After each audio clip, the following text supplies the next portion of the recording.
Welcome everybody. This is Ali Musa speaking from Beirut, Lebanon. Hello. Hello, Dr. Ali. Hello. I see you all in this magnificent day. Dr. Ali, good morning. Morning. Thank you very much for everybody. And very happy to see you. Thank you for this opportunity. Thank you very much. Thank you very much for everybody. Inshallah, it will be a very nice day. And we need to wait some people to link in because they have some problems maybe with internet, electricity, etc. And I'm sure it will be a very important day for us.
السلام عليكم ورحمة الله. عليكم السلام ورحمة الله وبركاته. الدكتور علي، كأني علمت أنه التحق بنا في الجلسة، أريد أن أسأل. تفضل أستاذ أسامة، أهلا وسهلا. كيف الحال؟ كيفك دكتور؟ منور. تفضل.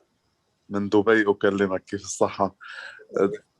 دكتور، أنا راجعت برنامج المؤتمر بس وجدت كأنه ما في، لا يوجد هناك أي استراحة أو فاصل بين الجلسات. استراحة لأنه الوقت لا يسمح. نعم، أنا سمعت كنت أتكلم مع دكتورة برا عن الاستراحة، فطبعا الجدول مضغوط ولذلك عليكم بالسندوتشات. لا لا، هو الفكرة رائعة. أنا غاية السعادة صراحة، جهود رائعة منكم الحمد لله. يعني جهود كتير على الحرص على عقد المؤتمر يعني في هالظرف، ونحن موجودين الحمد لله. هي جلسة فيها الحمد لله أكثر من 100 مش مشارك، يعني هذا شيء رائع. تسجيل كبير، تسجيل حضور كبير. أنا معكم من بدايات تشكيل المجلس، والمؤتمر كان متعب جدا لكنه غاية في الفائدة طبعا. مؤتمر اللغة العربية إن شاء الله اليوم الترجمة بيكون هيك. بس سؤالي الثاني دكتور، بس ولأنهي يعني حتى ما أخذ وقت غير، بالنسبة للعضويات أنا راسلتك أو لعضويات الاتحاد الدولي للترجمة. أنا بصراحة بدي بس أعطيك ملاحظة صغيرة. No, please. This is not the time to talk any thing about the membership. Later we can talk about it. So please, yes, we will open the meeting and we can discuss this behind the meeting here. Thank you very much. Very good. Thank you, Doctor. دكتور علي، صباح الخير. صباح النور. أنا بس كنت عايزة أسأل، بكرة عندي إن شاء الله presentation، وعندي أنا الدكتورة خلود العكاوي. فيا دكتور، هل الباوربوينت اللي أنا محضراها هقدر أعرضها في بنفس اللينك؟ هتستفيدي من خبرات today. Yes, that's why I'm attending from the beginning. Although I am tomorrow late. Okay. But Thank you very much. the idea that my PowerPoint presentation will be able to be shared with the others with Yes, the yes, same of link, course, of with course. the same link here, doctor, with the same link. Yes, Yani, yes. I joined today with a link. Tomorrow Yes. there will be another link. Tomorrow we have different registration because of so many reasons. So every day we have specific registration to get into Zoom. So then you have to follow the rules. So with the same link, I can share my PowerPoint. I mean that same link of tomorrow. I can share my PowerPoint tomorrow. For tomorrow with the same link of tomorrow. Yeah. Tomorrow, yes. Okay, thank you. Yes. Of course. Thank you. Thank you.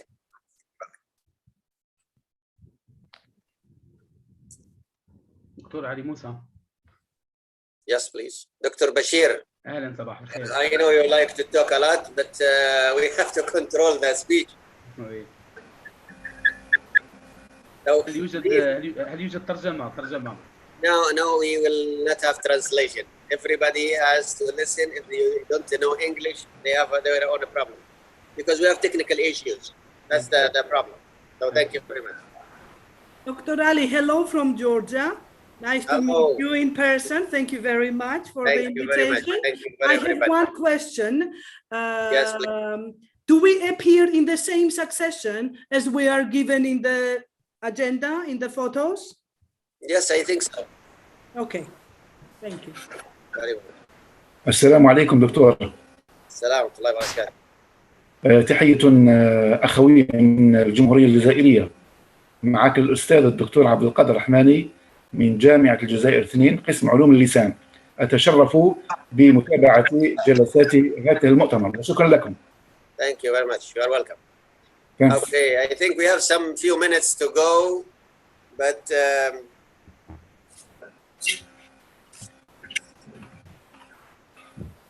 I would like to make sure that most of our speakers are around.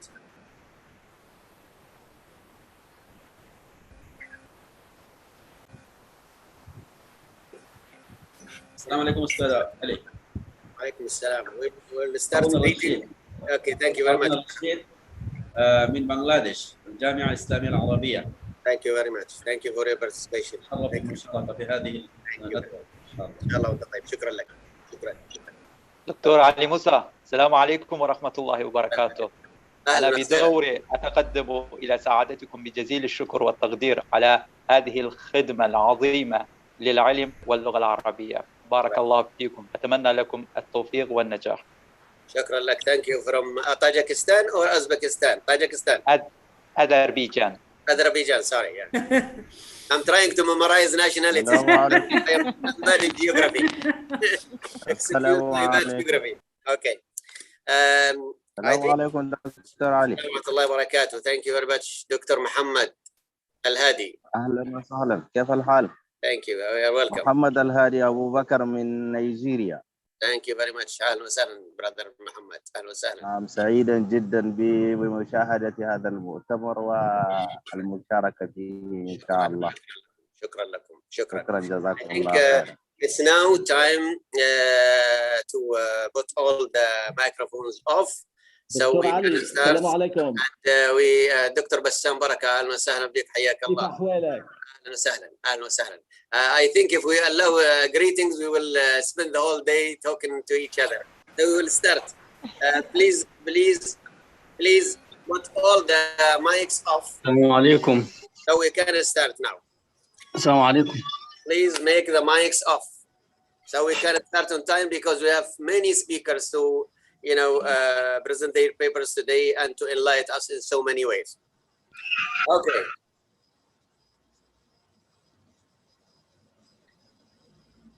Ladies and gentlemen, it is great honor today to have all of you from all over the world.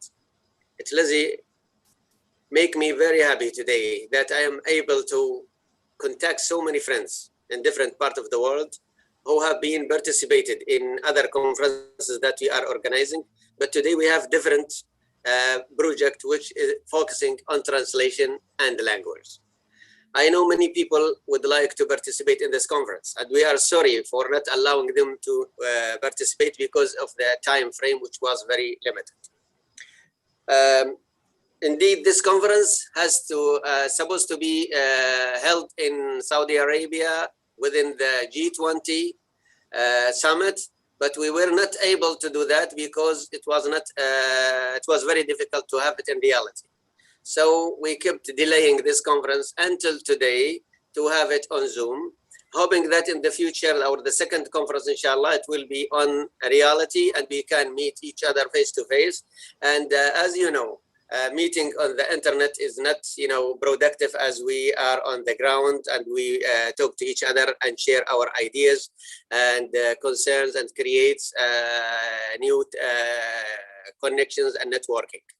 But of course, it's the only way we can meet is through Zoom. It is very nice also to meet people from all over the world, from different continents, different countries, different language background, which is the focus of our conference today. And I am sure this start will be opening new chances for us to communicate with translators, with language specialists all over the world who are concerned to be part of this international conference.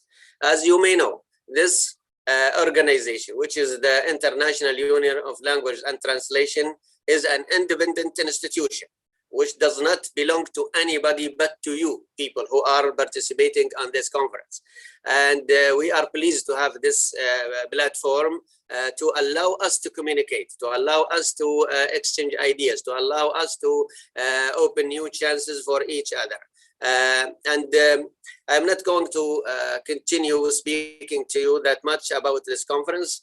We would like to hear from you, but excuse me if I have to deliver a small note in Arabic, and after that we can start.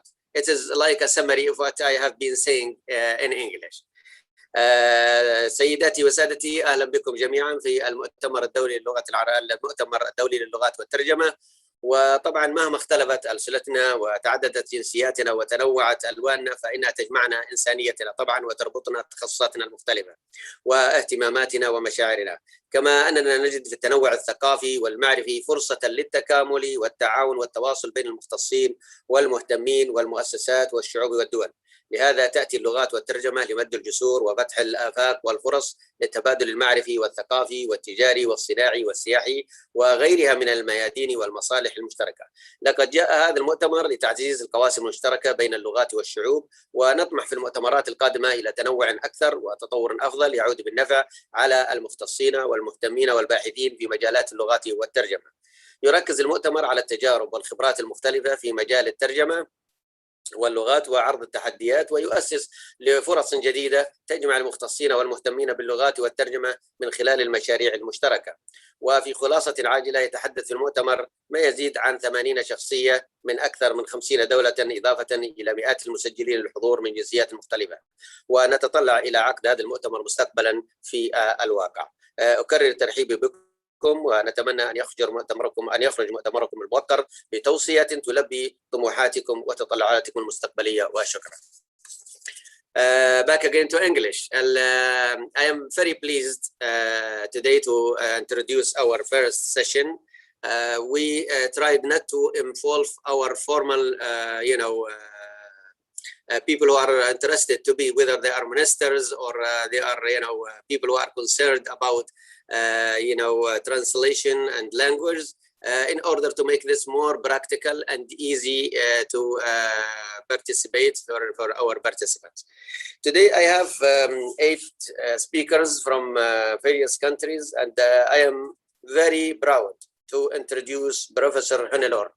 Professor Hannelore, we have worked with her in 2 conferences. One was held in Beirut and the other one was held in Jordan. And indeed, with her and other colleagues from different countries, we made a very interesting, activities at that time, but we could not continue because of so many changes that are happening in the region.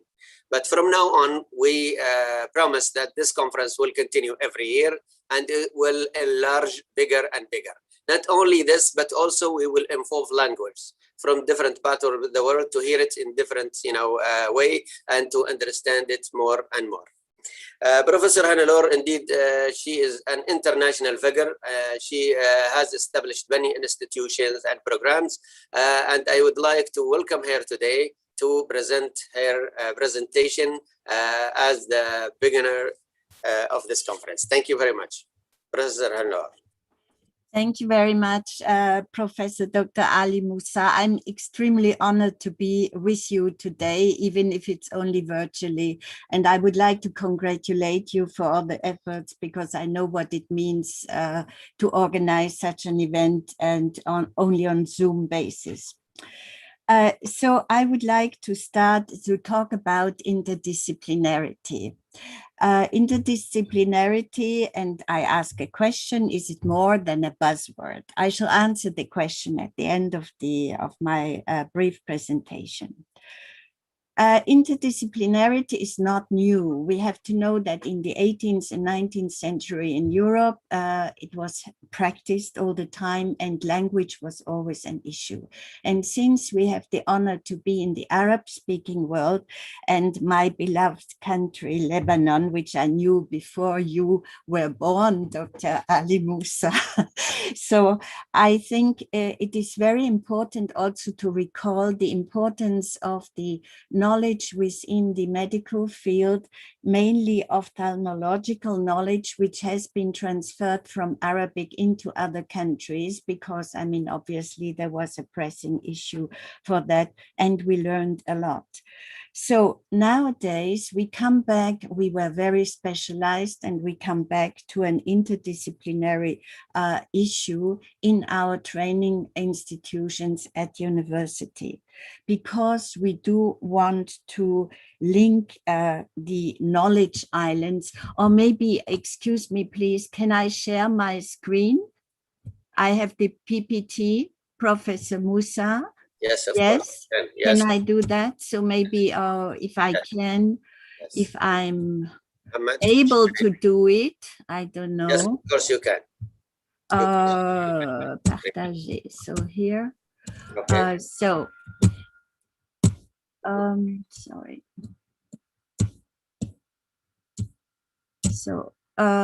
So why do we need interdisciplinarity? I think we are confronted with so many knowledge islands in the diverse fields, and even now, after those 2 years of COVID experience, we still know that we have many more knowledge islands, and we have to try in our training and research to link those knowledge islands on this level, but also to link it to the market needs, because we obviously know that trade is very important, and all the different countries have different trades in different languages, and we have to obey to that in our training. Why do we need also interdisciplinarity? Because I think the shift from teaching to learning has been very much enhanced since the 1990s. What does it really mean? It means that we have to help our students at an individual learning process where they can add new knowledge and new skills to what they have already. Obviously, this is something not easy to do for the trainers, because the trainers have to shift, they have to change methods and modes, and they have to bring in work maybe in a tandem, to have a specialist from the field of economy or from the field of medicine or whatever to come in and then give the real training on a two basis. Therefore, we have to find innovative solutions. Many innovative solutions have already been found, but they have to be flexible, they have to be adapted to the different needs. So we have, for instance, to establish links between the major actors, governments, institutions, industries, university, and the labor market. because the labor market is extremely important for us, since we want to train our translators and interpreters to be active members of this very large community. Also, collaborations on university levels are very important because of the research issue. Some of the research, if we think of neurosciences, for instance, neurosciences and language, is quite an expensive research. And unless we work together with medical faculties, it is almost impossible to handle for very practical and material reasons. Now, there are a couple of trainings existing since some time. When we think, I'm thinking of the University of Geneva.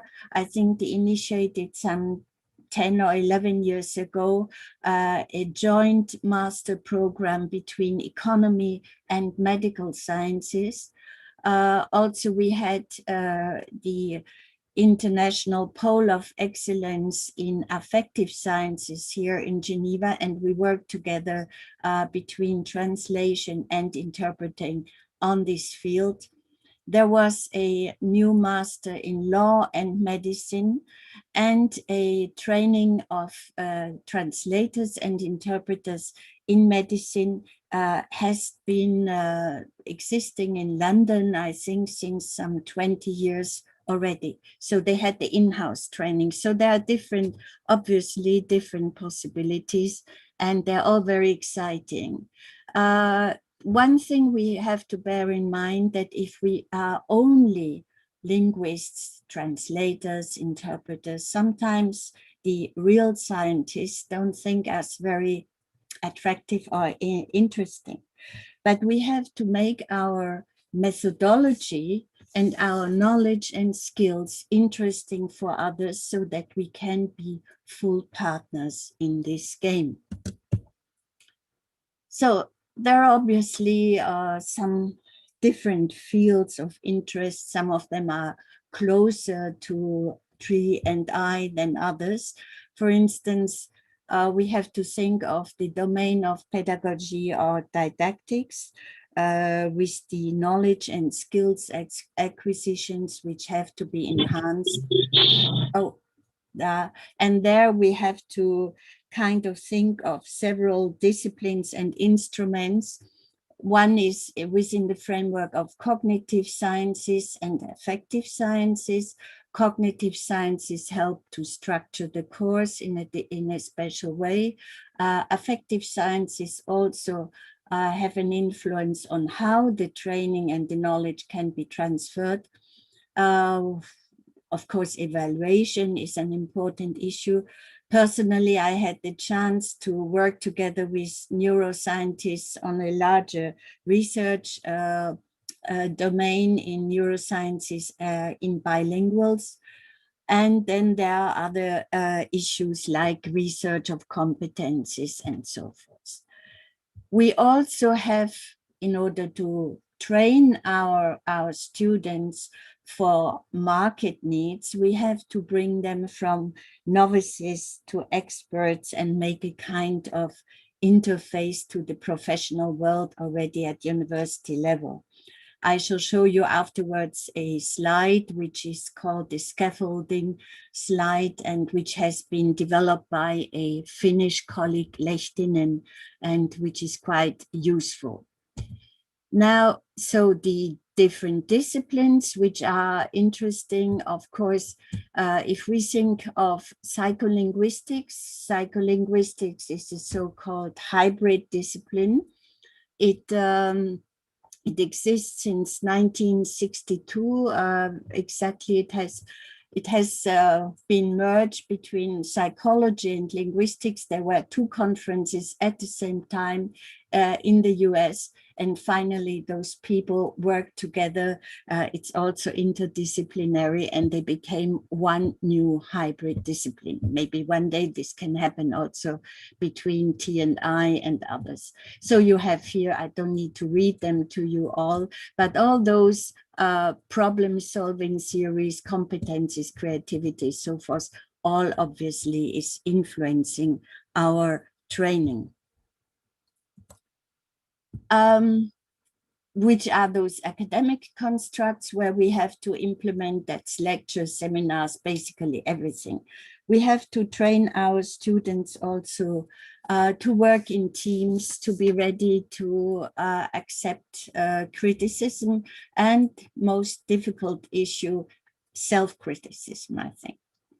So the 3 levels which are important within the training are cognitive, affective, and psychomotoric, in order that students can really learn on an individual level and at a level where they remember and they can stock their new knowledge in their long-term memory, because that's what we all hope. At my age, the long-term memory starts to be better than the short-term memory, but that's another question. So the next slide, I shall show you, that's the scaffolding. This slide is developed by Lehtinen, and it shows very nicely, here are the levels of competences. We are the novices, the experts, and the integration into an expert culture. So the expert culture is very clearly marked, at least in this part of the world where I'm right now, that is in Europe. For instance, at the law faculty of law, people are all already small lawyers once they get out of the university. So I think this is a very important pathway which we can show, where we can help our students step by step in order to be full members of the community of practice to which they belong. So I think what we have to do is to think of those disciplines which are very important for us. One is within the double link to practice between research and teaching. Which type of research has been done, which type of research has become very useful in our training. And then also between the training and teaching and the professional life. Because unless we know the market, which is changing tremendously, especially now if we think of artificial intelligence, all the implementation of artificial intelligence in our daily life, this is something which changes a lot the environment, the training environment. Social competencies, of course, are very important. I think we have all know this, to be open to criticism and to be ready to change. Ready to change means also to be flexible in the subject matters which are being used by the different trainers, because the trainers have to know in which language combination, which subject matter has to be dealt with on a priority level. So I think we can enhance the capacities and the competencies of our students in this field. Personal competence is very important, so also important for the trainers, self-motivation, self-control, and I think this is something which we learned years ago, which we have to always update to a certain level. I want to show you also the explicit and implicit knowledge pyramid developed by Gassman, which implies interdisciplinary approach, because otherwise it is absolutely impossible to cover what needs to be covered in terms of knowledge and in terms of skills. So interdisciplinarity does not mean that we have to sacrifice to a certain extent in-depth training for a broader and more varied domain. it means that we search and find an effective and efficient communication between those different fields and different cultures.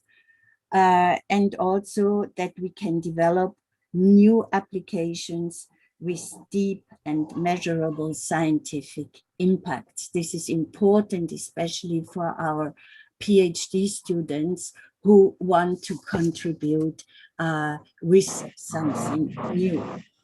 And disciplinarity also means that teams of researchers are successfully sharing and exchanging data sets and experience to work together.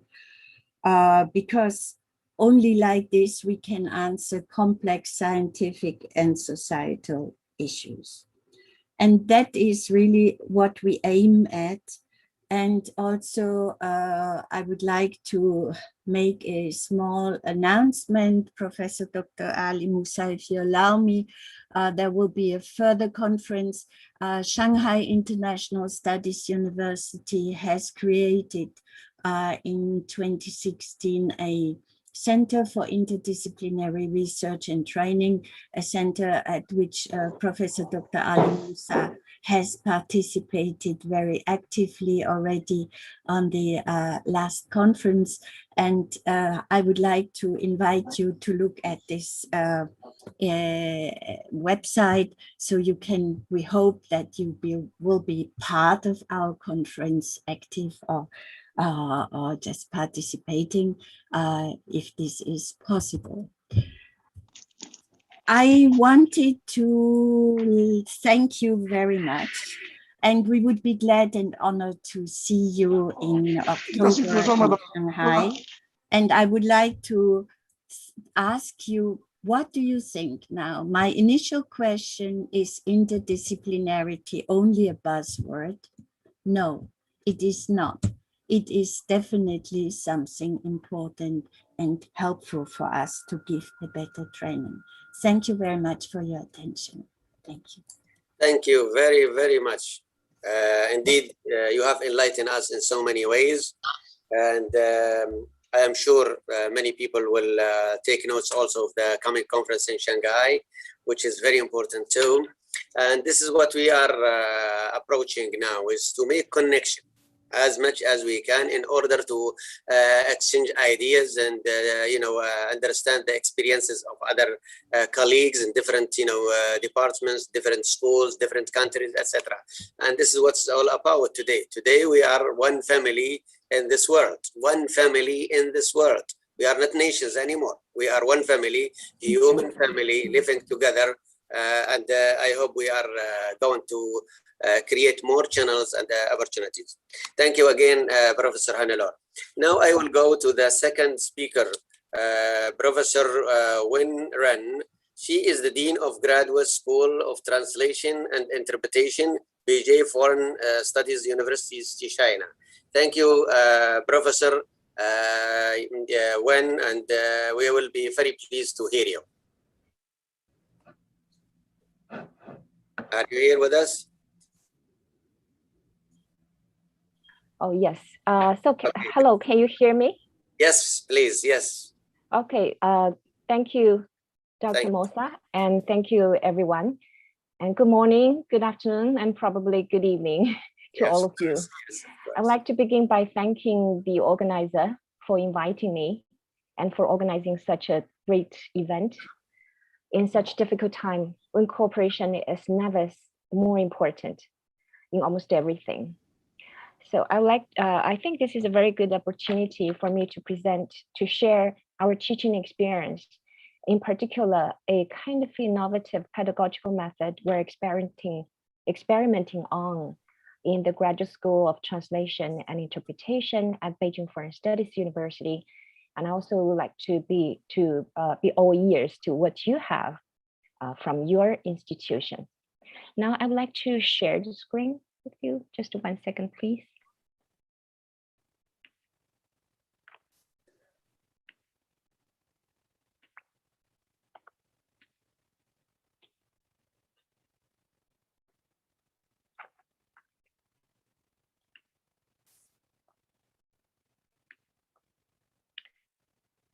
Dr. Mosa, can you see the PowerPoint? We see it, yes, please. Okay, that's good.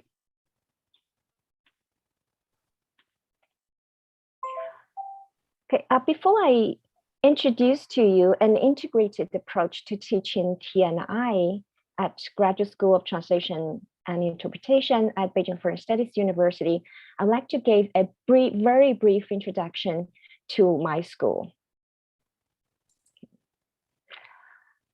GSTI's predecessor was the United Nations Language Program, which was jointly funded by the United Nations and China's Foreign Ministry in 1979. And this marked the official debut of training professional translators and interpreters in China. And this program had trained many high caliber interpreters and translators for the United Nations and other international organizations, as well as the high-ranking officials for the different ministries of China, as you can see from the screen. And the very first one is the current Chinese ambassador to the US. And the graduates of the program also include interpreters for the former, the heads of state and heads of government for China at different time periods. Okay, this is just a few pictures to show some of the alumni that we have. Now, GSTI has a number of different programs. Now, in addition to the PhD and the MPhil programs, we also have professional degree programs. Okay, now for the PhD and MPhil programs, which are more research oriented, we have interpreting studies, of course, and we also have translation and intercultural studies. Regarding professional degree programs, we have Chinese English conference interpreting, and we have multilingual interpreting. By this, we mean that we have 3 language combination, and we have Chinese English, Arabic, for instance, Chinese English, German, Chinese English, Spanish, and so on and so forth. I think we have 9 language combinations for multilingual interpreting. And then we have this program by combining translation and interpreting. And we have this new program, translation and intercultural communication, which is, I would say, a kind of, I would say, training based on interdisciplinarity, just as Dr.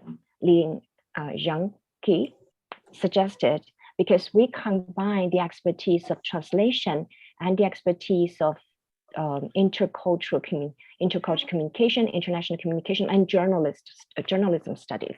Okay. Now, of course, like many other institutions across the world, we have carried out online and offline education since the first half of 2020. And then, of course, we also conduct the routine teaching of separate courses for translators and interpreters. But at the same time, some of our young faculties are also experimenting on new innovative pedagogical methods to better cope with the changing market needs.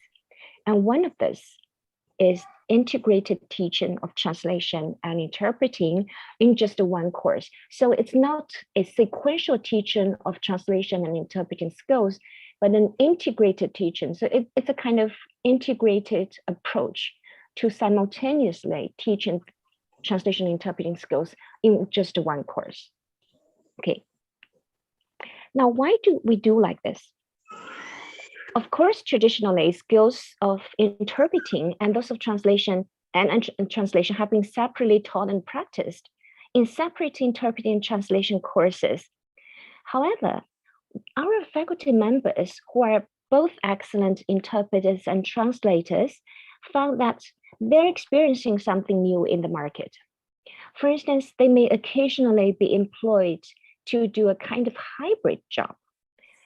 For instance, they are given an audio or visual recording of a conference, either monolingual or with interpretations, and required to not just transcribe and translate what they hear from the source text into the target text, but also rewrite and reorganize the whole thing into a piece of clean, well-structured writing, deleting the redundancies, for instance, polishing the language, restructuring the text when necessary, so that the readers, probably the leadership of the institution, find it clear and fluent to read, and understand everything as if they are reading a report directly written in their own language.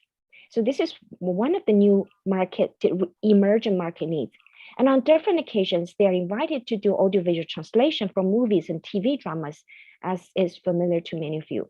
Now, on these occasions, even if they have scripts, they have to translate in a way as if they were doing side translation. That is to say, firstly, they should adopt syntactic linearity whenever possible. Second, the translations have to be very concise, precise, trying to avoid the wordiness of written translation and to adapt to the limited size of the screen. So in both cases, they are using their translation skills while interpreting or vice versa. And these skills are integrated into one task. It's not that they are doing translation and then they are invited to do interpreting in a different task, but these are all intertwined. So they started to think about whether this is possible to integrate the training of translation and interpreting skills in just one course.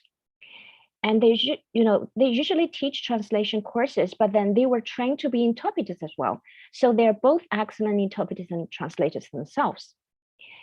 And besides, from the perspective of the students, if they are trained in translation class for too long, they may develop this kind of boredom, they may, sometimes their interest may be compromised to a certain extent. So our faculty members started to do some research and they had discussions, and then they finally decided to try something new.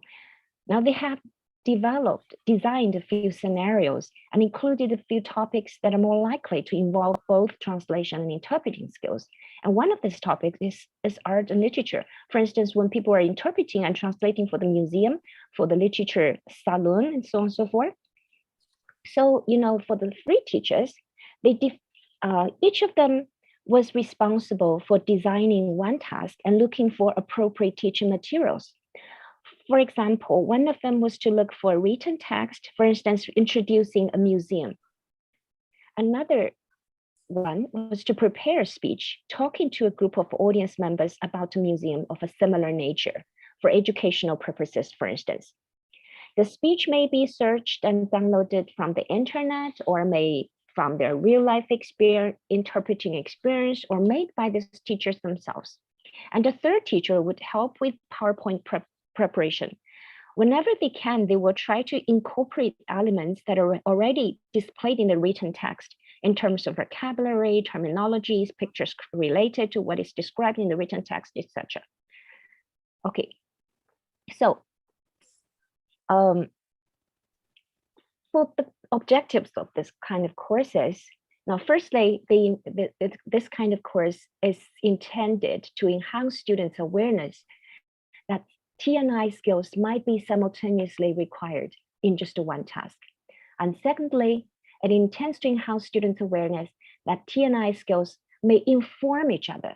Now, usually we think that they are separated, but actually students can benefit from their interpreting skills when they are in translation and vice versa. And we think that we can develop this kind of hybrid skills for them. So these are the objectives that are designed for this course.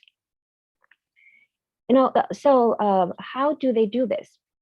Usually 1 week before the class, the students are required to translate the written text into a museum from English into Chinese, as they usually do, a written translation exercise, for instance.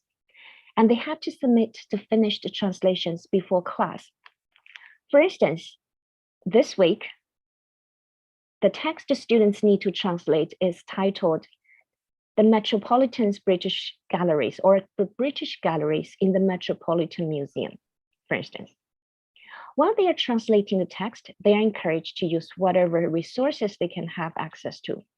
Then, they're at the same time given the PowerPoint of a speech to do advanced preparation for the in-class consecutive interpreting exercises.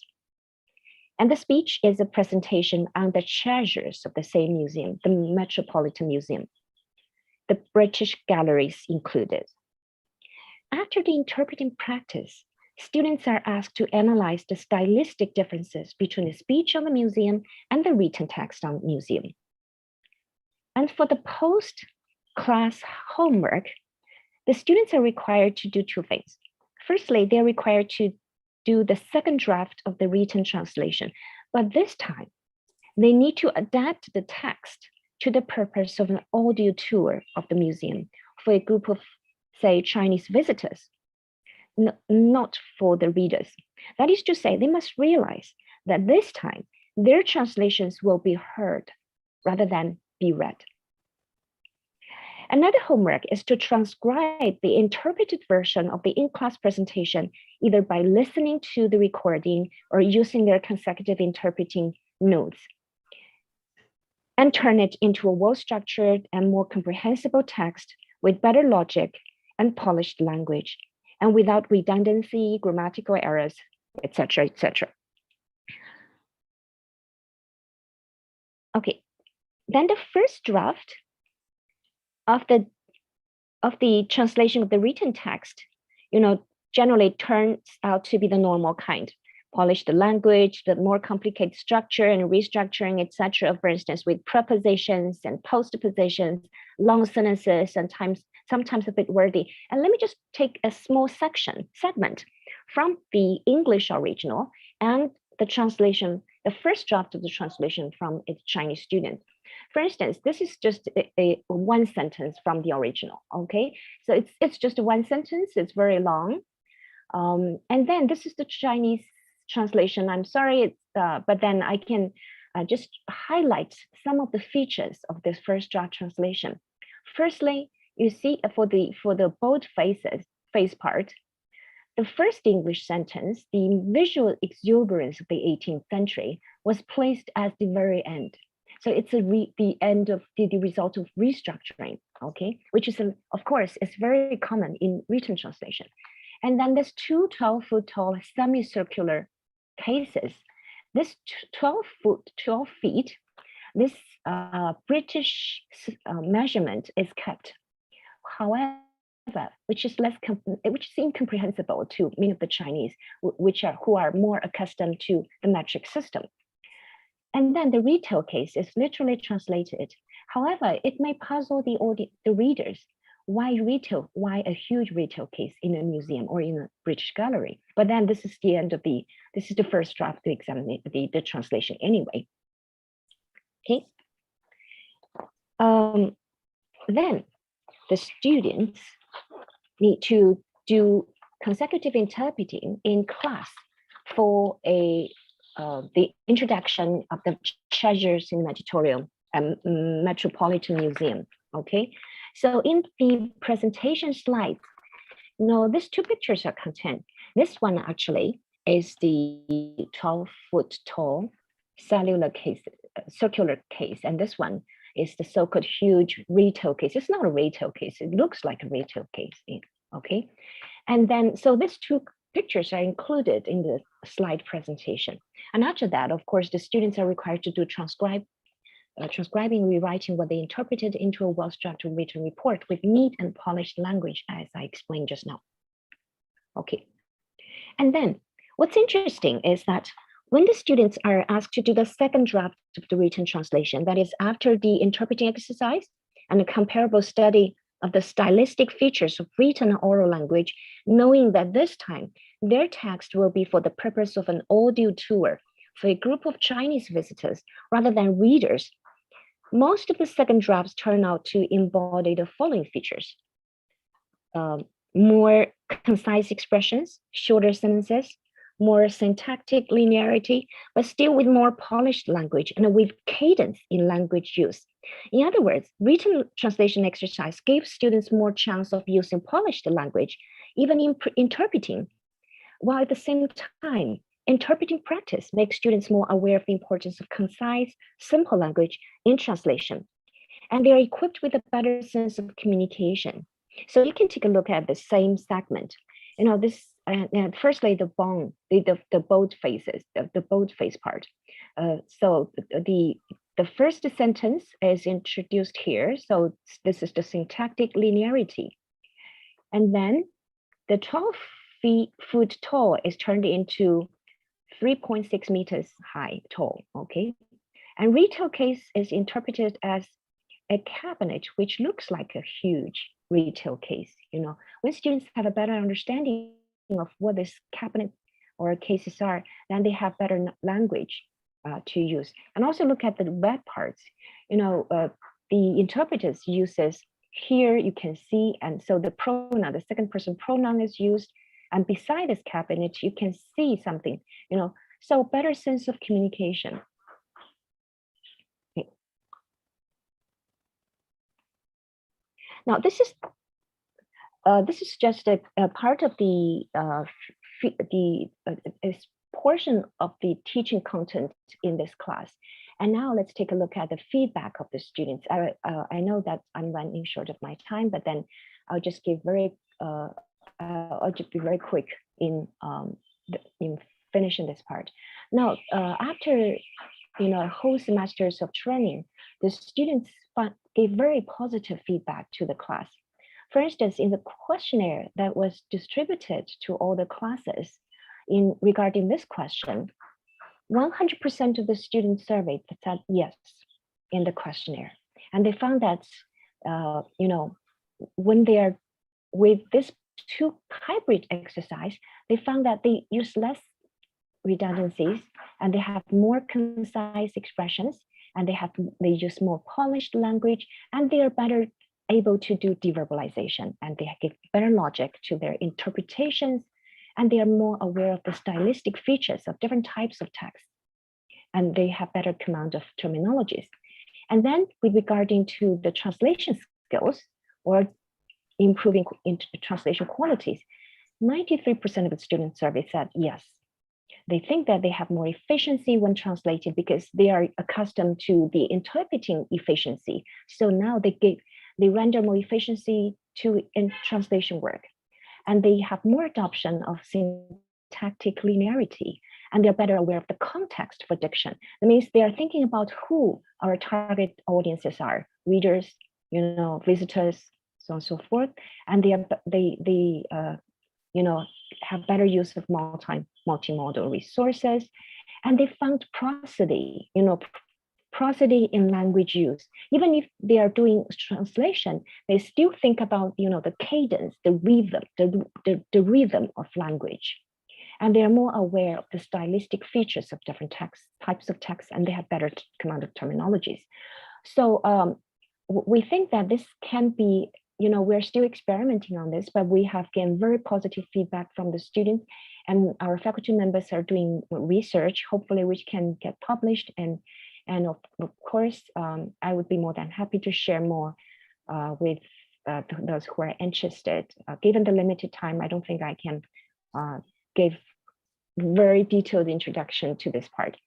I think that concludes my presentation, and this is the motto of GSTI, and we translate, and through this we hope to enlighten and to inspire the future generation. Thank you, Dr. Mosa, and I think that's my presentation. Okay. Thank you very, very much, Professor Wen Ren. And we appreciate your participation and enlightening us about your experience in your institution. And indeed, there are many people who are listening to you, and they would like to share, your experience and your methods of translation and teaching in your college. And now we will go to the third speaker with great honor, Professor Nikolai Gorbovsky. And indeed, I am very happy to see him after I met him in Shanghai with, good experience with our colleagues from all over the world. And I'm sure your experience and your knowledge is very important for us and for the coming generation who has the new technologies, new ways of, dealing with materials. And please, the floor is yours now.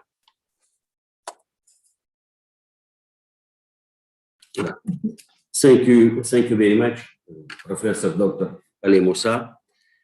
Pour changer un peu, je voudrais présenter mes propos en français l'une des langues de la conférence, l'une des langues de l'ONU, l'une des langues bien connues dans les régions qui a pris cette belle ambition d'organiser la conférence. Je voudrais avant tout propos exprimer toute ma gratitude au professeur Dr Ali Moussa, secrétaire général du Conseil international arabe des langues, et à tous les collègues organisateurs de la conférence internationale des langues et de la traduction pour votre engagement constant en faveur des langues, du multi- et plurilinguisme, ainsi que pour l'activité traduisante de toutes sortes, de la traductologie, de la didactique des langues et de la traduction. L'un des objectifs visés par la conférence, comme je le vois, est celui de mieux comprendre les défis et les avantages de la période présente, de la période où nous sommes toutes et tous, la période marquée par deux phénomènes majeurs qui dominent notre existence, à savoir d'une part la révolution technologique qui va fondamentalement changer nos relations aux autres, nos manières habituelles de communiquer, de traduire, d'interpréter et d'enseigner, ainsi que notre façon de vivre et de travailler. Et d'autre part, l'application totale de nouvelles technologies numériques dans les activités traduisantes et dans l'enseignement de la traduction causée par Covid, qui était involontaire et parfois insuffisamment préparé et réfléchi. Donc, si le premier phénomène porte encore le caractère plutôt futurologique, car nous ne savons pas encore ce qui va se passer, le second nous a donné les premières images de cette réalité technologique qui parfois ne sont pas trop encourageantes. En effet, le contexte habituel nous oblige à nous concentrer sur une large problématique transdisciplinaire qu'on pourrait disposer sur 6 champs d'études: technique, sociale, éthique, cognitive, didactique et épistémologique. Si les traductologues et enseignants des langues, les agents des activités traduisantes, laissent aux mathématiciens et aux linguistes informaticiens de se pencher aux problèmes techniques du perfectionnement des programmes et des outils de la communication interlangagière, assistés par l'intelligence artificielle, ainsi que ceux de la traduction automatique, il leur reste de se concentrer aux 5 autres problèmes, 5 autres champs d'études, donc ceux qui portent le caractère social, éthique, cognitif, didactique et épistémologique. Aspect social est l'un des plus sophistiqués. Nous disposons des ressources humaines de qualité sur le marché international des prestations de traduction. Mais l'intelligence artificielle est déjà à l'œuvre pour traduire ou effectuer des opérations d'interprétation à l'aide d'assistants virtuels et logiciels. Et la mise à disposition d'énormes volumes de données a déjà permis d'immenses progrès en matière d'intelligence artificielle dans les activités traduisantes.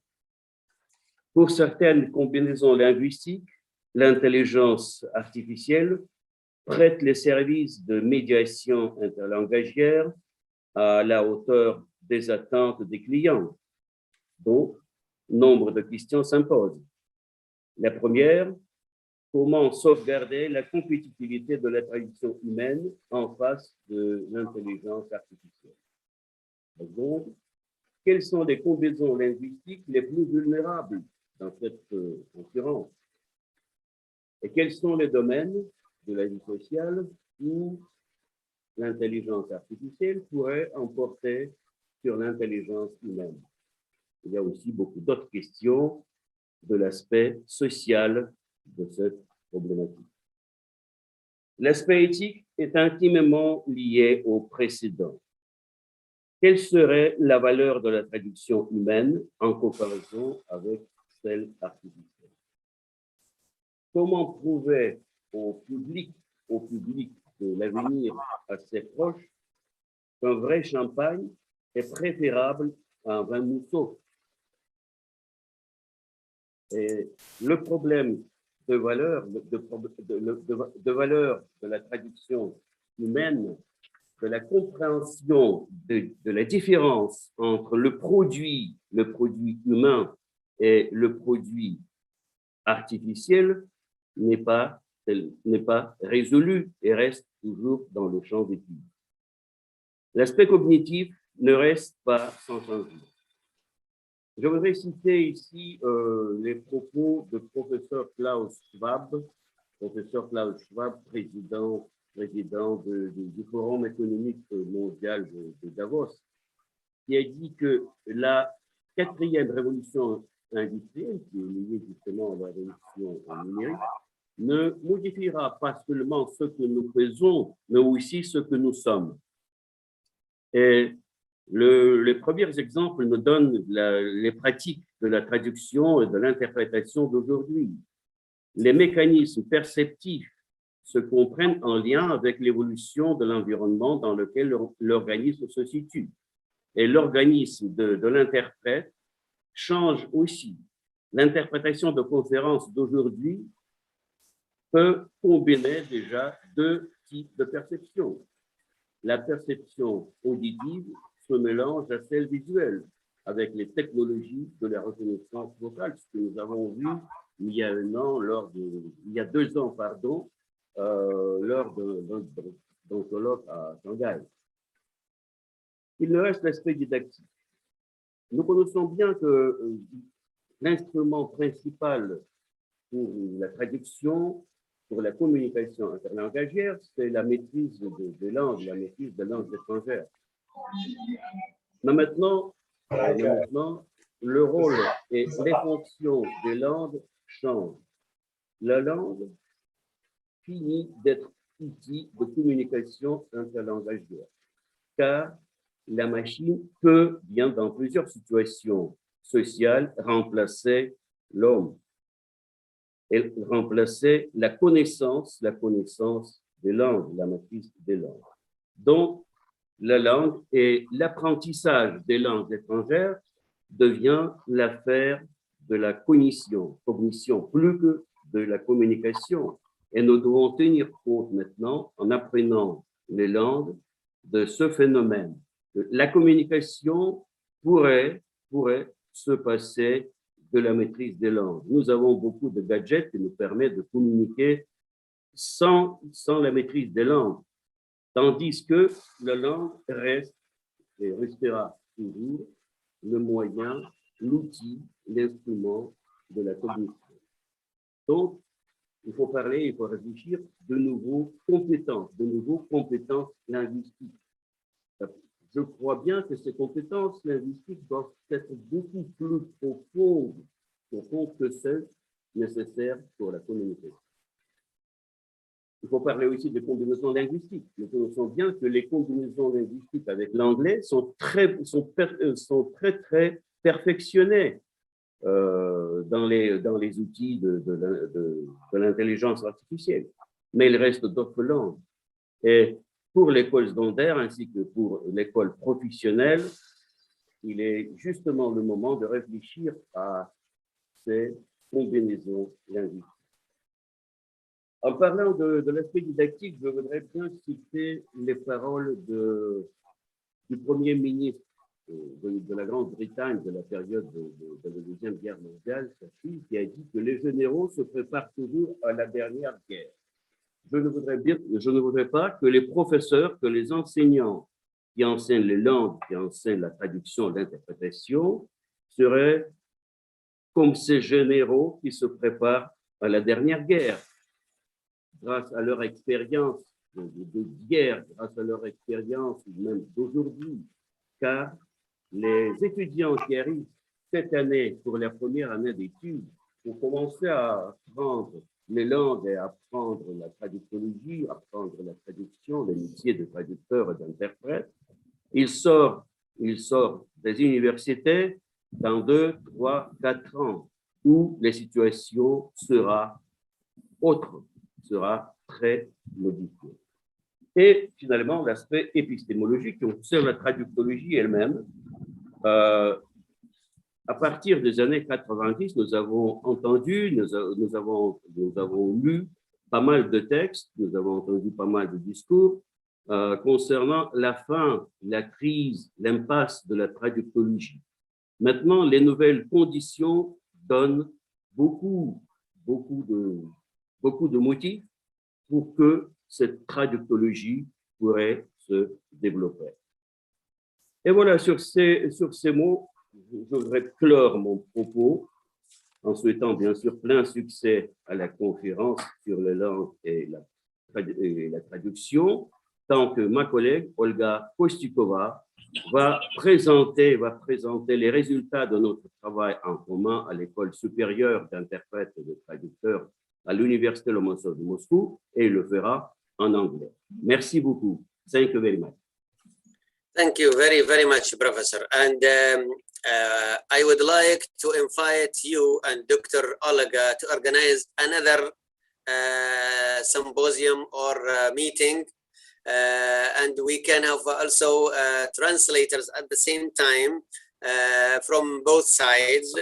And I indeed will contact you in the near future to set this kind of event with the colleagues from all over who would like to participate in this. But I would like to focus on the experience of Russians in terms of translation, because they have influenced many nations and many languages over the years. Thank you very much, Professor Nikolai from the Lomonosov Moscow State University, Russia, and we'll be in contact soon. The fourth speaker now will be Professor Olga Kastelova, and she is Vice Dean for the Research and Foreign Relations, High School of Translation and Interpretation, Lomonosov, Moscow State University, Russian Federation. Please have the speech. Thank you. I would like to express my profound gratitude of organizers of these great events, and in particular, Dr. Ali Musa. I'm very honored for the possibility to take part in this conference and to share with colleagues and friends some development in the research that the team of High School of Translation and Interpreting conduct in the field of translation studies under the direction of Professor Garbowski. The title of our communication is Translation Intelligence, Artful or Artificial. So the voice, Doctor, the voice is not so, I think we cannot lost hear you, Olga. You can put the mic again. Okay. Okay. Go ahead. Okay. Do you hear me now? Exactly. Very nice. Excuse me. Yes. It's okay. So I will continue in line with that Professor Garbowski said. The title of our communication is Translation Intelligence, Artful or Artificial. I will start with some general remarks, then I will define the concept of digital translation, and finally I will talk about 6 main areas mentioned by Professor Garbowski that digital translation affects. So, translation activity is an art based on science that fuels technology development. The modern age is marked by the transition of humankind to a new stage of development and new challenges, which cause us to reflect on the future of a plethora of professional activities. Translation is no exception. But what is really new in the world of translation? There is an opinion among researchers that most changes is trivial, though accompanied by much hype. The question is whether, amid all the noise, we can distinguish the trivial changes, the old wine in new bottles, from the significant ones. More specifically, we talk about computerization, automatization, or something else. If we resist the temptation to follow intellectual fashions and instead let ourselves be guided by the need to formulate responses to the challenges posed by the modern era, by the need to examine the core of the changes in translation, and by the necessity to prepare future translators, then the question of the relationship between translation as a human art form and artificial intelligence in a global information and communication system is not a frivolous one. Above all, it is impossible to miss what is already a handful of contradictions. Throughout history, humanity has always striven to obtain and create a means of reducing labor. Given this, if one follows the ideas of a famous German philosopher, then it is to labor itself that humans owe their development. It must be acknowledged that an excessive amount of physical labor can lead to degradation, as after all, human force are not an inexhaustible resource. The drive for money and profit, however, is never-ending. And from this comes the creation of labor-saving and labor-replacing devices, which are able, so to speak, optimize production. Intellectual labor, however, is a different matter entirely. Does the attempt to replace the human intellect with an artificial one not bring within the danger of degradation to the former? The strategy for the development of a digital society rests on the supposition of the need to develop artificial intelligence. It is stated that the rate of technology development and the creation, processing, and dissemination of information has significantly increased most people's opportunity to acquire and apply knowledge. Does this mean that the future of human intellectual development will depend on the capability of artificial intelligence to develop the ability of people to learn and apply knowledge, and, as Steve Wozniak put in, to create technology that will help humans become more human? Let's turn to translation activity. Translation activity in the digital age is a complex system of heterogeneous interactions within the man and artificial intelligence tandem. This work system can be defined by a concept named digital translation that uses digital technology as part of the creative process and aims to improve the efficiency and quality of translation products. In the digital age, translation is a complex system of contradictory relationships in the human-artificial intelligence symbiome. This symbiome combines the skill of the translator and the technological capabilities of artificial intelligence, which can give rise to both mutual benefits and open antagonism between the two. The emergence of digital translation affects 6 main areas that mentioned Professor Garbowski. I will maybe go through these areas more in details. First areas is cognitive areas, which deals with the modeling cognitive functions in the new reality, studying the problem of consciousness, emotion, etc.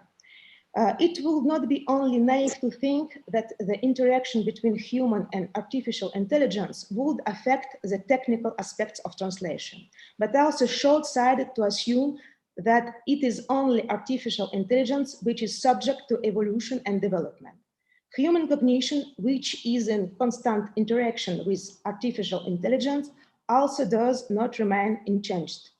The processes of change which take place in living and social systems cannot usually be rolled back and may lead to both an increase in complexity and the organization of the system. However, they can also lead to a decrease in these areas and ultimately the extinction of the species per the rules of survival of the fittest. The cognitive abilities displayed by a translator while in the process of translation directly depend on the development of said abilities. These include comprehension, attention, cognitive processing speed, memory, language processing, and speech processing and synthesis. By delegating a range of tasks to artificial intelligence, humans free themselves from needing to perform various cognitive operations, which in the evolutionary process could lead to either a weakening of the human intellect all the way to full degradation, or conversely, to new, although not yet known, cognitive functions which would occupy humans' now freed intellectual space. Second area, technological, which deals with the issues relating to the possible correlations between translation technology and digital communication technology in the modern world. Let's think about what will future historians say about the advent of information technology in the late 20th, early 21st century. Quite possibly that will decide that the impact of nanosciences, genetic engineering, was far more important than the impact of computers. The evolution of technology has contributed to the development of translation activities, but the value of such innovations varies, and it could only be determined in retrospect. What will historians of translation say? That the appearance of the computer and the internet was more important than the appearance of typewriter in the late 19th century, but less important than the appearance of the printing press in the mid-15th, and far less important than the advent of writing 5,000 years ago. We cannot know the answer to this question because the consequences of information technology have only just begun to manifest themselves. However, we should avoid becoming too fascinated by the technology themselves. In an excessive passion for new technologies, don't throw the baby out with the bathwater. There is a real threat to forget about the essence of the art of translation, to lose or weaken the cognitive, communicative, and behavioral skills mastered by translation elite in different historical periods. Third area, social and economic, which deals with the issues of potential social transformation that may have an impact on translation as a profession in the following 20 years. We are talking about the survival and mutation of the profession in competition with artificial intelligence, about the types of translation where the use of artificial intelligence is acceptable, about the economic benefits of using artificial intelligence, and about new actant models of translation activities. The changes in the translation business are of some interest. Technologies are being adapted to serve business purposes. And an offshoot of this, perhaps, is change in the mental process of translation activity.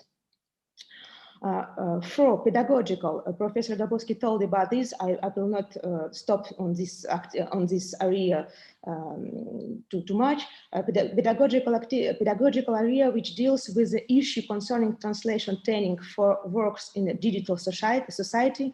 In this context, predictive learning models, changes in the set of level of competencies and language combination are of interest. Fifth area is axiological, which deals with the issues concerning the value of translation activity in synchrony and diachrony, with the added value of human translation activity, assessment of the acceptability of translated products generated by artificial intelligence, cognitive and linguistic shifts in public and individual consciousness, the security of information processing by digital systems, and confidence in the results it produced. The hope that the cognitive characteristic of artificial system will approach the level of human system or even surpass them is unreasonably growing. Most likely, this is due to the fact that the speed of information processing is also growing, which, it will seem, should ensure success. At the same time, there is relatively little discussion about what kind of communication with anthropomorphic system will be considered adequate, acceptable. What do we expect from it? This raises a number of questions, not only scientific, but also existential and ethical. And finally, sixth area, epistemological, we are talking about a revision of the model of translation studies presented in the form of hierarchical structure, such as that of James Holmes' model. Taking into account the vectors along which the part of the emerging cognitive science is moving, which places the main emphasis on the study of a person's language competence and his consciousness, it is obvious that the synthesis of humanitarian and natural science knowledge is a necessary condition for scientific progress. And here we are fully agree with Hannelore, who told about multidisciplinarity. The science of translation today is a scientific representation of a complex system, which is the translation activity. This representation should be based on the model of neural network, in which the most diverse disciplinarity aspects, linguistic, psychological, historical, sociological, philosophical, technical, etc., are connected into a single cognitive network, just in a neural network synapses connect neurons to each other. Let's move to the conclusion. Technological progress has already changed and will continue to change the translation profession. These changes affect the translation process itself, both the qualitative and quantitative aspects of the process. However, active developments in artificial intelligence poised to be the next big scientific technological breakthroughs raises certain dangers. Does it pose a threat to translation as an art and creative endeavor of humans? And does its existence perhaps mark the beginning of the end of translation as an art form? That the question is open. I thank you for your attention. I apologize for my English because I'm French-speaking person. It was a great challenge for me to present in English, so I'm really sorry for the quality of this presentation. Thank you. Thank you very much. It was very clear, it was very understandable, and it reached the point.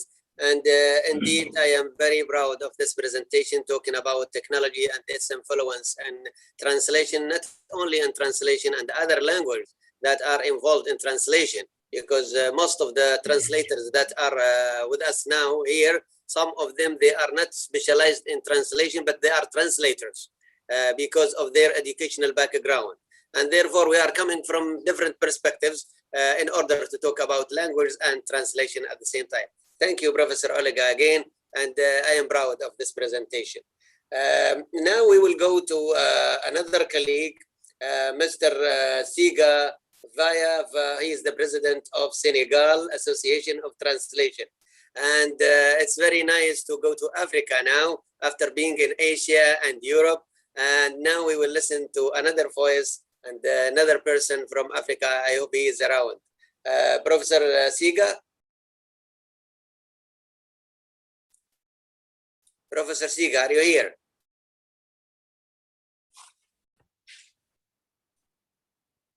No. Okay. I think now we will move to Professor Lila Abdul Shalif, and he is the Associate Professor of International in the International Black Sea University. She is the Vice President of Translation and Interpretation Association of Georgia.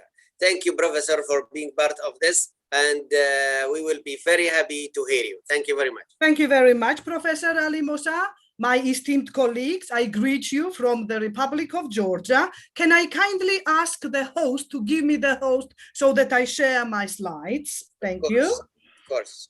Thank you. First of all, thank you for this opportunity.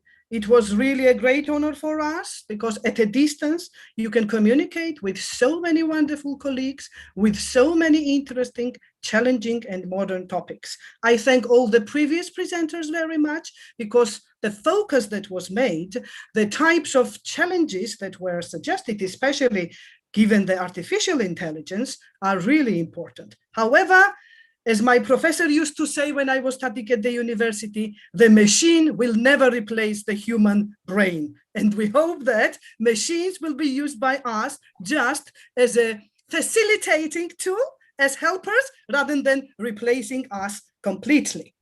Let me start my presentation. Yes, I am not yet host. So you can share now. Can I? Yes. Okay, just a second. Yes, very good. It's my great honor to be presenting today at this wonderful gathering and assembly of so many high caliber professionals and so many individuals interested, working effectively and actively in the field of translations. As I said already, I'm Vice President of Translators and Interpreters Association of Georgia, Professor of Translation, Business Communication and Linguistics at International Black Sea University, and I'm the World Blank Translator Interpreter, working with them for most 25 plus years in English, Russian and Georgian, and my findings here are very much enrooted in the realistic life observations. Let me start by saying that translator in the new reality means understanding translation and interpretation in times of change. Yes, we have all been exposed to very challenging and changing times, and we have to survive.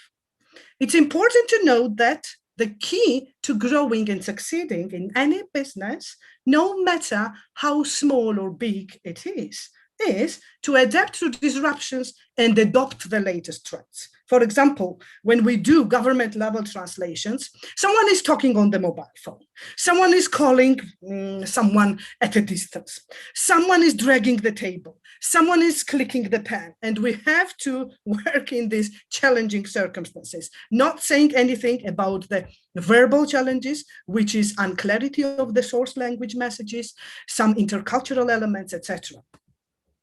Some of the major trends in the translation industry globally include post-editing machine translation, video translation, and transcreation. However, these growth trends may look different in different regions of the world. Then the question is asked, what is the future of translation and translators? A, mastering artificial intelligence and deep learning, which will create a new generation of translation software, one that delivers more accurate versions of the original content in more languages, and the future of translation, which will cover more cultures as the internet continues to penetrate in emerging countries worldwide. I remember about 25 years ago, when the Georgian-British pipeline was to be started in Georgia, we went to West Georgia to translate for the government's guys, and local population was very much concerned about new pipeline, about the changes, some issues, cultural, intercultural, and they started talking in a loud voice, very emotionally, not humiliating the people, but simply that was their realistic reaction. And the British guy told them, don't worry, please sit down and help yourselves, meaning just have some refreshments and have some sandwiches. And the translator turned and being herself a little bit stressed and a little bit challenged about what was the issue, she translated it like this: they are gonna do something with us, get out of here, go help yourselves, in a literary sense. And of course, it was very funny, hilarious, but at the same time, different, because that will either make or break communication. Therefore, when we talk about the future of translation, we have to think about artificial intelligence, robots translating thousands of words in seconds. But is this what is really awaiting us in the next 5 or 10 years? That's a big question. Therefore, we have to be aware of the fact that technology has already brought about significant changes in the language service industry. Besides the things everybody sees, like Google Translate or Skype's translation program, there is a wide range of changes professionals could only have dreamed about 20 years ago. And the best is yet to come. For the future of translation, according to most specialists in the industry, the future is a mix of intelligent tools and subject of matter experts working together to deliver accurate readings for competitive prices. It's faster, cheaper, and more global, meaning that in the digital era, physical borders don't affect businesses anymore. Any company, large or small, can go global, and the secret of successful international business lies in quality translation services, because if messages are not communicated properly, no deals and no future cooperation will exist. Therefore, translators must adapt to the growing demand, which means they will have to tailor their offers to meet the new requirements. As for the trends that we observe, companies need more than word-to-word translation to conquer new markets. They must look for localization services, a process that goes beyond just simple word-for-word translation. The challenge is not crossing the language barrier anymore. Brands need to overcome cultural differences to sell outside national borders, like McDonald's, like KFC, etc. And companies need valuable, engaging content, easy to read and to understand by large audiences. Kotler's marketing principles has been translated by me a couple of years ago into Georgian. And me as a professional linguist and translator and a marketologist and marketing specialist, were just looking at separate sentences, paragraphs, phrases for days and hours in order to make them easily understandable for the Georgian audiences, but at the same time, not to lose the original message. Therefore, everything must happen fast for businesses to stay ahead of competitors. This means that translators and localization engineers in the future of translation must deliver high-quality services as soon as possible to be able to satisfy both their clients and clients of their clients. With tight deadlines and the need to cut costs, translators must learn to integrate computer adaptive technology tools in their everyday tasks. But let's be positive about it. It does not mean that translators will lose their jobs, though, but they will have to learn to use more than one tool to speed up the translation process. Fast turnarounds and lower costs with no effect on quality are already vital in the industry, and new features are going to make translations easier, faster, and more accurate. Please, let's focus on these two final ones, more accurate and faster. Yes, if it is fast but quality suffers, that's not high quality translation. We have to learn how to quickly solve the problems, but at the same time offer competitive products. Automated translation will be the new standard. Automation is a reality in the translation industry. We all agree with that.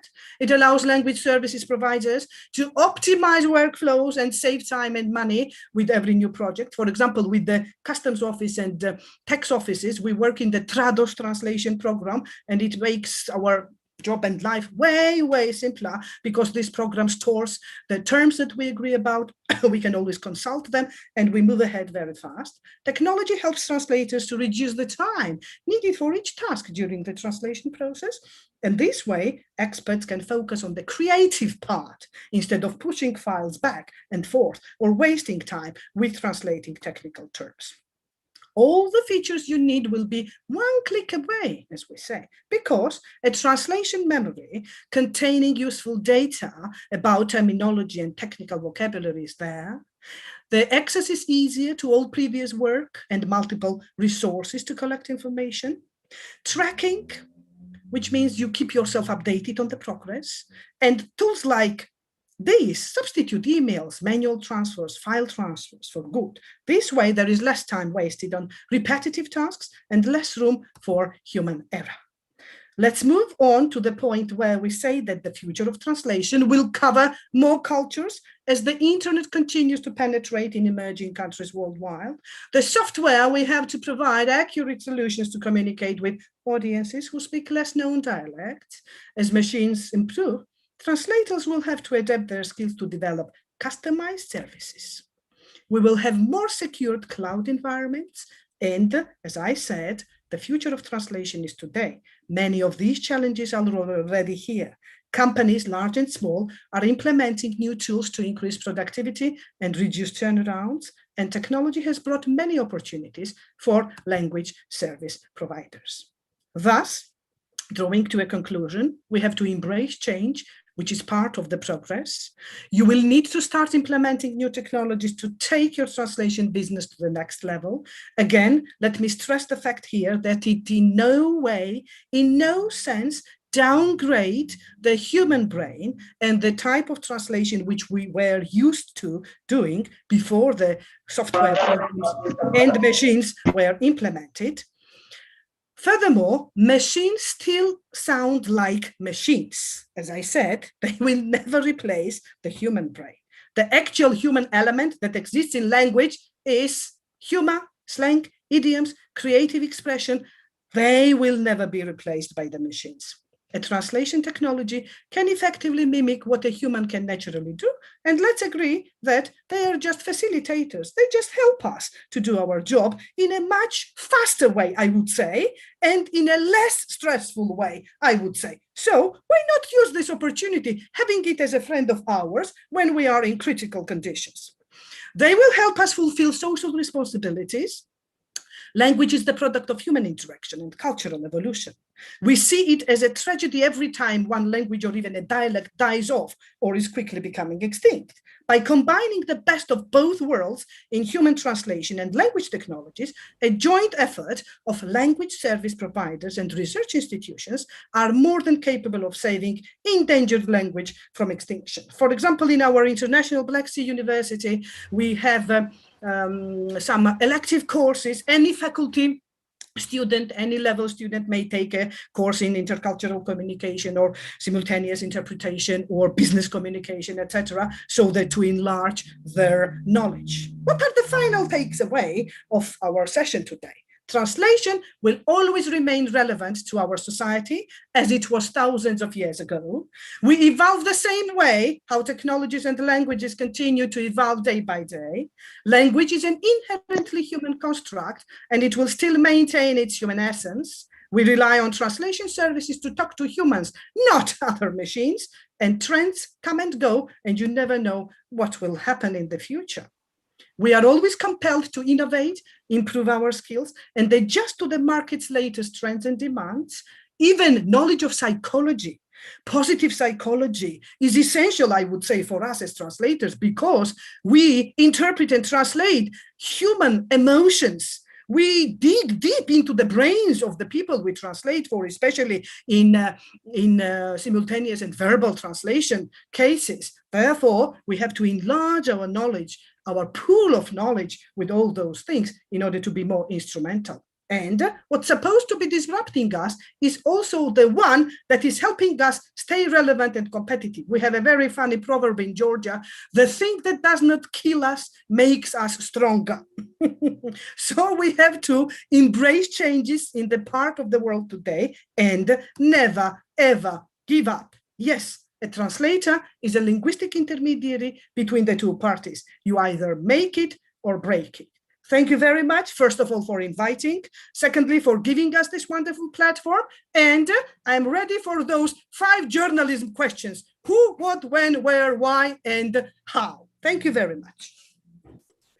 Thank you very much, Professor Lella Abdul Shefilshi. I am not sure I am spelling the word. It's okay. But it is a try from my side.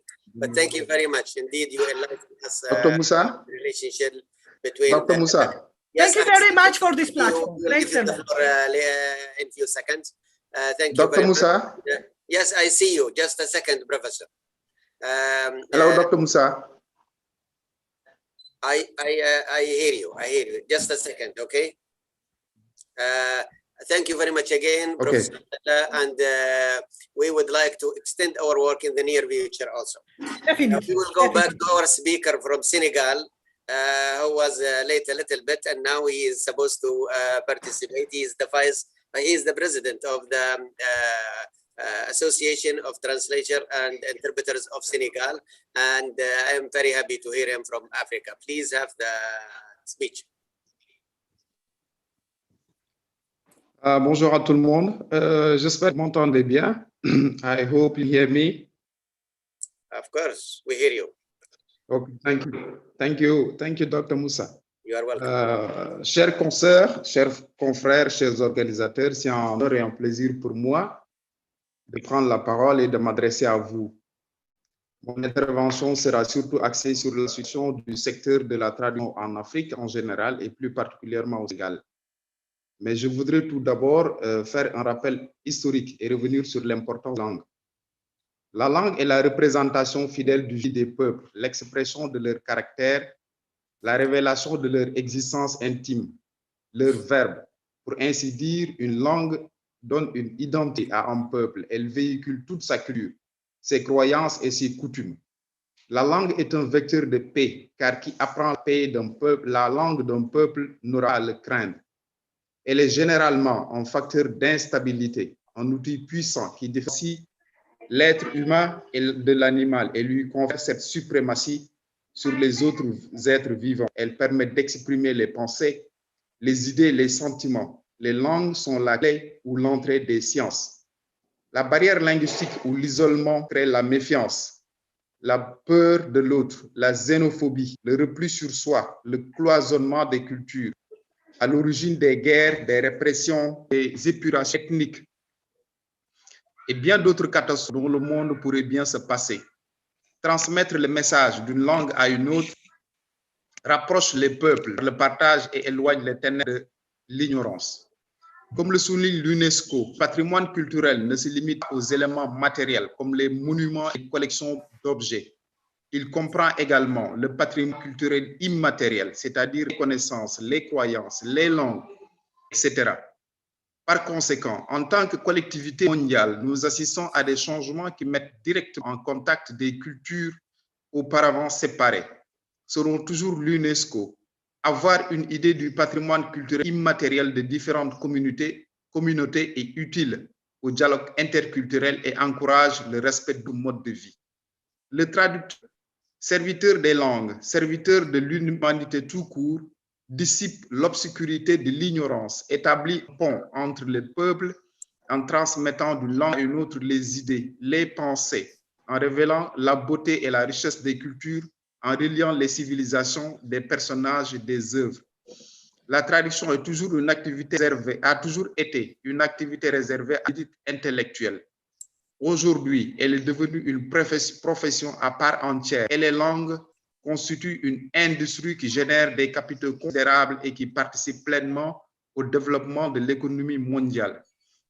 En Afrique en général et au Sénégal en particulier, ce secteur reste largement méconnu et fait l'objet de peu d'attention de la part des acteurs économiques, des décideurs et chercheurs. Peu d'études d'envergure ont été consacrées à l'industrie des langues et à la traduction, ainsi que leur contribution au développement socio-économique du pays. C'est fort de ce constat que l'Association sénégalaise des traducteurs a été créée en 2017. Cela ne veut pas dire que les traducteurs sénégalais sont restés jusqu'à cette date récente pour s'organiser. En effet, notre association est née des cendres de l'Association des traducteurs du Sénégal, mise en place il y a quelques années, mais qui n'a pas eu l'occasion de s'épanouir. Les objectifs de l'ASRA sont de fédérer les traducteurs et connaître leurs actions afin de satisfaire les besoins relatifs à leur métier, surtout et promouvoir les travaux de recherche, la publication et la formation dans les domaines de compétences de l'association en assurant un appui technologique pour faire face au développement humain, social, politique, économique. Entre autres activités, l'association se propose d'organiser ou de participer à des ateliers, des rencontres et des colloques afin de faciliter les échanges entre les traducteurs venant de diverses origines du pays. D'où notre présence à cette importante rencontre aujourd'hui. Le secteur de la traduction, bien qu'égligé, constitue un secteur porteur en mesure de répondre valablement aux problèmes essentiels que constituent l'emploi et l'insertion des jeunes diplômés dans le milieu professionnel. L'Afrique est le continent le plus multilingue du monde, avec plus de 2000 langues parlées. Cependant, la part du continent, le marché mondial de langue ne représente que 0,26% selon le rapport PSA 2011. Selon l'indice diversité Brundtberg, les difficultés de communication résultent de la diversité des langues en Afrique. Toujours d'après ces 18-20 pays, soit 72%, ayant la plus grande diversité linguistique se trouvent en Afrique. 12 des 18 pays ont un indice de diversité de 0,9, ce qui signifie en d'autres termes que la probabilité pour que deux personnes choisies au hasard parlent la même langue est de 10%. Cela représente pour les prestataires de services de langue un marché colossal. Ces difficultés de communication peuvent par contre expliquer en partie le fait que le commerce intra-africain et les exportations intra-africaines ne représentent 11% entre 2017 et 2011 comparé aux exportations africaines totales contre 50% pour les pays asiatiques émergents et 70% pour l'Europe. La situation de la traduction au Sénégal n'est guère plus reluisante. Comme nous l'avons souligné plus haut, peu d'envergure ont été réalisées dans le domaine de la traduction. L'interprétation, l'extrapolation de certains signaux peut permettre d'avoir une idée de la situation qui évolue. Depuis les indépendances jusque dans l'année 1990, il n'y a aucun programme de formation en traduction, aussi bien dans le public que dans le privé. Seul le Centre des études supérieures en gestion offrait depuis les années 1990 une certification en traduction, un diplôme 3 mois de cours. En 2008-2009, l'Institut de technique de commerce lance une licence professionnelle en langue étrangère appliquée de la traduction. En 2011, l'Institut supérieur de management de langue Estelle ouvre une formation en traduction sur 2 ans, la première au Sénégal. En 2014, avec l'Union européenne, le Sénégal finance le master d'interprétation en langue nationale. Le master vise à répondre à un besoin exprimé au niveau de l'Assemblée nationale du Sénégal, qui est de rendre les débats plus fluides et plus féconds, intégrant une plus grande partie parlementaire, quelle que soit la langue dans laquelle il s'exprime. D'autre part, l'Université Gaston Berger de Saint-Louis démarre en janvier 2015 un master d'interprétation de conférence et de traduction matique. Ce projet est soutenu par l'Union européenne et l'Organisation internationale de francophonie mise à mettre en place des formations appropriées en interprétation de conférences et en traduction en Afrique. Le programme est soutenu par un master panafricain d'interprétation de conférences et de traduction. Enfin, un autre projet de formation en traduction a démarré récemment à l'Université Cheikh Anta Diop. Le statut du traducteur au Sénégal. Partout nous entendons la manière dont le traducteur est perçu par les clients, le potentiel ou la société en général. Il s'agit plus des valeurs présumées d'expertise du traducteur que des connaissances. Une personne ou un groupe possédant un statut élevé se voit attribuer confiance, prestige, autorité, des tarifs plus élevés et un degré de professionnalisme élevé. En revanche, lorsque le signal de statut de profession est faible, les tarifs sont faibles, le traducteur, lui, de peu de considération, son travail est peu valorisé. Au Sénégal, la profession de traducteur n'est pas assez valorisée car elle est peu connue et jouit par conséquent d'un statut peu élevé comme dans la plupart des pays africains. Cependant, depuis la création de l'ASTRA, cette situation est en train de changer. La profession est plus connue grâce à nos manifestations et nos interventions dans les médias et l'association qui compte actuellement 50 de membres reçoit énormément de demandes d'adhésion. À l'instar des marchés de la plupart des pays européens, la caractéristique principale du marché sénégalais de la traduction est l'absence de réglementation. Rien n'empêche une personne non qualifiée de s'autoproclamer traducteur et de mettre en place une structure et commencer à exercer. Le bureau de traduction du ministère des Affaires étrangères joue cependant un rôle informel régulateur du milieu de la traduction en inscrivant sa liste de collaborateurs externes pour la traduction de documents administratifs et en maintenant à jour une liste de traducteurs confirmés. Au Sénégal, le marché de la traduction est constitué de traducteurs indépendants, de bureaux de traduction, d'écoles de langue, d'intermédiaires et d'honneurs d'ouvrages de traduction. Les paires de langues les plus utilisées sont le français et l'anglais, mais les traductions se font dans une dizaine de combinaisons linguistiques. Les langues nationales sont aussi traduites, surtout pour les organisations non gouvernementales et les organismes internationaux de développement, dont l'Organisation des Nations Unies et Coopération internationale. Le Sénégal compte 25 langues nationales qui sont codifiées, même si le Wolof est parlé par 80% des habitants. La situation linguistique est caractérisée par une diglossie entre les langues nationales et le Wolof. En effet, si les Sénégalais utilisent leur langue maternelle dans leur famille, ils parlent français dans leur vie professionnelle. Les obstacles à la vulgarisation des langues nationales sont l'inaccessibilité de la terminologie des savoirs à la grande majorité des locuteurs, la prééminence de l'alternance codique, le code switching dans les communications orales, le faible niveau de scripturalisation des langues nationales et le faible taux d'alphabétisation des populations. pour une meilleure valorisation des langues nationales. Une politique active de la traduction devrait être adoptée. Elle prendrait en compte tous les préalables à la traduction. L'apparition de la pandémie de Covid-19 a eu un impact sur le secteur de la traduction au Sénégal comme partout dans le monde. Pendant cette crise, les traducteurs ont été déployés à tous les niveaux, dans toutes les langues du pays. D'ailleurs, c'est ce qui a permis au Sénégal d'enregistrer de bons résultats en matière de gestion de la pandémie lors de la première vague. Plus que les autres, le domaine médical a un jargon et une terminologie très spécifique qu'ils doivent être correctement traduits par quelqu'un qui les comprend bien. De ce fait, faire appel à des traducteurs professionnels est le seul moyen d'avoir une traduction de qualité. Dans le cas d'une pandémie comme celle du coronavirus, la bonne compréhension de la situation de la population peut permettre de ralentir la propagation. La prise en compte du multilinguisme que constituent les dialectes locaux permet de fournir à tous les habitants qui parlent les différentes langues les mêmes informations et d'assurer une bonne compréhension du message par tous. La maîtrise de plusieurs langues joue un rôle important dans la lutte contre cette pandémie, car aujourd'hui, plus que jamais, les gens ont besoin de confort, d'informations fiables et d'une communication efficace. Et c'est à ce niveau que réside le paradoxe de cette crise, car même si la situation la traduction s'avère indispensable, comme elle ne l'a jamais été, les traducteurs ont du mal à trouver du travail. La raison principale est que les donneurs d'ouvrages touchés par la crise ont du mal à s'offrir des services de traduction de qualité.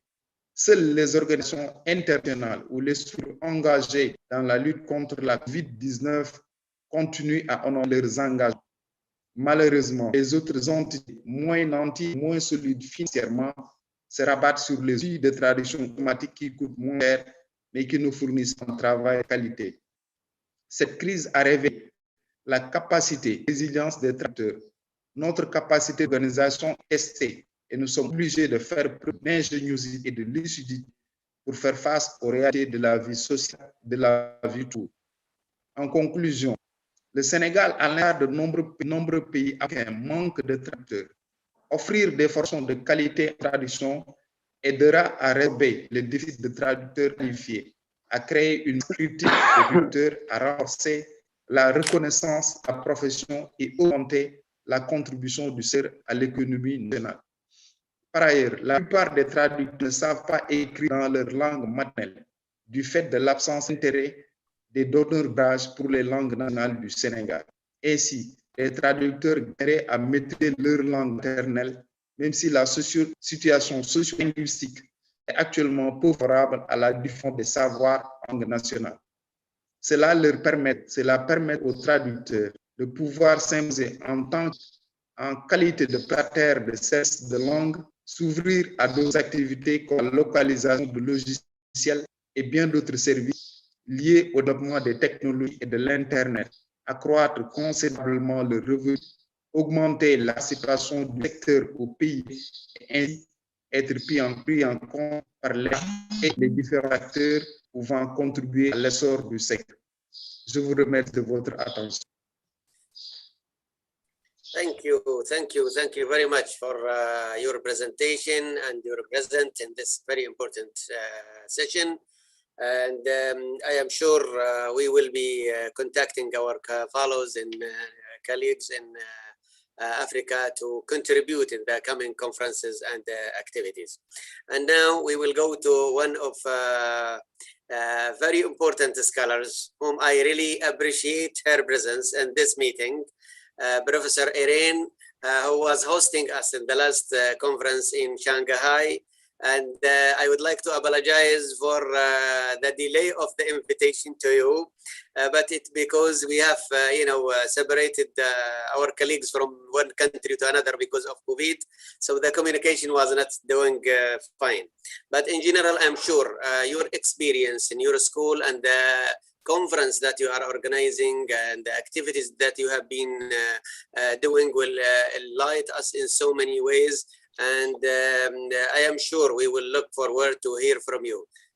Professor is always, supporting us in so many ways, and we would like to listen to her and enjoy the listening. Thank you very much. Thank you, Professor Ali Moosa. I would, on my screen says host disabled participant screen sharing. So I would need your permission to share my screen. Thank you, sir. Yes, thank you. Of course, you can share the screen.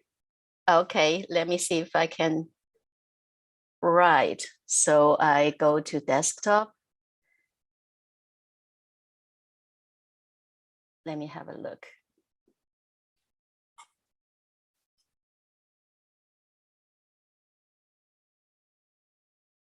Sorry, just bear with me. Last time we saw each other, you were in Shanghai, sir, right? So we hope that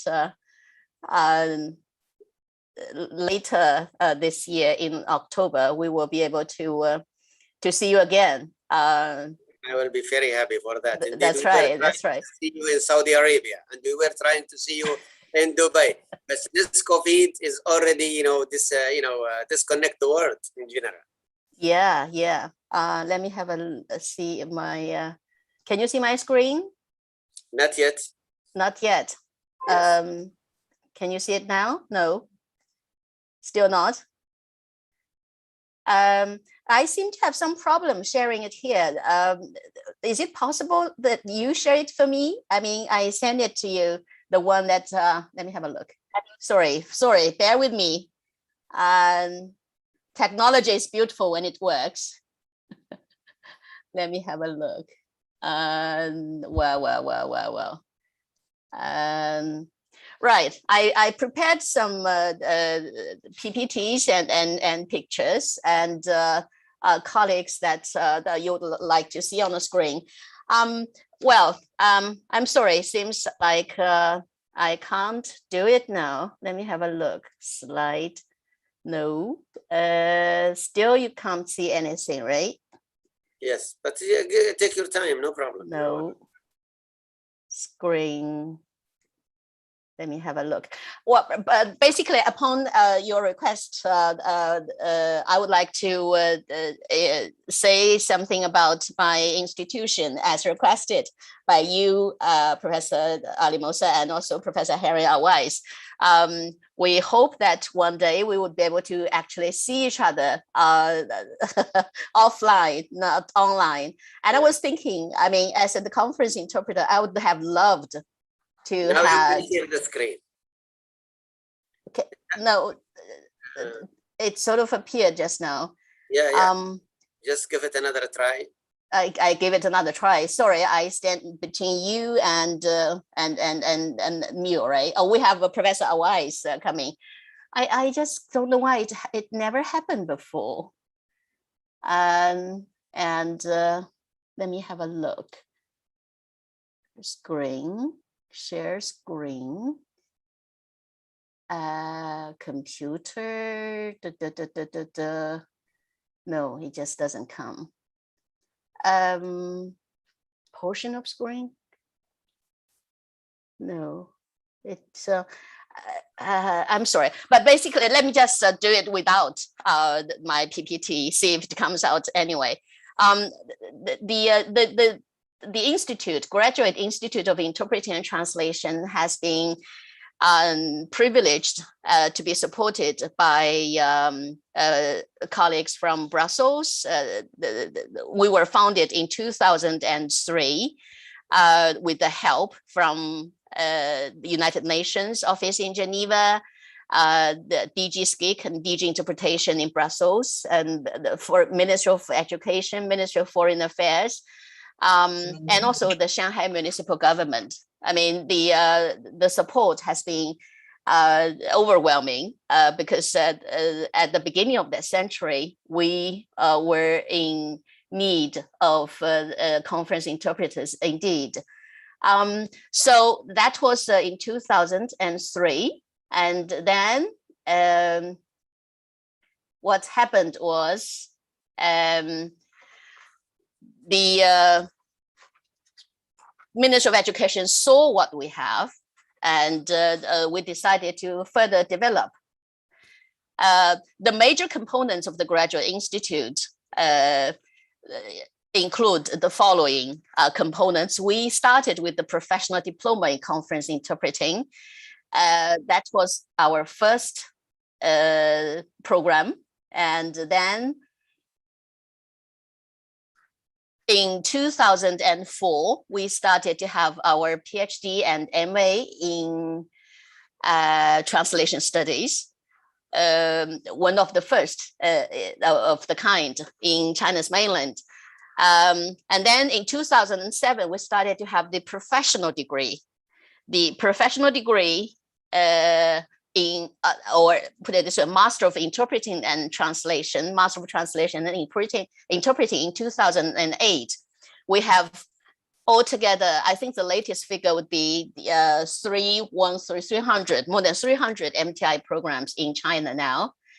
And then we started to develop other research centers as well. For example, the Interdisciplinary Research Center that Professor Hannelore Lianke talked to you about, and also the Joint Laboratory for TNI with Artificial Intelligence, the Multilingual Relay Interpreting Contest, which started in 2018.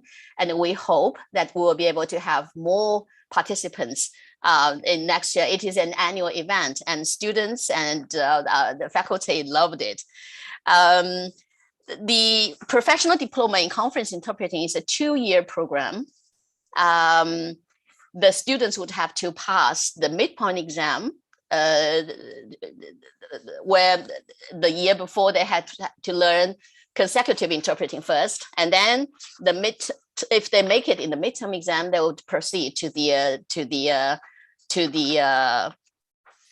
simultaneous part, and then they in their graduation exam, they would have to pass. Or they would have to present themselves before a panel of experts from both the United Nations and also DG SCIC, and also Ministry of Foreign Affairs, and senior colleagues in the market who would be sitting on the panel to decide whether or not they're ready to for the exam. So after they graduate, they proceed to the market. So we do get to be good gatekeeper. And for the Master of MTI program, Master of Translation and Interpreting, it's a 2.5-year program, again full-time. Students focus on their skills in translation and interpreting. And hopefully, as colleagues have heard just now, they would be able to have the hybrid skills, both in translation and in interpreting, in localization, so that they would be able to fit into the broader market. For the Interdisciplinary Research Center, we've been having, I wish you could see the pictures. We prepared beautiful pictures. I don't know why. This is the first time that I cannot share my screen, Jesus Christ. But anyway, the Interdisciplinary Research Center, the first one was held in 2016. And then we had it in 2017 and 18. 18 was the different. We had one in 19, not the one in 20. So in later this year, on October the 28th to the 29th, we're going to have the the 5th one, and we're going to have a Young Researchers Forum where PhD students would be able to have an opportunity to share with the senior colleagues what they have prepared. And then the Multilingual Relay Interpreting Contest. This is an innovative kind of approach that we started to try back in 2018, which is basically a kind of relay interpreting contest. In other words, students from different language background would be able to deliver speeches in their mother tongue, and then it will be simultaneously interpreted into other languages through a relay, through a pivot language, a relay language, so to speak. Since it takes place in China, so far we have been using Chinese as the relay language or the pivot language. If it takes place in Saudi Arabia, for example, Professor Ali Musa, we would be able to have Arabic as the pivot language or the relay language, and then it's interpreted into other languages. We do have very impressive international faculty, and I'm privileged and humbled to say that Professor Dr. Hannelore Lianke has been co-chair of our interdisciplinary research center. We have other renowned professors who used to be management of the United Nations of International Organization. We have the senior experts from DG SCIC, DG Interpretation, and AIIC members, for example. We focus very much on international cooperation and exchanges. We have signed cooperative agreements with the International Labour Organization, for example. And I saw Professor Garbowski and Olga there. We have a cooperation arrangement with them as well. I wish you could see the beautiful pictures indeed, but sorry, I haven't been able to show it. But anyway, so we interpret the world and translate the future. And as Professor Ali Musa said it most eloquently, we are one family in this world. And I look forward to seeing all the colleagues late October for our conference. We will soon announce all the details. And I look forward to seeing everybody then and there.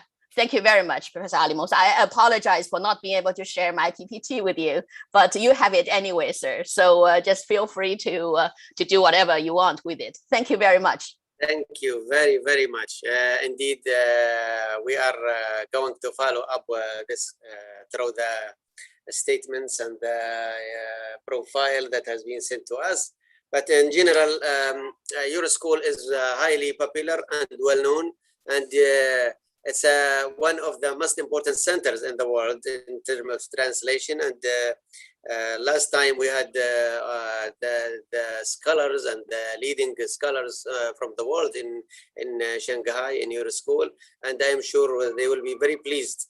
All our audience here and others who will later come and see these presentations in the YouTube. We would like them to participate and share. As I said, it's very important to communicate and create things and keep, gathering together. This is very important for everybody to learn from the experience of others and to extend our relations to a better world for all of us. Indeed, thank you very much, indeed. Professor. Thank you. Thank you. Thank you. Well, on behalf of Professor Hanari Awais, who is really not capable to join us because of electricity in Beirut. As you may know, in Beirut, the electricity is an issue, and we will not be able really sometimes to get connected. But he is greeting all of you and apologize for not being with us in this session. The second thing, I would like to apologize for not having the interpreters in this conference for the same reasons, for the lack of capabilities to have our colleagues to interpret different languages. But of course, we will be planning this in the next future, in the next conference, to be well done and with the share of everybody. I would like to say something very important in this level. This conference is yours. It doesn't belong to any government, no organizations, nobody. It belongs to the people who participate, whether they are institutions, whether they are departments, whether they are schools, whether they are students, professors, researchers, whoever interested in the area of translation and in language, they are welcome to this platform, which is put together in order to bring everybody in this place. Second, we would like you to be not only participant, we would like you to be organizers. We would like you to be the one who run and administrate this platform. It's not ours. We are just putting this together in order to bring you to this platform. But we need you really to administer this platform for you. So in the coming future, we will send you an invitation letter in order to have like an election and body of administration for this platform, and I'm sure they will be from all over the world who will be part of this. We were meant in order to eliminate the borders in terms of geography or other barriers, and to bring people all together in order to exchange the experience and to learn from each other, and also to bring the information and the programs and activities of each other into one place in which we are going to be very proud of the participation from all over the world. This session, we will give some times for questions. I am sure we exceeded the limit that we have put for this first session, but we can have some questions in order to listen to our colleagues in this session.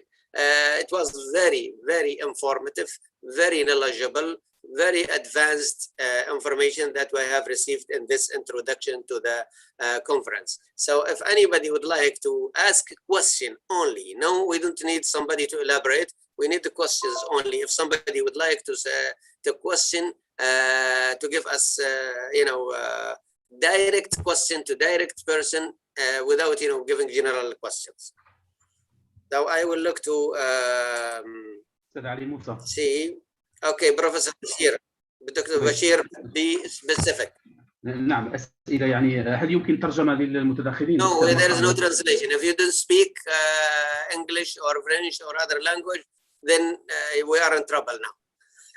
لا عندي تدخل باللغة العربية. أرجو المساعدة. Okay, can you give me the question very quickly and I will translate. نعم الترجمة يعني نشكر كل المتدخلين على هذه المداخلات القيمة حول الترجمة، لكن أسئلة يعني مباشرة. أفتاق الترجمة في المستقبل، يعني كيف يمكن أن نعد ترجمة مستقبلية؟ هل يوجد تقارير تقييمية تساعدنا على إنجاز هذا المشروع المتعلق بالترجمة المستقبلية؟ السؤال الثاني الترجمة كفاية brother لأنه الوقت ما يسمع. Okay, Professor Bashir was trying to ask what is the future of translation in terms of all these challenges and changes. If somebody would like to answer this question, please, give us, your opinion. وين أستاذ وين Okay. وين Okay, when Professor Wenran, he's asking you about the future of translation in terms of these changes and, in terms of technology and development in the area of translation. Okay, thank you for the question. I'm not technology savvy, but then I think in the future, the possibility might be the integration, or I would say the combination of the skills and capabilities of human interpreters and translators and machine. So it could be I think that it's quite likely that we're going to see the coexistence of human translators and interpreters and machine translators and interpreters. And I think it's not a wise thing for us to underestimate the quick development and the can-do of machines. But then that doesn't mean that human translators and interpreters will be totally replaced by machines. So I think as, firstly, as practitioners, we should try to make full use of the advantages, the facilities that are brought along by machines. But at the same time, we will try to tap into the potentials we as human translators and interpreters can do. As the previous speakers have rightly pointed out, there is emotion, there is literature, poetic expressions, new terminologies that simply cannot be done by machine translations. But on other occasions, I think there are also areas that machine translation does not have enough corpus. So we still have a lot to do. This is the first thing I would like to point out. The second thing I would like to mention is we should try to make our student translators and interpreters to have hybrid skills, to have more than what is required now. Translation, interpreting, and trans-editing, trans-creative, writing as well as translation skills.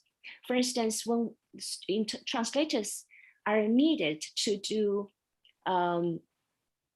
news translation, journalism translation, you know, it has to be a kind of trans-editing, and trans-creativity is always required, plus writing in a foreign language. So all these kind of skills need to be trained and developed in our training programs. So I think we as educators should prepare our students for future employability, which is very much challenged by machines, by AI of different kinds. But at the same time, I think what is also equally important is to train their critical thinking skills. So translation in general is thought of as something to, you know, relate or similar to imitation, to repetition, to representation. But what is missing and what needs to be emphasized in our training program is the transferable skills, such as critical thinking skills, communication skills, skills for dealing with people-to-people relations, and, you know, all these kind of things need to be developed at the same time alongside with the development of translation and interpreting skills. So that's the ideas I wish to share with my dear colleagues here. So on the one hand, we should realize and foresee what is being done by machine and what can be done by AI in the future. And we should by no means underestimate the importance and what machine can do. Now, on the other hand, we should not underestimate we as human interpreters, translators, and educators can do to prepare our students for the, you know, the future possibilities. So I think this is, you know, like the two wings of our programs. Okay, so just to try to prepare students to do more than they can at the moment, so that they have the kind of potential to do, to cope with the situation in the future. That's what I wish to convey. And of course, I would be all ears to the insights from other colleagues as well. Thank you. Thank you very much. Badr At-Tarji. Assalamu alaikum. Assalam. About the, I want to ask about the situation of the Arabic Chinese translations in the last 100 years, how it's look, and is affected by the economics and the, okay, is it clear? Yes, clear. Okay, thank you. I think we will go to Professor. Okay, you finished the question? Okay, Professor Irene, he was trying to ask about the situation of Arabic and Chinese translation over the 100 years. So I don't know how to answer this question, but anyway, it developed, I think, with terms in technology and the exchange of trade and etc. And I think he is coming from this perspective.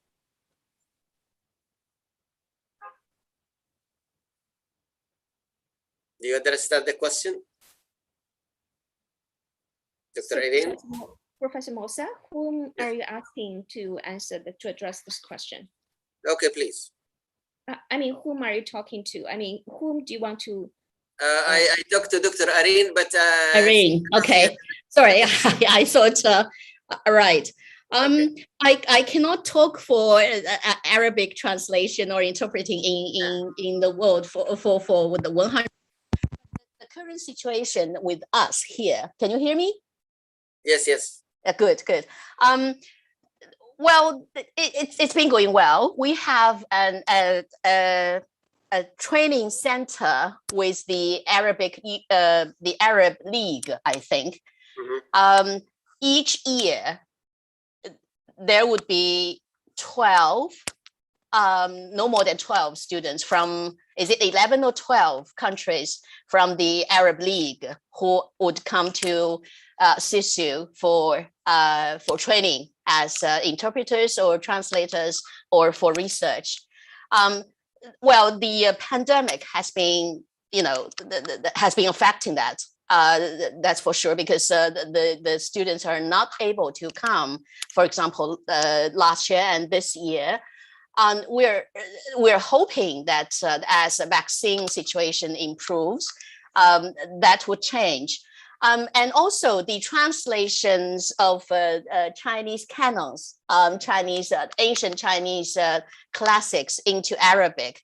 Professor Ali Musa, as you may have already known, Professor Wang Youyong, I wonder if he is with us at the moment, but I saw his name on the list of the speakers. Yeah, so he would be with us tomorrow or the day after tomorrow. I'm sure he would proudly present to our colleagues the ancient Chinese classics that he has done, he and his team. So I think the Arabic-Chinese kind of interaction is still very active. And I'm sure there will be more that we can do in the coming days, I'm sure. So if, I mean, I can't answer it. I can't say for the past century, but I am quite optimistic about the future of the interaction. Thank you, sir. Thank you very much. This is the point. I think we are looking to the future more than looking backward. We are having a lot of good things to do it in the future. Dr. Khulud? Yes, do you hear me? Very quick question and direct it to somebody, please. Oh, okay. Thank you for all the presentation. They are informative ones. Many of the presenters touched upon the relationship between artificial intelligence and translation. Would any kindly elaborate more on this issue? And thank you.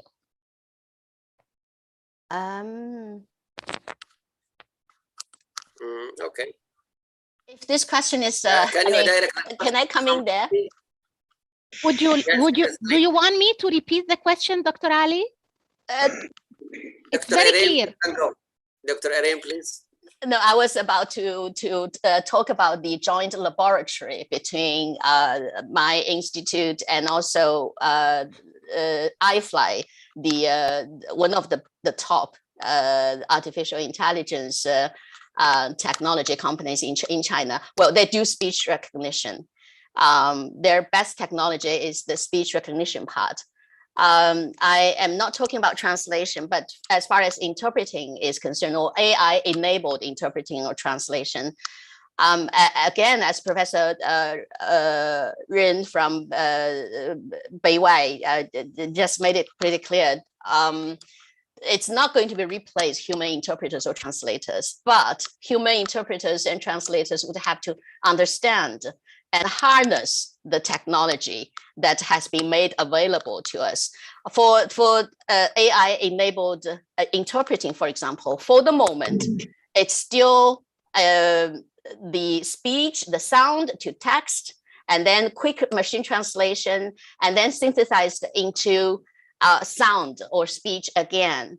So I think in the coming days, we will see technology continue to advance, of course, but at the same time, I think technology would reach a kind of plateau, because in the past, for example, technology has been advancing so rapidly that we have all been overwhelmed. However, this last mile, or the last 2 to 3% of the accuracy or whatever you have, you name it, there will be a kind of diminishing effect.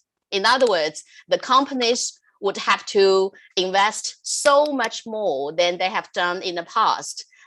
And there's no guarantee that they would be able to actually solve the issues or address this issue of the last mile. I think the last mile, the last several percentage points would have to rest with human interpreters and translators. And that's how I look at it. I see Professor Lianke nodding your ladyship. I think you have excellent views there. You have to unmute yourself. I'm sorry, Professor Ali Musa, we seem to be on site, and I was taking over from you, but I saw Professor Hanno Lianke nodding. Maybe, yeah, you have some comments to make, okay, your lady? Well, I do. I fully agree with what you say. And I think the experience we have at GIT already showed on the one hand, but the other hand is also on the practical market side, what we see at WIPO, the World Intellectual Property Organization in Geneva, where they have developed neuro-machine translation. They make a rough translation of each Chinese patent coming in. Each 3 minutes, a new Chinese patent comes in. And so it is roughly translated with the terminological basis of the data bank of WIPO. This data bank is, you can access, everybody can access. It's called Pearl, like the beautiful pearls Professor Dr. Irene Zhang is wearing. And so they make a rough translation, taking into in all the technical terminology, which is correct. Stylistically, it has to be reworked, and it will be reworked only for those patents which have, I mean, give rise to a hope to make the whole way through. So I think, but they are planning also, and they're working on improving this kind of plateau, which they achieved, like Professor Irene Zhang just mentioned. And it is like with a language, one seems to know a little bit, and then one reaches a stadium where one has to make a very big effort. And I think this effort, even if their means, the financial means are there, it's not always so easy to overcome this hurdle. So that's my brief point on that. Thank you, doctors. Thank you. Dr. Mosa, may I just add a few things to this question? Okay, final thing, because we have to close this session. Okay, go ahead, please. Oh, very briefly, sorry. I think we have to be aware of the potential challenges brought along by technology. So I think the programs has to be adaptable. For the programs that aim to train lower level or intermediary level of translators and interpreters, I strongly suggest that maybe they can turn to related areas, or to train students that are multitasking in translation, interpreting, and capable of doing broad array of knowledge of jobs, like serving the language service sectors. But for programs training high caliber translators and interpreters, I think still there is much opportunity still for us to go and to look forward to, and we don't really have much to worry about, given that we are fully tapping into the advantages of technology that can enable us to do things better. So this is very brief comment, and multilingual interpreting and translation, rarely or less frequently used languages. I think those are the I would say hold promise for the future. Back to you. Sorry for taking extra time, and I know that we're running short of time. I agree with you, Doctor. Thank you very much. Thank you very, very much. I think we have to close this session and to start the new one because we exceeded the time that has been scheduled for this. Thank you for all the speakers. With my big intention to this meeting in the first session, I would like to extend it further, but unfortunately we have to cut here the discussions. And I would like to welcome Professor Zahia Juwairo to come to the scene now, and also the colleagues in the other session. I would like really to present Dr. Zahia. She is the Dean of College or Institute of Translation in Tunisia, and she will be leading this session. Dr. Zahia. Dr. Zahia. Dr. Zahia.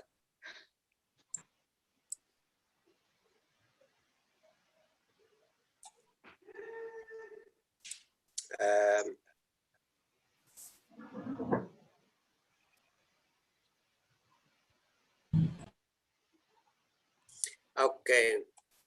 We'd like to go to the speakers. Dr. Claudia Tresu, Dr. Barbara Mikhail, Dr. Olina, Dr.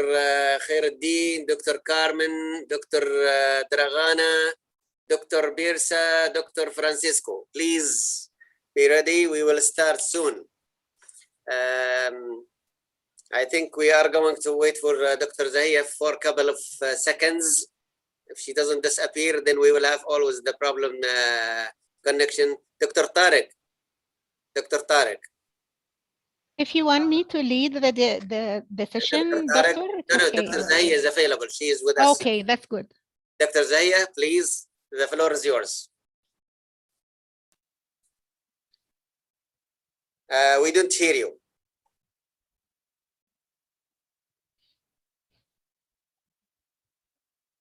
No sound. No, the voice is not clear. Aywa? She's here now. Yes. Hear me now? Yes, yes, yes. Hello, everyone. Thank you. Thank you, Dr. Ali, for letting me part of this event. I welcome all of you, dear professors and participants to this conference. I thank you for your fruitful participation. I also express my deep thanks and appreciation for all the efforts made by Professor Ali El Moussa to make this conference a success. I express also my gratitude to let me being a part of this event.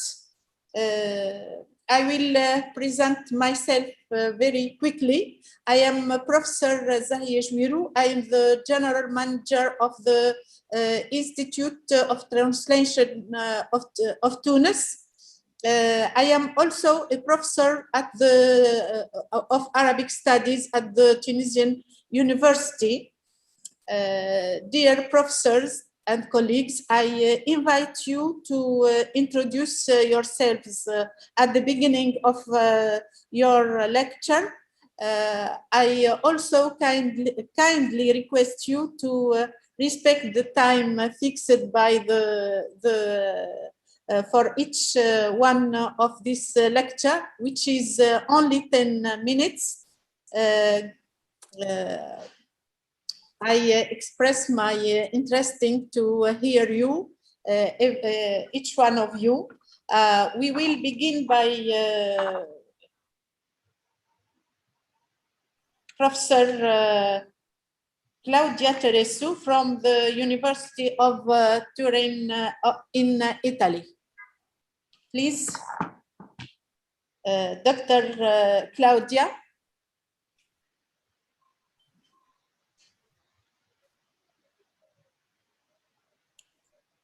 Dr. Claudia? See the next. Then if Dr.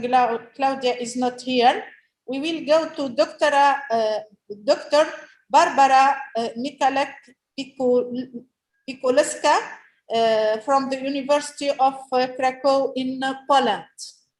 Yeah, thank you very much, Dr. Zahia. Thank you very much, Dr. Ali, for inviting me for this conference. I appreciate it. My name is Barbara Michalek-Pikuleska. I am the head of Arabic department in University of Jagiellonian in Krakow. My main subject is modern Arabic literature. So I would like to share my screen. I hope, is it possible, Dr. Ali? Yes, yes, of course. I hope I can manage it. Your screen. Share screen. Yeah, I am trying. Okay. Okay, you are there. Oh, okay. You see my presentation? Yes, we do. Okay, I'm sorry because I do not see it. I will try to memorize the slides. I think the first one is the title. Translation is one of the most important questions in the comparison of other cultures, as equally in their enrichment. The greater the number of translations, the greater the awareness amongst readers, the world, all they're experiencing, and understanding of Arab culture. Polish as a language uses the alternate words translation and rendition. If assuming that these are synonymous, yet the very etymology of these two words points to the difference between them. There exists an analogical opposition within the Latin. The form I translate would be equivalent of interpreter, and I render is a linguistic calque of transfer. The difference is, as one can see, significant, for within it lurks the correct conviction that the mechanical transfer of an utterance from one language to another is treated as the act of its explanation, an explanation based on understanding. In translating literature from one language into another, we bring people closer together. This has been the subject of much research, both theoretical and practical. Robert Frost is one of the view that it is the poetry which disappears in translation, while Paul Valery considers that there exist poetical works which lose little when rendered in translation into prose, or even nothing at all.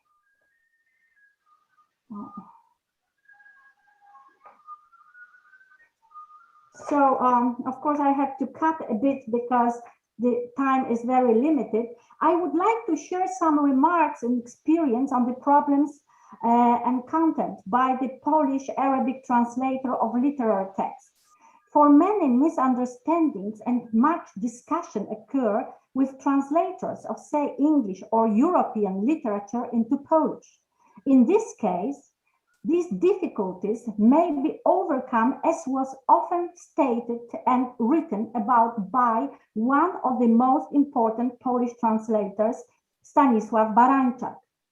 He speculates over theoretical conclusions drawn from translation experiences, subsequently developing them on the example of particular works translated from foreign languages. In the case of translation from European languages, the translator does not have to translate culture into culture. It's opposite when we translate from Oriental languages. We shall begin, therefore, from classical Arabic text, that is classical Arabic poetry in its translation into Polish, which as a result of construction of classical Qasida is not possible to completely render in translation.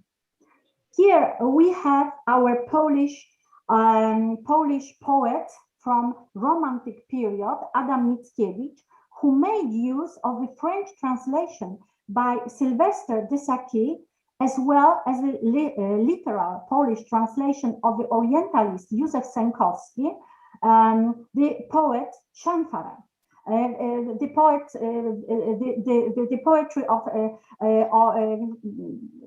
entitled Szanfara, and also he translated another poem, Al-Mutanabbi. It is also titled Al-Mutanabbi, written on the basis of the French translation by Lagrange. The French translation was close to the Arabic origin.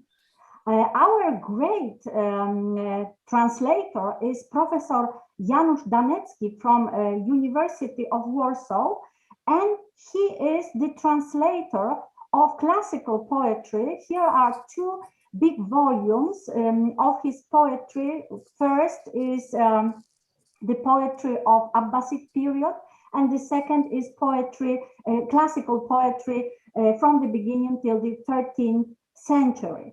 So he wrote a huge introduction to this poetry. It's around 100 pages. So of course I will pick up a few sentences because he says that the poetry, he could translate it philologically, and it means for him literally, and of course, translation, literary translation, attempting to capture the atmosphere and the content in such a way that a reader from the different culture most could understand what the author of the original wanted to say.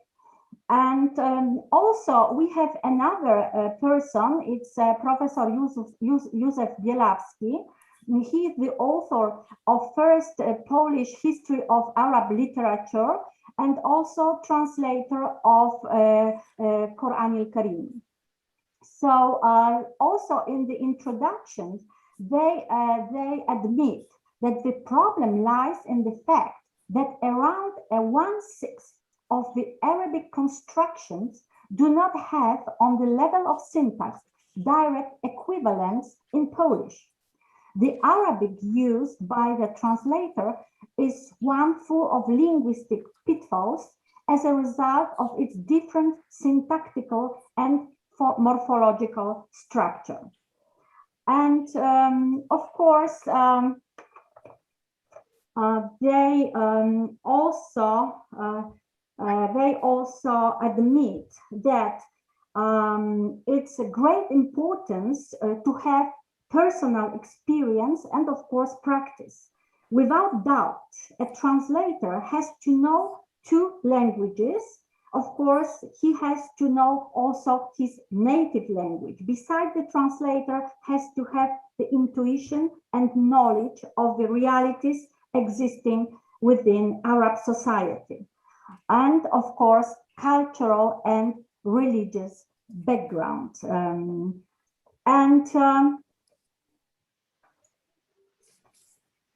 Here we have also Polish translator, Professor Krystyna Skarżyńska-Bocheńska. She translated Adonis as well as the huge volume of translation of Polish, of Arabic modern poets. And she writes in her introduction. Another problem resulting from the language situation of the Arab world is the existence of diglossia that is functioning alongside each other of the Arabic literary language, Fusha, and its dialects, Lahjat.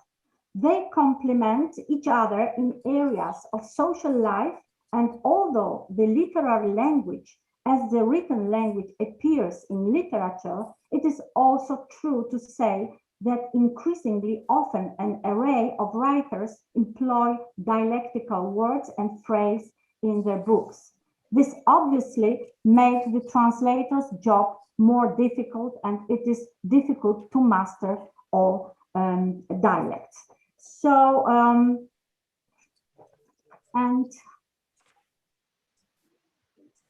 the 21st century represents a gradual increase in the number of translations from Arabic. The Polish reader is exposed to numerous translations of Arabic classical and contemporary writers and poets.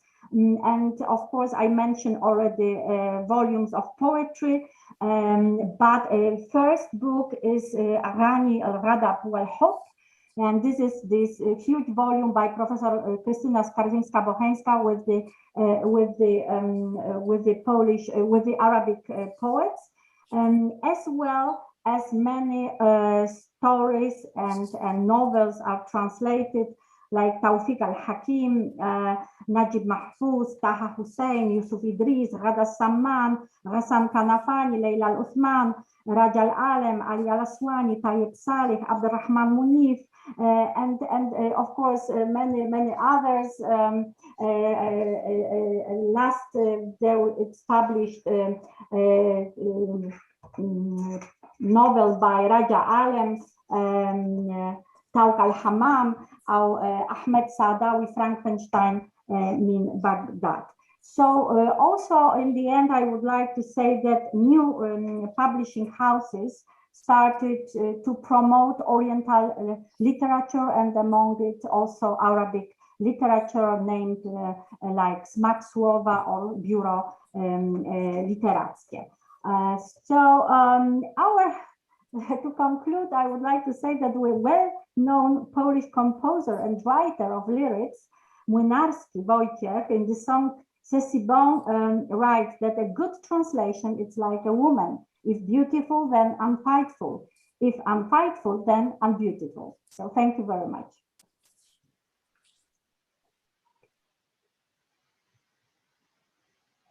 Thank you.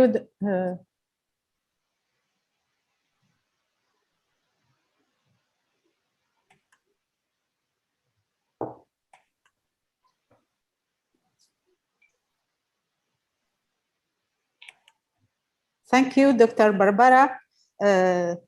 You hear me? Yes. Thank you, Dr. Barbara. I benefited very well from your presentation. It is so interesting to hear from you about the interest given to the Arabic literature by our colleagues in Poland.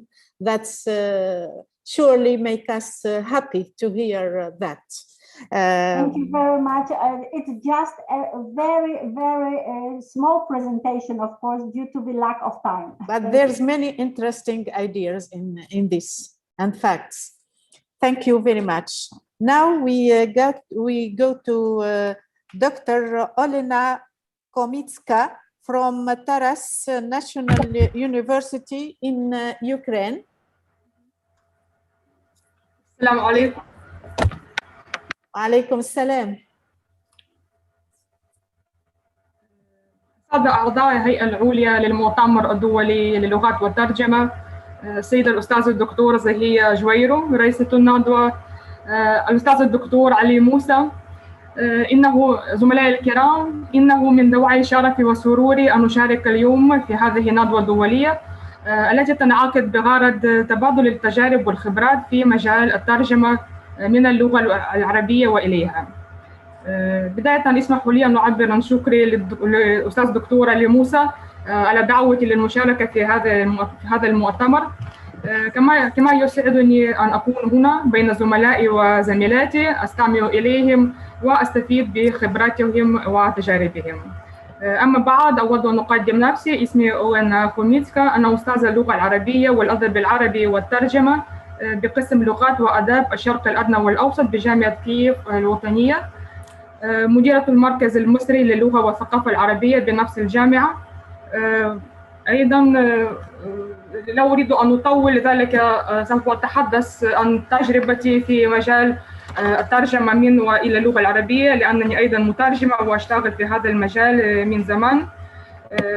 بدأت مشواري المهني في مجال الترجمة من وإلى اللغة العربية من تسعينات القرن الماضي، عندما كنت طالبة في قسم الدراسات الشرقية بالجامعة التي أدرس فيها حالياً. أي أنني أعمل في هذا المجال منذ أكثر من 20 سنة، وأقوم بالترجمة الشفهية التتبعية والفورية، بما في ذلك المؤتمرات، ترجمة المؤتمرات والوفود الرسمية، والترجمة التحريرية بأنواعها في موضوعات مختلفة كالسياسة والاقتصاد والتجارة والصناعة والتكنولوجيات إلى آخره، بالإضافة إلى الترجمة الأدبية لأعمال الكتاب الأوكران إلى اللغة العربية والكتاب العرب إلى اللغة الأوكرانية. أعتقد أن التحديات والصعوبات التي نواجهها عند الترجمة من اللغة العربية إلى اللغة الأوكرانية مثلاً هي تشبه التحديات التي نواجهها أثناء الترجمة عموماً، ترجمة عن اللغة العربية إلى اللغات الأخرى، ومنها على سبيل المثال ترجمة الواقعيات ريالية، أدوات أو ظواهر الثقافة المادية، الخصائص الإثنوغرافية، العادات، طقوس مثلا، حقائق، عمليات تاريخية التي غير موجودة أو التي لا تحتوي عادة على معادلات معجمية في اللغات الأخرى. أيضا بالنسبة للغة العربية فهي غياب توحيد المصطلحات داخل اللغة العربية نفسها، حيث ممكن تختلف من بلد عربي لآخر، وعلى المترجم أن يكون ملما بهذه الخصائص وأن يأخذ في الاعتبار البلد الذي يترجم له. مثلا المصطلحات التقنية، وأحيانا يشعر المترجم بنقص المعرفة بسبب عدم وجود تعليم المتخصص في مجال ما. هناك فروقات إقليمية بحيث بعض الدول تعطي أفضلية لمفردات معينة دون غيرها، رغم أن كل مثلا كلي مصطلحين موجودان في قاموس اللغة العربية الفصحى، مثلا الساحة والميدان، رئيس الوزراء في دول المشرق العربي الوزير الأول في دول المغرب العربي. الفروقات في التسمية الرتب العسكرية، مثلا أسماء الشهور، شهور السنة في الدول المختلفة. أيضا اللغة العربية ليست لغة واحدة، هي اللهجات، وكثيرا ما يجد يعني يفاجئ المترجم مثلا أن المتحدث يبدو يتكلم بلهجة بالعامية باللغة الدارجة، وأحيانا هذا أيضا نوع من التحدي، وعلى المترجم أن يتقن لهجة ويكون ملما بمبادئ اللهجات العربية عموما. كما قلت اللغة العربية الفصحى هي أيضا لغة ليست واحدة، الفصحى المغرب العربي غير الفصحى المشرق العربي، لذلك على المترجم أن يكون واعيا بهذه الفروق. أيضا بالنسبة لمثلا الترجمة الأدبية، أنا خصيصا شخصيا لما كنت أترجم أحد الكتب الأطفال إلى اللغة العربية من اللغة الأوكرانية، وجدت صعوبات في مثلا نقل أصوات الطبيعة. الكتاب على سبيل المثال كان حول يسمى بصوت عال بصوت منخفض همسا، هو كتاب يشرح للأطفال أصوات الطبيعة، أصوات التي صعب نقلها أصلا، يعني هي تقليد للأصوات، مثلا صوت الديك، صوت بعض الحيوانات، صوت الماء، صوت الريح إلى آخره. وكان كتاب برسوم توضيحية، وكنت أجد صعوبة في العثور على بعض المفردات، على مقبلات دقيقة، يعني معادلات دقيقة لمسميات الأوكرانية لبعض الأصوات في اللغة العربية، أصوات الوشيش، البقبقة إلى آخره. واضطررت أستعمل إلى أغاني أطفال حتى أستخرج أصوات الطيور مثلا. لكن كان عمل ممتع حقا. نفس الشيء مع أسماء النباتات، مثلا اللغة العربية تميل كثيرا إلى التعميم، يقول زهرة أو وردة، بينما عندنا مثلا في اللغة أسماء دقيقة لكل هذه النباتات. لكن أنا أترجم كما قلت منذ تسعينات القرن الماضي، واستطيع ان اقارن كيف كانت الترجمه في ذلك الوقت وكيف هي الان. انا ارى شخصيا ان انتشار الانترنت والعولمه، انتشار المواد الالكترونيه، المواقع المتخصصه تسهل عمل المترجم بدرجه كبيره حاليا في الوقت الحالي. اليوم مثلا مترجم يستطيع ان يقرا موقع متخصص لبلد ما في المجال الذي يترجم فيه، مثلا يجد لبلد معين، يتعرف على المصطلحات التي تستخدم في هذا البلد بالذات مثلا. هذا كان مستحيلا في نهاية التسعينات وبداية 2000، كنا نجد قواميس بصعوبة. الآن هناك قواميس إلكترونية جيدة، معاجم على الإنترنت، نجد كل هذه الأشياء، وحتى نستطيع ونستشير من حاملي اللغة بسهولة، نجدهم في الإنترنت حول يعني بعض المصطلحات وترجمتها، وهذا طبعا يسهل العمل. بالنسبة للترجمة الأدبية في أوكرانيا، كنت أود أن أقول وعموما في جامعتي مثلا إعداد المترجم اللغة العربية، عموما اللغة العربية تحظى بإقبال كبير بين طلاب الأوكران، وهي تدرس في أوكرانيا في عدة جامعات، أهمها جامعة تاراس شيفشينكو الوطنية في كييف، وجامعة كييف الوطنية للغات. أنا أيضا أقوم بتدريس مادة الترجمة على الطلاب الأوكران في جامعتي، ومثلا برنامج إعداد المترجم يتضمن عندنا المواد التالية مثلا لطلاب البكالوريوس، يعني مثلا أساسيات نظرية الترجمة، أساسيات تطبيق الترجمة، الترجمة السمعية البصرية، ترجمة النصوص الاقتصادية والتجارية من وإلى اللغة العربية، ترجمة النصوص القانونية والدبلوماسية، ترجمة تحريرية وشفهية من العربية للأوكرانية وبالعكس. على المستوى الماجستير تضاف إلى هذه المواد مثلا ترجمة المؤتمرات وترجمات في المجالات المتخصصة مثل الترجمة الطبية والترجمة التقنية والترجمة النصوص العلمية، ترجمة في مجال الصناعة والزراعة، حيث يتدرب الطالب على الترجمة في مختلف المجالات. كما طبعا هناك قاعات مزودة بكافة المعدات اللازمة لتدريب الطلبة على ترجمة فورية. أيضا أود أن نتحدث باختصار حول الترجمة الأدبية في أوكرانيا. هي بدأت من زمان طبعا. أنا أود أن أذكر مثلا المستعرب أوكراني من أصل سوري توفيق كيزما الذي درس في أوكرانيا في بداية القرن العشرين، وكان يترجم قصص لميخائيل نعيمة. ميخائيل نعيمة نفسه درس في أوكرانيا في بداية القرن العشرين في مدرسة دينية في مدينة بولتاوا، ومعروف عندنا بترجمته لقصيدة الشاعر الأوكراني كبير تاراس شفشنكو إلى اللغة العربية، قصيدة ميثاق.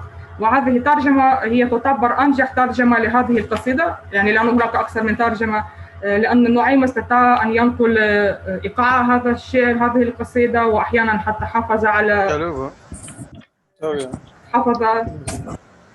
نعم. You can continue, yes. وصلي الوقت يعني خلص. أنا please mute your phone. Someone who is Mr. Labu. Mr. Labu. نعيمة استطاع أن يحافظ على إيقاع هذه القصيدة، وأحيانا حافظ على القافية ونقل الأجواء القصيدة بالدقة.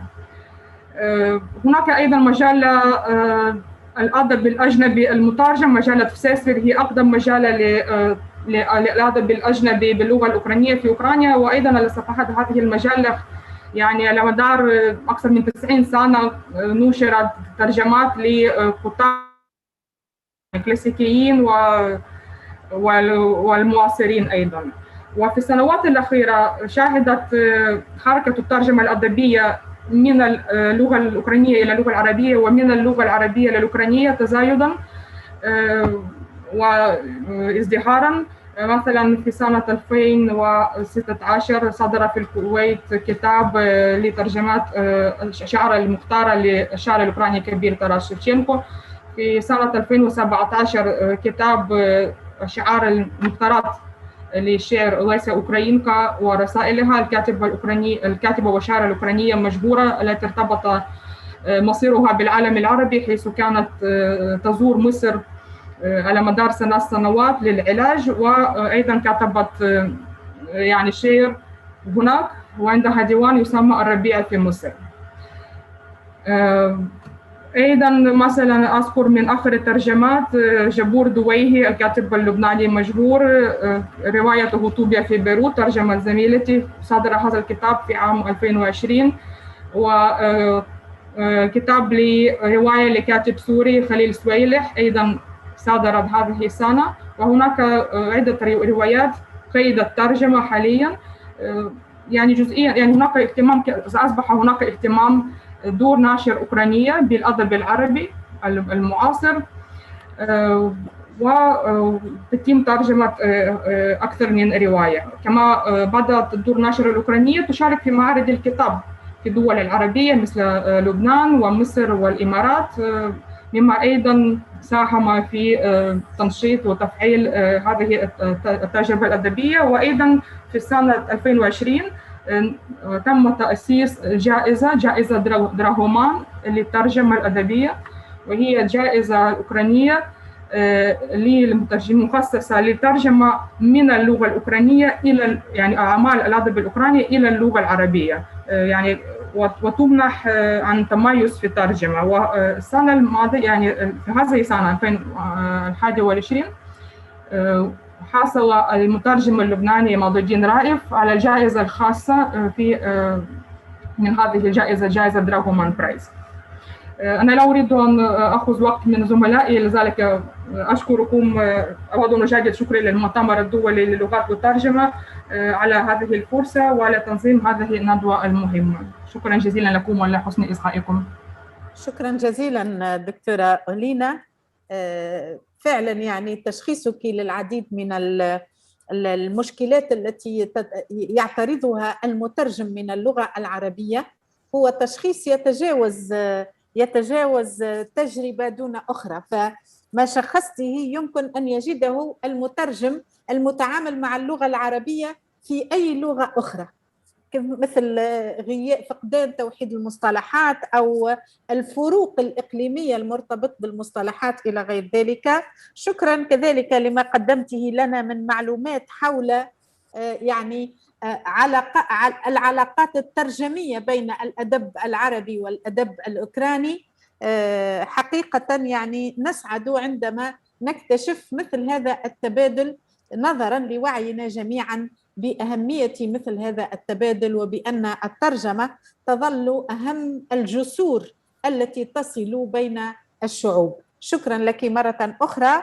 ونمر الآن we go now to Professor Khairuddin Hodzic, who will present us his presentation.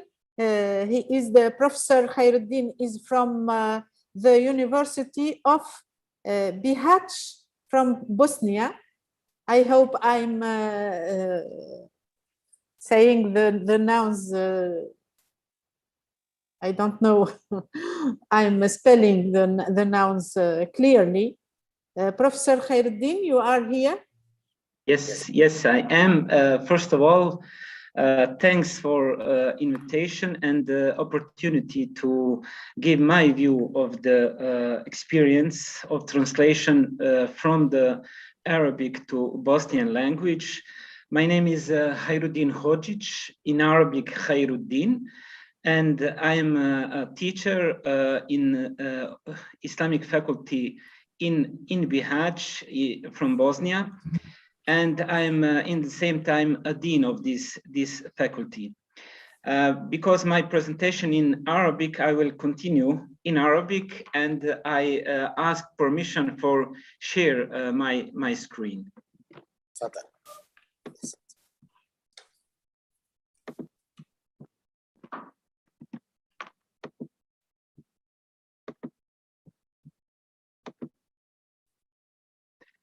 هل يرى الذي نعم شكرا. تفضل. اسمحوا لي تحية طيبة للجميع. أحييكم من مدينة بيهاتش شمال غربي البوسنة، ويعني اختصارا للوقت سوف أحاول يعني أن أذكر كل ما أعددته لهذه الندوة المباركة. قبل كل شيء اسمحوا لي أن أقول بعض الأشياء عن تاريخ تعليم اللغة العربية في البوسنة والهرسك. كما تعلمون تم فتح البوسنة على يد السلطان محمد الفاتح عام 1463. بعد ذلك بعقود تم تأسيس مدارس إسلامية التي كانت تدرس أو تدرس فيها اللغة العربية بشكل مستمر، حتى أن المراجع في تلك المدارس كانت عربية بحتة أو أنها كانت تركية، وكان أهل البلد يجتهدون في فهمها ويحاولون فهمها بطريقتهم الخاصة.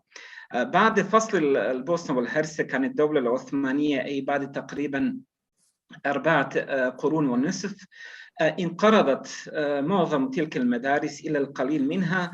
ثم عند انفتاح دولة يوغوسلافيا التي كانت البوسنة جزءاً منها، عندما انفتحت يوغوسلافيا على العالم العربي رغبة في التعاون ضمن دول عدم الانحياز، سمح بفتح بعض المدارس والكليات الإسلامية ومعهد الاستشراق في جامعة سراييفو. والأهم في بعد تلك الفترة، بعد العدوان على دولة البوسنة والهرسك المستقلة، تم تأسيس عدد كبير من المدارس الإسلامية وكليات إسلامية، وكليتي التي أدرس فيها هي إحدى الكليات التي تدرس اللغة العربية ضمن عدد من المواد. أما بالنسبة لخبرة الترجمة بين العربية أو من العربية إلى البوسنية، فيمكن تقسيم تلك فترة الترجمة إلى 3 مراحل كما ذكرناها قبل قليل. هي مرحلة تحت الحكم العثماني التي لم تكن هناك ترجمة ربما إلى النزر اليسير منها، ثم مرحلة تحت الحكم النمساوي والشيوعي كانت هناك حركة الترجمة، وكانت تقريبا تركز على ترجمة القرآن الكريم وعدد محدود من الكتب غالبيتها إسلامية، منها أمهات الكتب في شتى العلوم الإسلامية مثل الحديث والفقه وما إلى ذلك. ثم تأتي مرحلة هي مرحلة ازدهار حركة الترجمة هنا في البوسنة والهرسك، حيث تم صب يعني الجهود الكبيرة لترجمة وهي لاقت رواجا كبيرا بين أهل البلد، ربما لسد الحاجة التي كانت في نفوس الناس بعد ظهور الصحوة الدينية بين أهل هذه المنطقة. أما بالنسبة لميزات الكتب المترجمة في هذه المرحلة، الميزة الأولى هي المرحلة الثانية، وهي المرحلة عندما كانت البوسنة ضمن دولة النمسا والمجر، مملكة النمسا والمجر واليوغوسلافيا الشيوعية. لم تكن هناك حركة الترجمة مزدهرة إلى حد كبير، ولكن تلك الترجمة وإن كانت قليلة هي كانت مضبوطة وكانت تتسم بالجودة العالية من حيث دقة التعبير والمراجعة اللغوية، بعكس المرحلة الثالثة وهي مرحلة بعد التسعينات من القرن الماضي، حيث كانت هناك محاولات كثيرة وجهود جبارة لترجمة الكتب الإسلامية، ولكنها لم تكن تتسم بالجودة وبالضبط الكبير الذي كان قبل تلك المرحلة. أيضا في نفس تلك المرحلة كان هناك أو لم يكن هناك تنسيق بين المترجمين، فكانت تصدر ترجمات عديدة لكتاب واحد، أي أن الجهود التي تبذل لم تكن مفيدة، لأن الكتاب الواحد قد ترجم.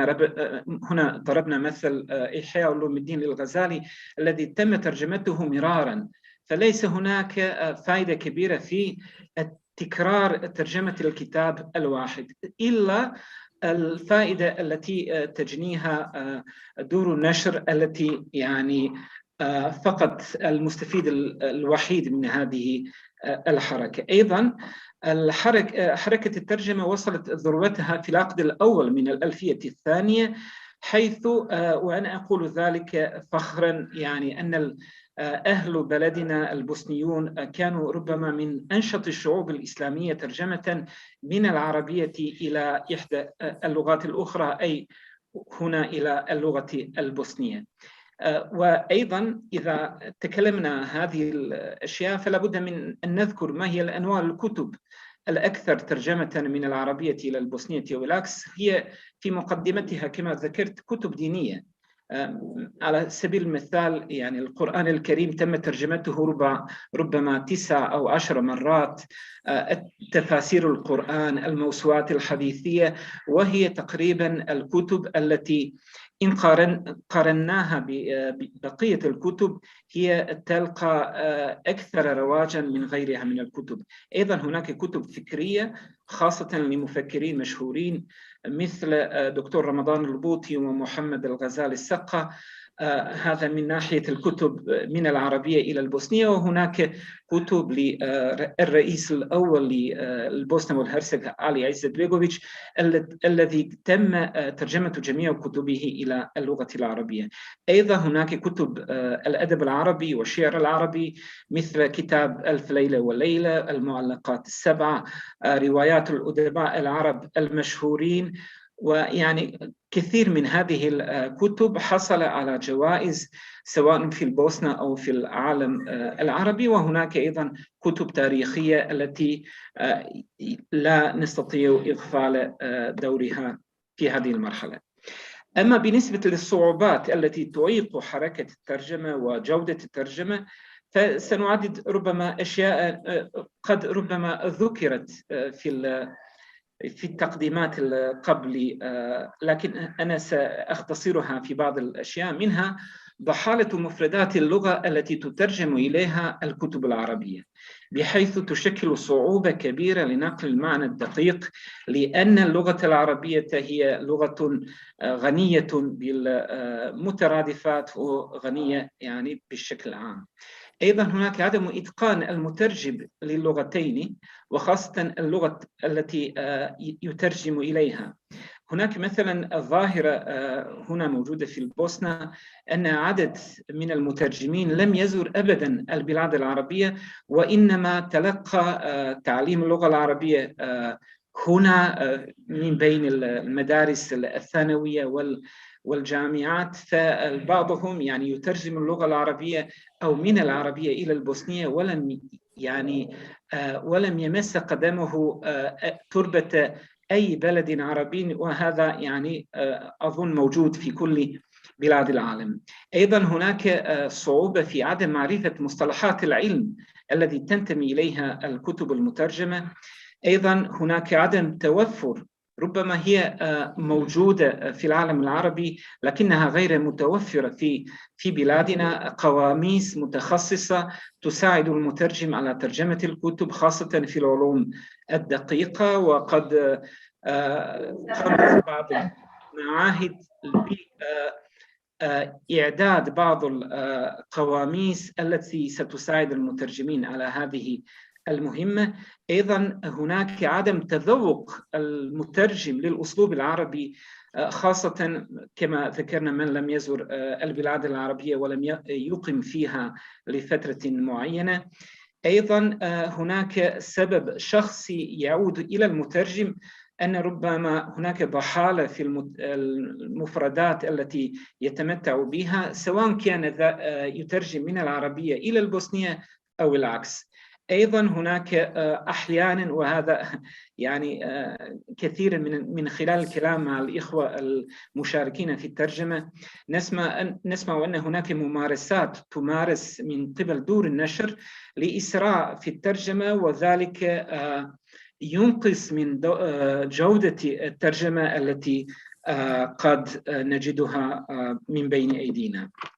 بالنسبة لبعض التجارب والخبرات التي ربما نستطيع أن نقلها لكم، أولا الاستعانة بتجارب المترجمين السابقين والمؤلفين القدامى في اعتمادهم لبعض الحلول الترجمية أو في الترجمة. أيضا هناك لابد أن نقدر أن الترجمة هي بمثابة التأليف، فلا يحسن فيها الإسراء، بل لابد فيه من التأني ومراعاة الجودة وحسن اختيار ودقة اختيار المفردات والمصطلحات، خاصة وأن اللغة العربية التي نترجم منها هي لغة غنية، وهي لغة تحتاج إلى المزيد من الدراسة والعناية. أيضا يحسن وجود التقبل الفكري من المترجم للمادة التي يترجمها والكتاب الذي يراد ترجمته. مثلا أنا عندما كنت أريد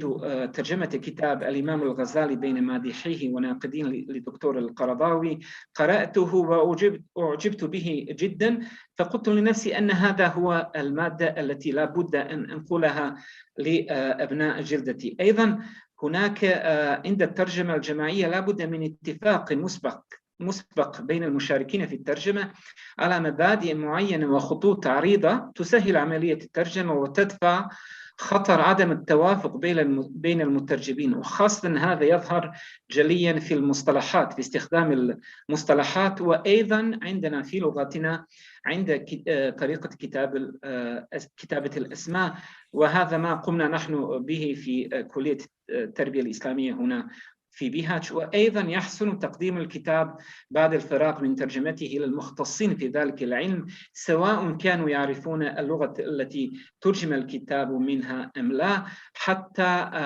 يدلوا بدلوهم في هذا المجال. وفي الأخير بعض التوصيات أو الاستنتاجات: في القرون الأولى من وصول الإسلام والعربية إلى البوسنة لم يكن أهلها يعتمدون على الترجمة إلا في حالات يسيرة ونادرة. في القرن العشرين ازدهرت حركة الترجمة وبلغت ذروتها بعد الحرب على البوسنة والهرسك، ومعظم المترجمين كانوا طلاب دراسات إسلامية درسوا في البلاد العربية ولم يكونوا مترجمين متخصصين. أيضا يعتبر الشعب البوسني من أكثر الشعوب الإسلامية ترجمة للكتب العربية، وبالأخص الكتب الدينية، إلى جانب الأتراك والماليزيين الذين سمعنا عنهم أنهم أيضا ناشطون في هذا المجال. هناك صعوبات تعترض وتعيق حركة الترجمة، ولكنها ليست محصورة على لغة من اللغات، ومن أهمها عدم إمكانية مواكبة اللغات الأخرى للغة العربية من حيث ثراء المفردات والتعابير. أيضا يستحسن وجود تنسيق في حركة الترجمة لتجنب حدوث ترجمة الكتاب الواحد لأكثر من مرة، حفاظا على الجهود التي تبذل خلال عملية الترجمة. وأيضا ولا بد أن نذكر ذلك ونثني على هذه الظاهرة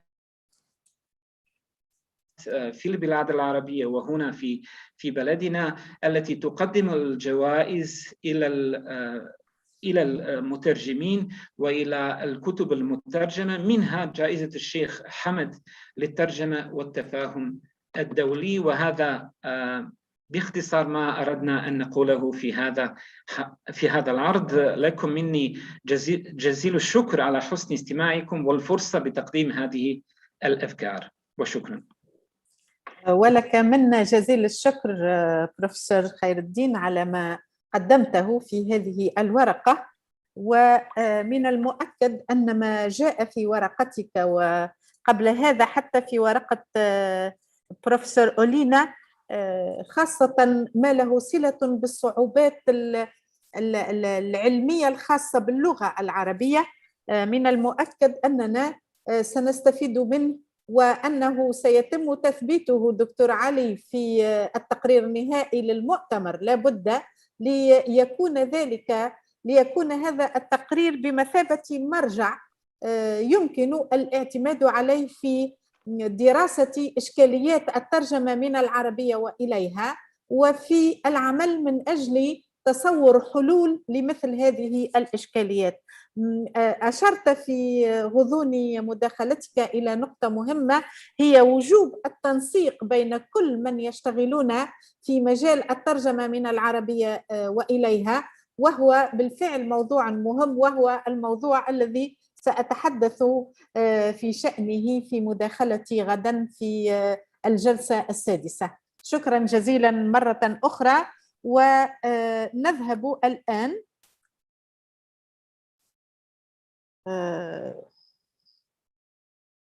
دكتور فرانشيسكو جوهر from the University of International Studies of Rome.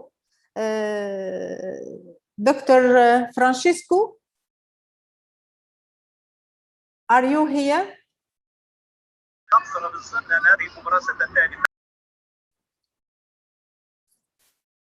Dr. Francisco? I think he is not here. Then we go to Dr.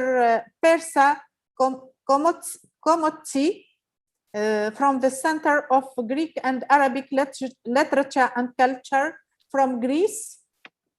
Dr. Persa? Yes, I'm here. Can you hear me? Yes. صباح الخير. صباح النور. أهلا وسهلا. أشكركم جميعا، وبالذات الدكتورة علي موسى للدعوة الكريمة، وطبعا الدكتورة رئيسة الندوة الدكتورة زهية جويرو الاسم صعب. وطبعا أشكر المنظمين على هذا الهدف المهم، وزملاء الكرام والمتميزين في مجال الترجمة وليس فقط. سأقدم نفسي بكلمتين، أنا مترجمة من اللغة العربية إلى اليونانية منذ التسعينات. فقدمت إلى القارئ اليوناني 35 عنوانا في هذه المدة، حوالي 35 عنوانا، ومنهم الكثير من ترجماتي لنجيب محفوظ وطه حسين ويوسف إدريس، والكثير من هدى بركات، والكثير من والشعر. سأحاول أن أتكلم عن تجربتي أو تجربة ترجمة الأدب العربي إلى اليوناني. وأخيرا أدير ساهمت في تأسيس وأدير مركز الثقافة والأدب اليوناني والعربي الذي تأسس في 2019 وتهدف إلى تقديم الأدباء العرب وترويج للأدب العربي في اليونان، تعريف القارئ بأدب والأدباء البارزون منهم والشباب، ليس فقط من خلال عروض الكتب المترجمة، ولكن أيضا من خلال لقاءات المبدعين مع زملائهم اليونانيون والجمهور اليوناني. ولقد بذلنا بالفعل جهودا كثيرا، والاستجابة كانت جميلة جدا من كل الجانبين. موضوعنا اليوم تجارب وخبرات من ترجمة الأدب العربي للغات الأخرى، وفي حالاتي طبعا من العربية اليونانية. ويجب أن أعترف بالطبع أنه من الصعب جدا على المترجم أن يتكلم عن تجاربه في مدة صغيرة، خاصة عندما تمتد أعماله إلى 30 أو 35 عنوانا أدبيا للكتاب العرب البارزين أو الرائدين. فكنت قلقة للغاية عندما تم إعلامي بالموضوع، ولأنني تساءلت عن كيفية تقديم هذه التجربة في اليوم دون أن أظلم المؤلفين نفسهم والقضايا التي نتعامل معها. فلذلك قررت أن أتحدث إليكم بشكل عام. دكتورة بيرسا، بما أن هناك بعض من تغيبوا فلك الحق في 15 دقيقة. صحيح. لا شكرا. فأنا سأتكلم براحتي. قررت أن أتحدث إليكم بشكل عام للغاية، وأن أعطيكم نظرة عامة ومختصرة على الترجمة العربية إلى اليونانية والمشكلات التي نواجهها، وبعض الأفكار حول الترجمة بناء على سنوات العمل العديدة هذه. فعلى الرغم من العلاقات الثقافية بين اليونان والعالم العربي تعود إلى قرون مضت، بلغ الاهتمام بالأدب العربي الحديث ذروته في اليونان في أوائل التسعينات بشكل أساسي مع ترجمات الكاتب الحائز على جائزة نوبل نجيب محفوظ، وبشكل رئيسي من خلال ترجمات له من اللغة العربية. فهو قدم ما أسميه عالمية الأدب العربي الحديث. فبدأ القارئ الغربي وبالتالي اليوناني يتجول في المسارات الإنسانية لهذا الأدب، مدركا أنها كلها جوانب مألوفة للحياة في كل مكان. افتتن القراء في اليونان بأعمال محفوظ وصاروا أكثر اهتماما بمعرفة أحوال هذه المنطقة الجغرافية وممثليها. وهكذا بدأ عددا مزيدا من الكتاب العرب يترجمون إلى اللغة اليونانية. العامل الآخر الذي أدى إلى زيادة الاهتمام بالأدب العربي الحديث هو أنه في العقود الماضية حدثت أحداث تاريخية كبرى غيرت المشهد الأدبي التقليدي. فالتغيرات كانت لها تأثير مباشر وكبير في تحويل الأدب تماما، وبسبب تلك هذه التحولات التي حدثت ولم يعد الأدب العربي مقصورا على تصوير الواقع المجتمعات التقليدية أو الموضوعات النمطية كما كان في الماضي، وأعطت الطرق التقليدية للسرد مكانها لتقنيات السرد الجديدة. كذلك أدى تمكين المرأة ومشاركتها في الحياة السياسية والثقافية إلى إنتاج روائي لامع وغني أحدث ثورة في الأدب الشرقي. لا ينبغي أن نتجاهل قضية فلسطين طبعا ودورها الهام وتأثيرها على هذه التغيرات أيضا. كذلك الربيع العربي والحروب التي حدثت خلال العقدين الماضيين في هذه المنطقة، وأثرت أيضا على طريقة تفكير الكتاب والتعبير عن آرائهم وخبراتهم وخلق اتجاهات وموضوعات جديدة جدا. بينما برز أدب الشتات العربي أقوى من ذي قبل بسبب هذا التحول السريع في الآفاق الاجتماعية، والذي ينعكس حتما على التعبيرات الأدبية. لعب الشعر على وجه الخصوص دورا مهما للغاية في تنويع الأدب العربي، لأنه يحمل كل هذه الخصائص، وبالتالي تم اكتشاف المزيد من الشعراء خاصة من الجيل الجديد باهتمام كبير في اليونان. فقمت بتجربة أول أنثولوجيا أو مختارات من الأدب الشعر الحديث في قبل 4 سنوات، وكانت لها تأثير كبير في القارئ اليوناني. باختصار، لقد تغير الأدب العربي الحديث بشكل جذري في العقود الماضية، تاركا وراءه طابعه التقليدي، ويريد الآن إرضاء مجموعة واسعة من القراء خارج حدوده، وبأعمال وأفكار تغطي الفكر والتفكير الإنساني، وتنمو أعداد قراء الأدب العربي بثبات، خاصة في اليونان، لأن أكثر من أي وقت مضى الآن اليونانيون يأخذون الأدب العربي ليس بدفاع الفضول أو بسبب طبيعته الشرقية كما كان الحال في الماضي، ولكن لبعده الإنساني وتنوع جوانبه وتعدد موضوعاته. المشاكل التي نواجهها كأحد رواد ترجمة الأدب العربي اليونانية منذ أوائل التسعينات، أظن أن إشكالية الترجمة الآن عن العربية في اليونان تكمن بأن اللغة لا تدرس بشكل منهجي في الجامعات، وهو الأمر الذي كان سيساعد على إفراز مترجمين يتم تدريبهم وتنمية المعرفة اللازمة باللغة وأدبها لديهم. لذا في كثير من الحالات تصدر الترجمات من لغات وسيطة، أو يكون هناك أحيانا حاجة إلى أكثر من مترجم أو مترجمين لكتاب واحد. فأستطيع أن أقول على وجه اليقين أن المترجم الكفء يجب أن يتمتع بفهم عميق للنص الذي يقوم بترجمته، يجب أن يجيد اللغتين، يجب أن يعرف أيضا الخلفية الثقافية والأيديولوجية وفلسفة الكاتب، وهذا يتطلب بحثا ودراسة شاملة ومنهجية. المشكلة الأخرى التي نواجهها هي أن اختيار العناوين، وهي تنحصر في العناوين التي يقترحها الوكلاء الأدبيون وليس الجهات الأكاديمية أو المؤسسات بالأدب والثقافة. بالطبع الكثير من تلك العناوين جيدة جدا، بالأخص عندما يكون من بينهم الكتب التي فازت بجوائز مرموقة، لكن ليس هناك أي دعم للأدب العربي على المستوى المؤسسي. إلا أنني لا زلت أعتقد أن العناوين المترجمة ليست قليلة إذا أخذنا في اعتبارنا عدد القراء في اليونان مقارنة بالدول الأوروبية الأخرى.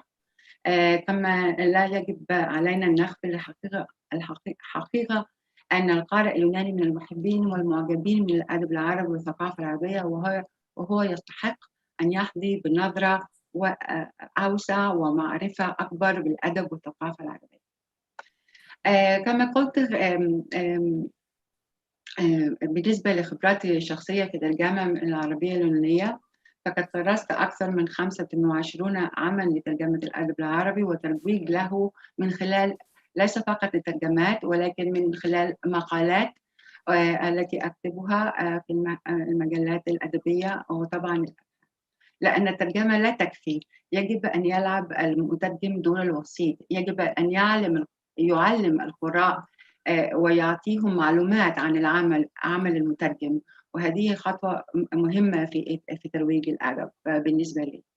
لذا فإن تثقيف القراء من خلال المقالات والنصوص خطوة مهمة إلى جانب ترجمة الكتاب،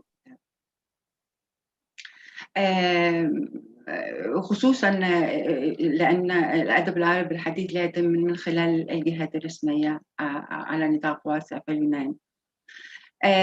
فيعد التعرف على الخلفية الثقافية عاملا مهما، وكذلك القيم والمثل العليا التي يمثلها كل ثقافة، وطبعا الثقافة العربية. لأن بجانب القضايا المتعلقة باللغة نفسها هناك أيضا بعض العوامل خارج النطاق اللغوي، وهذه تتعلق بالخلفية الثقافية للغة نفسها. فهذه المعرفة تثري النص المترجم وتضيف. إذا لم يكن المترجم على دراية بالفروق الثقافية دقيقة وليس الفروق اللغوية فقط بعمق، لن يكون قادرا على معالجة النص بعمق، وستكون نتيجة متواضعة إلا إذا عرف جيدا المحيط اللغوي والثقافي سواء. علاوة على ذلك، بجانب المعالجة الصادقة للنص، يطلب من المترجم اكتشاف وإبراز المصطلحات اللغوية للمؤلف نفسه الذي يشير أحيانا إلى أكثر من ما يقوله. ويطلب من المترجم أيضا إعادة اختراع اللغة المقابلة وآلياتها التي يمكن أن تصور كل هذه المعاني التحت الجلدية وكذلك المعاني العلنية ومنظماتها اللغوية وفروقها الدقيقة. هناك أعتقد يكمن التحدي الأهم للمترجم. لا ينبغي أن يقصر المترجم نفسه على المعرفة العامة للغة وتعبيرها، لكن من الضروري أن يفهم المصطلحات الشخصية للكاتب نفسه. هذه اللغة الداخلية التي يعبر بها الكاتب في مستوى أعمق من الوعي. الترجمة الأدبية عملية إبداعية، وهي أيضا عبارة عن حوار واندماج بين المترجم والمؤلف. فالمترجم عليه أن يتوغل بحذر إلى العالم الداخلي للمؤلف، محاولة منه أن يعيش العمل قبل أن يترجمه كما عاشه المؤلف. عليه أن يفهم أفكاره ونواياه بشكل أعمق. أيضا على المترجم أن يفهم الخلفية الثقافية كما قلت والتاريخية والفلسفية للكاتب قبل أن يقوم بترجمة. على سبيل المثال، محاولة فهم المترجم السبب من استخدام الكاتب معين لمجموعة معينة من الكلمات أو التعبيرات أو أسلوبه في الوصف والتحديد وما إلى ذلك. بطريقة أخرى يمكننا نقول بأن على المترجم يعيد اكتشاف المؤلف من خلال ترجمته. في كثير من الأحيان يعيد كتابة العمل الأدبي إلى اللغة الأخرى ونقله من اللغة الأصلية إلى لغة المترجم.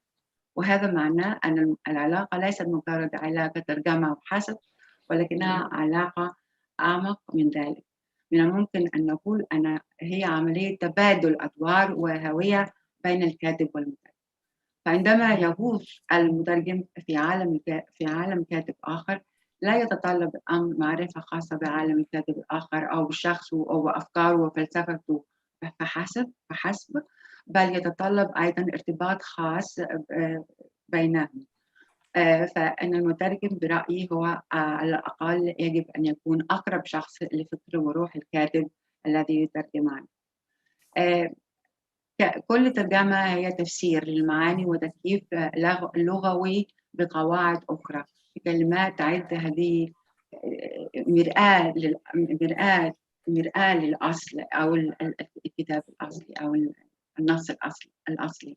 عندما يطلب من المترجم أن يترجم عملا ما، فإن هذا يعني أنه يجب أن يقترب من الشكل والمحتوى والإشارات الثقافية وأجواء العصر، وبالتأكيد يجب عليه أن يكون صادقا، لا يضيف ولا يتنقص من المعنى أو الأسلوب.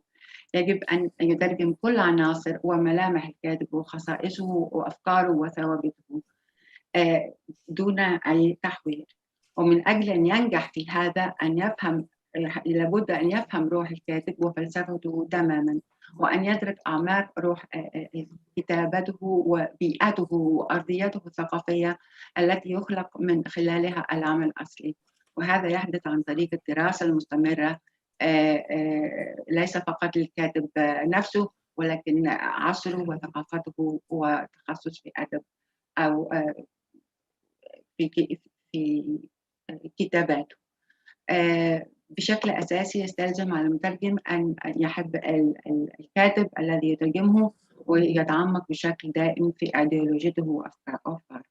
الترجمة كما قلت هي عملية استكشاف أو اكتشاف وإعادة خلق العمل الذي يكلف به المترجم، دائما ما يتطلب شحذ الأحاسيس ووعي من المترجم، وأيضا التغلب على هويته الثقافية الخاصة حتى يستطيع أن يتكيف ولو بشكل مؤقت مع ثقافة المؤلف. كما أن عليه أن يتحرر من كينونته الشخصية حتى يستطيع أن يتغلغل في العالم الداخلي للمؤلف في أفكاره وفي وجدانه. الترجمة هي عبارة عن بحث مستمر يتطلب الكثير من التدريب والمطالعة، وأن يكون لدى المترجم رغبة وحب للعمل الذي يترجمه وتوقعات مستمرة للنتائج. إذ لم يكن هناك حماس وإعجاب وحب فإن النتيجة النهائية للترجمة لن تكون جيدة. كما أنه إذا لم يشعر المترجم برضا وبروح معنوية مرتفعة مع انتهاء الكتاب أو الترجمة، فهذا معناه أنه لم يعمل عمله بصورة جيدة، وأن هناك بعض الأشياء نقص.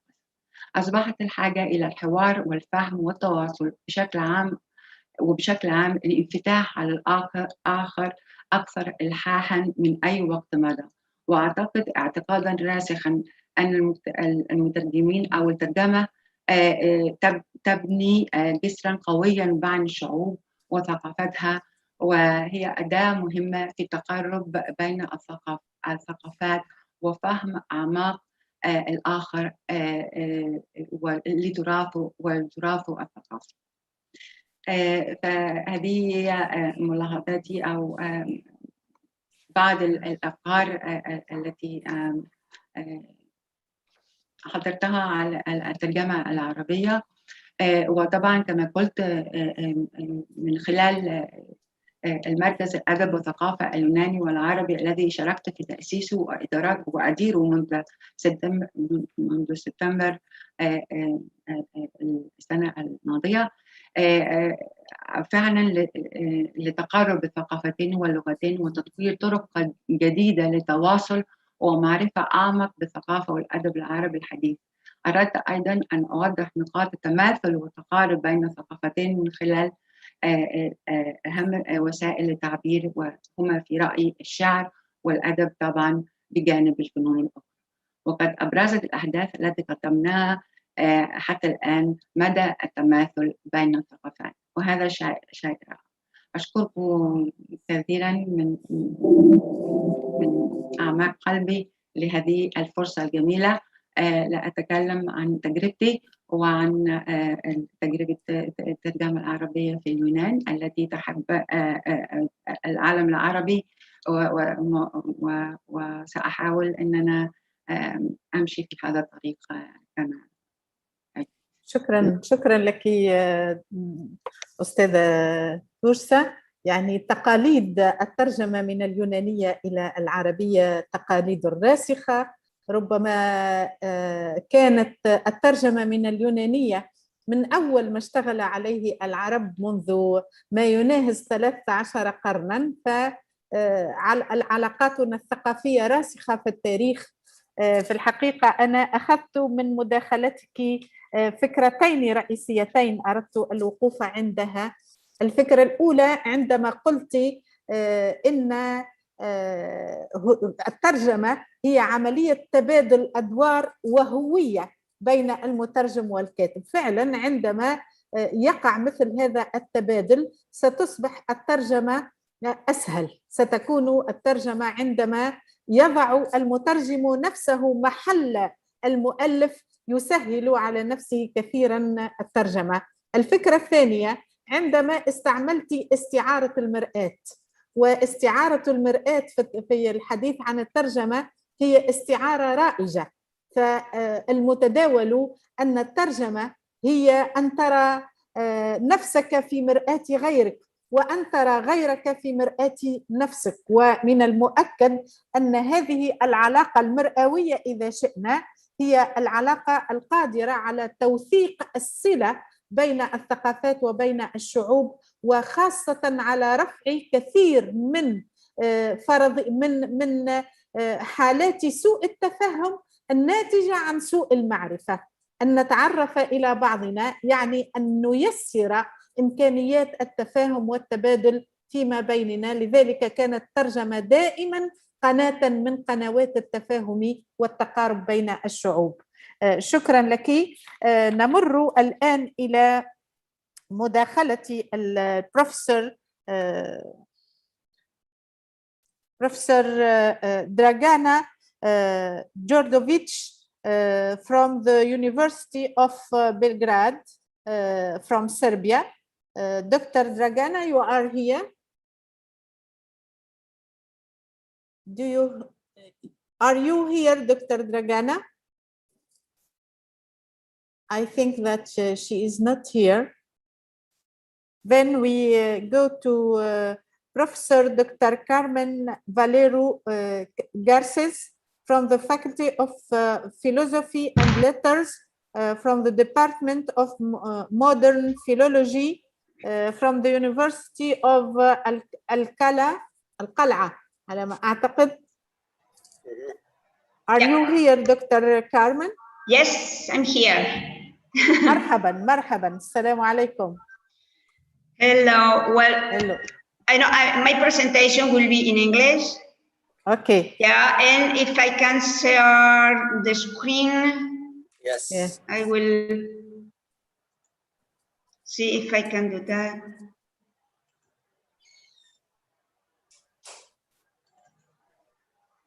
Can you see that? Yes. Let's see if I can just make it bigger. No, what did I do? We can see your yeah, screen. but I would like just to, yeah. Okay, let me go. Sorry about that. I guess I need to open it first and then go for the presentation. Just a minute. If I can just.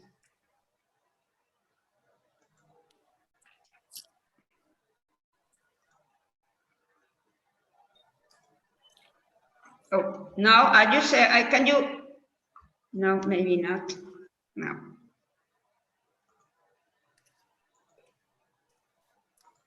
Okay, well, anyhow, I will just.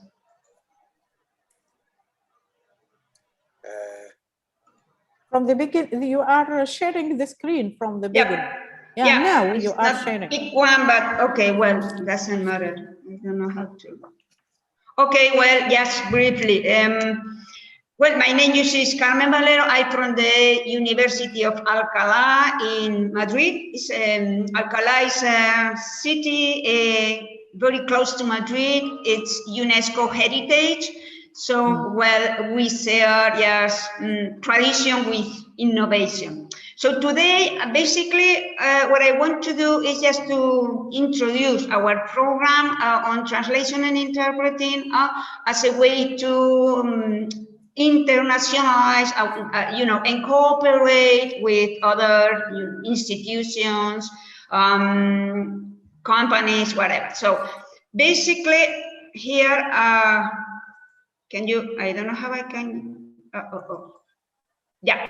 So today I will talk briefly our masters in intercultural communication and public service interpretation and translation, but also our research group that is called, as you see, the FITIS post, that is training and research on public service interpreting and translation.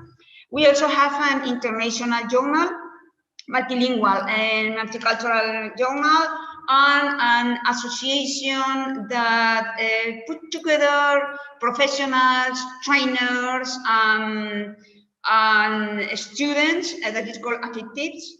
And finally, I will talk about our masters in conference interpreting, but in that case, it's business oriented. So let's go first to the first, our masters, and the first master is this master in intercultural communication.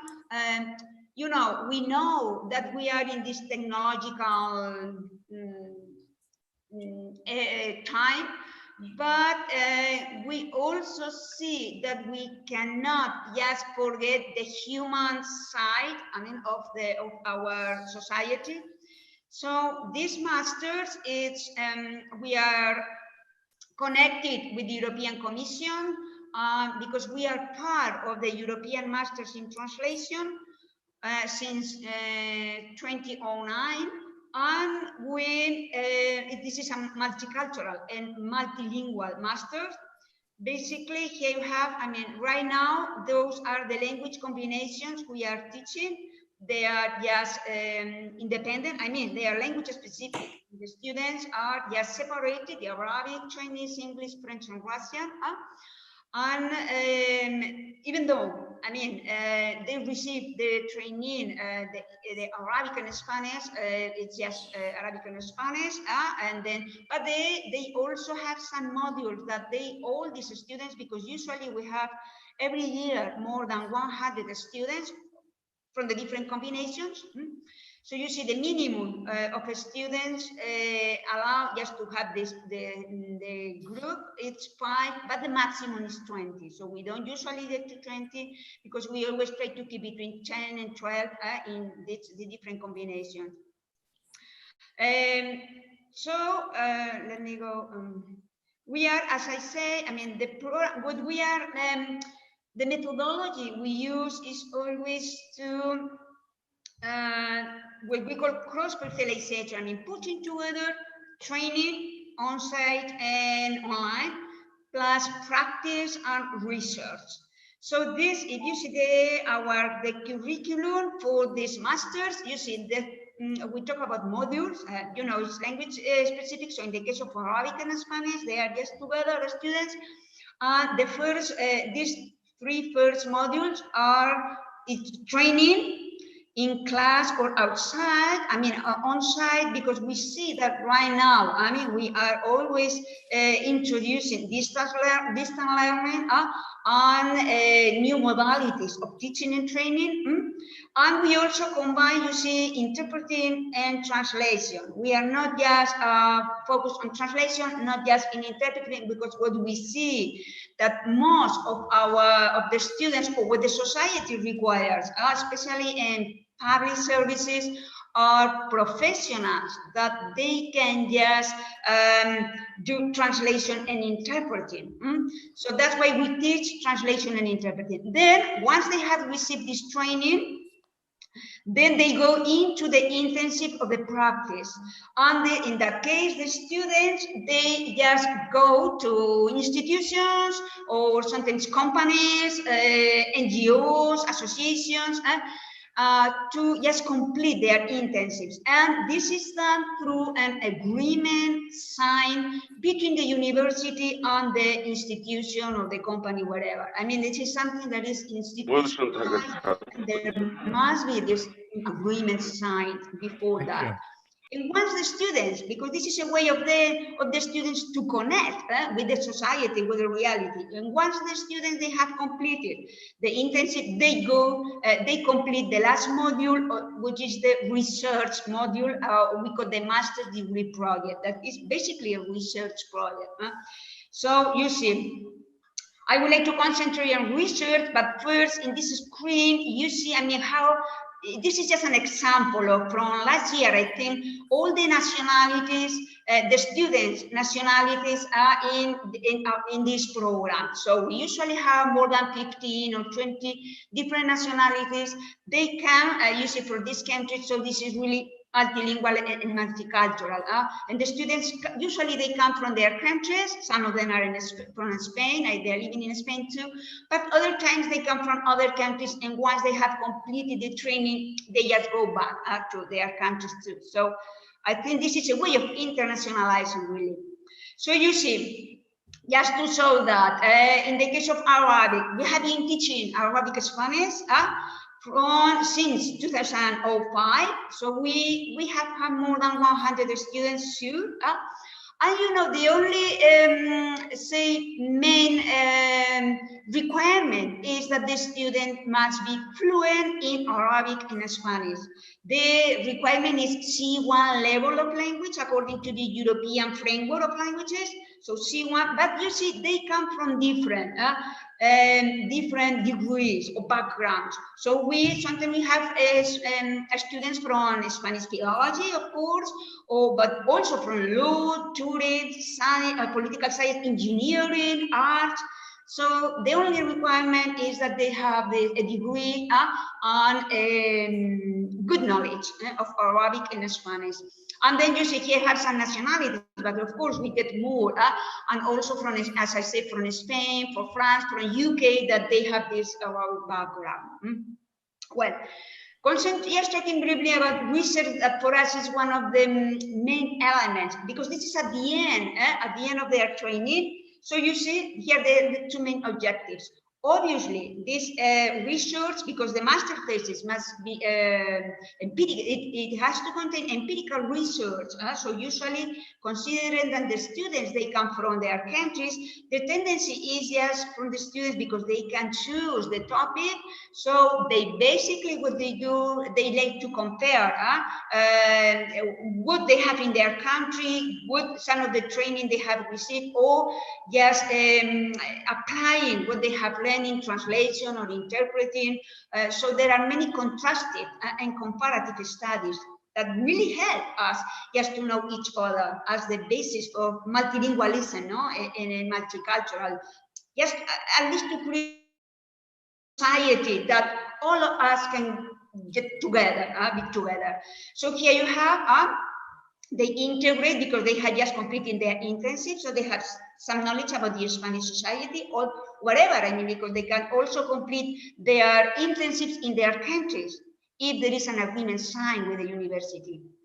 And also, of course, we introduce them in research, because they have to follow a methodology. So it's also a requirement.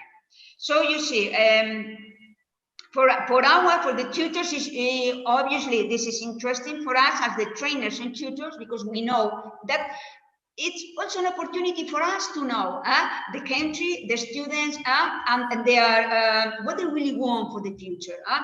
You see, right now we may have more than 100 master theses. They are included in a database, in our database, but also some of them can be read, or you can have access through the library of the University of Alcalá, because they are, if some of them, they have the agreement of the student and the tutors, they are open, they have open access. So some of them, they can also be just read there directly. And of course, we also have some PhD of students that they completing their studies, and they wanted to continue with the PhD.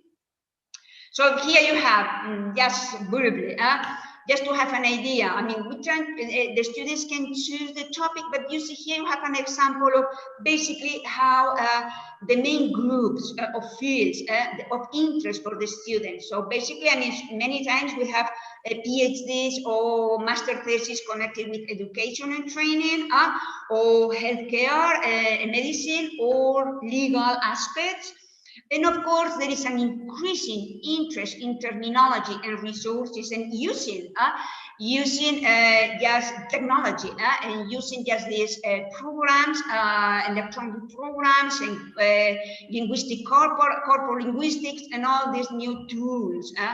So that's also a rising tendency. And of course, we talk about mediation because the program. Yes, well, here you have two examples of the three, for example, three master theses, the title of three master theses of some of the students from last year or from this year. Terminology, you see terminology is interesting. Also, just analyzing the influence between Arabic and Spanish, that there is a great influence, of course. And now we have a high level of Arabic population in Spain, so this is a growing interest in that. And of course, just legal and administrative terms. Sometimes they have annotated translation, analyzing differences, compiling glossaries between Arabic and Spanish. So that's interesting. Well, all this, we also have, a part of this, the master, we have the training program, as the research group that is called FITISPOS, and the main interest is just of this group, research group, is just analyzing the quality of communication in multilingual and multicultural settings. So with this idea, we have a very published extensively. So here you have some multilingual guide, always trying to connect with society. So these guides, for example, they are multilingual. They are in 10 different languages. Arabic, of course, is included. And so pregnant women, pediatric, minors, social services. So there are different. Always trying to produce multilingual materials with the help of our students many times. But we also have publications. I mean, the group, every 3 years we organize a conference, an international conference with a specific topic. And then we get publications. Here you have some of them. Some of them, they can also be just downloaded, freely downloaded. Here you have the website of our group. And also, you can have a look at this. This is an international journal. It's also multilingual. Of course, articles can be sent in Arabic, Chinese, Russian, all the languages we teach in the master's program. And it's open access. I mean, you can have access to that. Now there is a call for papers open, and the topic, I think, is translating and interpreting in a pandemic area with, these pandemic times and the future, the present and the future of this area. We are specialized, public service interpreting and translation. Then finally, we also have this association. It's an association in which trainers, researchers, and professionals are included. So we organize seminars, workshops, we attend conferences. I mean, any kind of activities that we think is interesting, just to get together and put together the different, not solo researchers, but also, professionals, translators and interpreters, that they are just professional. Also the trainers, also the students. So through this association, we try to also call the attention and, grow, say that. And finally, here you have, now we also have a master. This is a specific in interpreting, conference interpreting. The same, I mean, at this point, we just teach the combination is English and Spanish and Chinese Spanish. Maybe we incorporate Arabic Spanish, but this is just, we are not concentrated in businesses. And yes, this is just what we're doing now. So what we can do, I mean, here you have what we can offer, and we would like to share and cooperate with. So this conference is a big opportunity for us just to, introduce ourselves. And here you have, training, publishing, because we have all these different research projects together, whatever. So, we are open for cooperation and internationalization, of course. So here you have my email, in case you are interested in contact me. Well, that's all from now. Thank you so much. Thank you so much, Dr. Carmen. You had presented a great experience in teaching translation and interpreting. And also in this field, we really need to coordinate our efforts, to coordinate our work. Because, for example, we in our institution, Institute of Translation in Tunisia, we are now working on a glossary of medical and healthcare terminology, but only in Arabic, English, and French. Then if we can coordinate... you should incorporate Spanish, yeah? Yeah. We are ready to cooperate. Yeah. Thank you very much. Thank you. I don't know if there is someone from our colleagues who didn't speak. Yes, عبد القادر سلامي من الجزائر. تفضل سي أستاذ عبد القادر، مرحبا وأهلا وسهلا. الله يبارك فيك، شكرا لعريفة هذه الجلسة الدكتورة فوزية. زهية أو زهية عفوا، زهية جويرو من تونس الشقيقة. رفع عنا وعنكم البلاء وعن جميع المسلمين وجميع العالمين.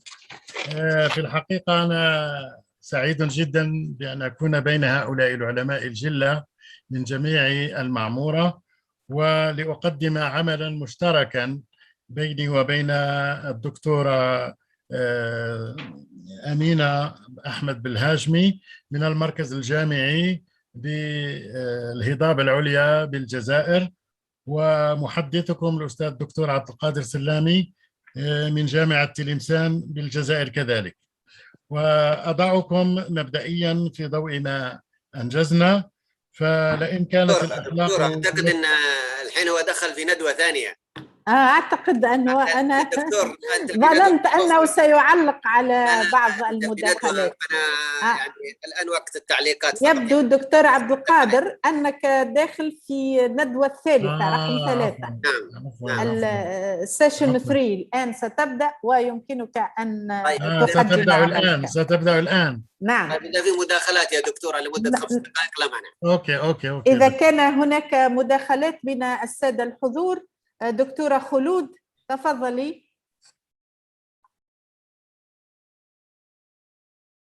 دكتورة خلود. Hello everybody, do you hear me? خلود العكاوي تفضلي. نعم. Okay. Thank you very much for the informative presentation. And I'd like to ask Dr. Barbara from Poland. In her presentation, she mentioned that she's interested in translating from Polish to Arabic. And my question is just an inquiry. When I first heard her, I thought that she's going to translate from Poland, from the Polish language to English. So I'd like to know the motive behind لو that. سمحتم السادة الحاضرين الرجاء إغلاق المايك. تفضلي دكتورة خلود. Yes, my dear, I'm repeating. When I listened attentively to Dr. Barbara from Poland, I was really interested in her interest in translating from Polish language to Arabic. But I thought when I first saw her that she's going to explain how to translate from Polish language to English. That's why I just need to know the motives behind translating into Arabic, especially that she chose certain books to translate that are really Arabic, classical Arabic language. And thank you very much, Dr. Zahia, for your running of the session in a very successful way. Thank you. Thank you, Dr. Khulud. Dr. Barbara, do you want to respond to her, to Dr. Khulud? Yeah, of course. Thank you very much.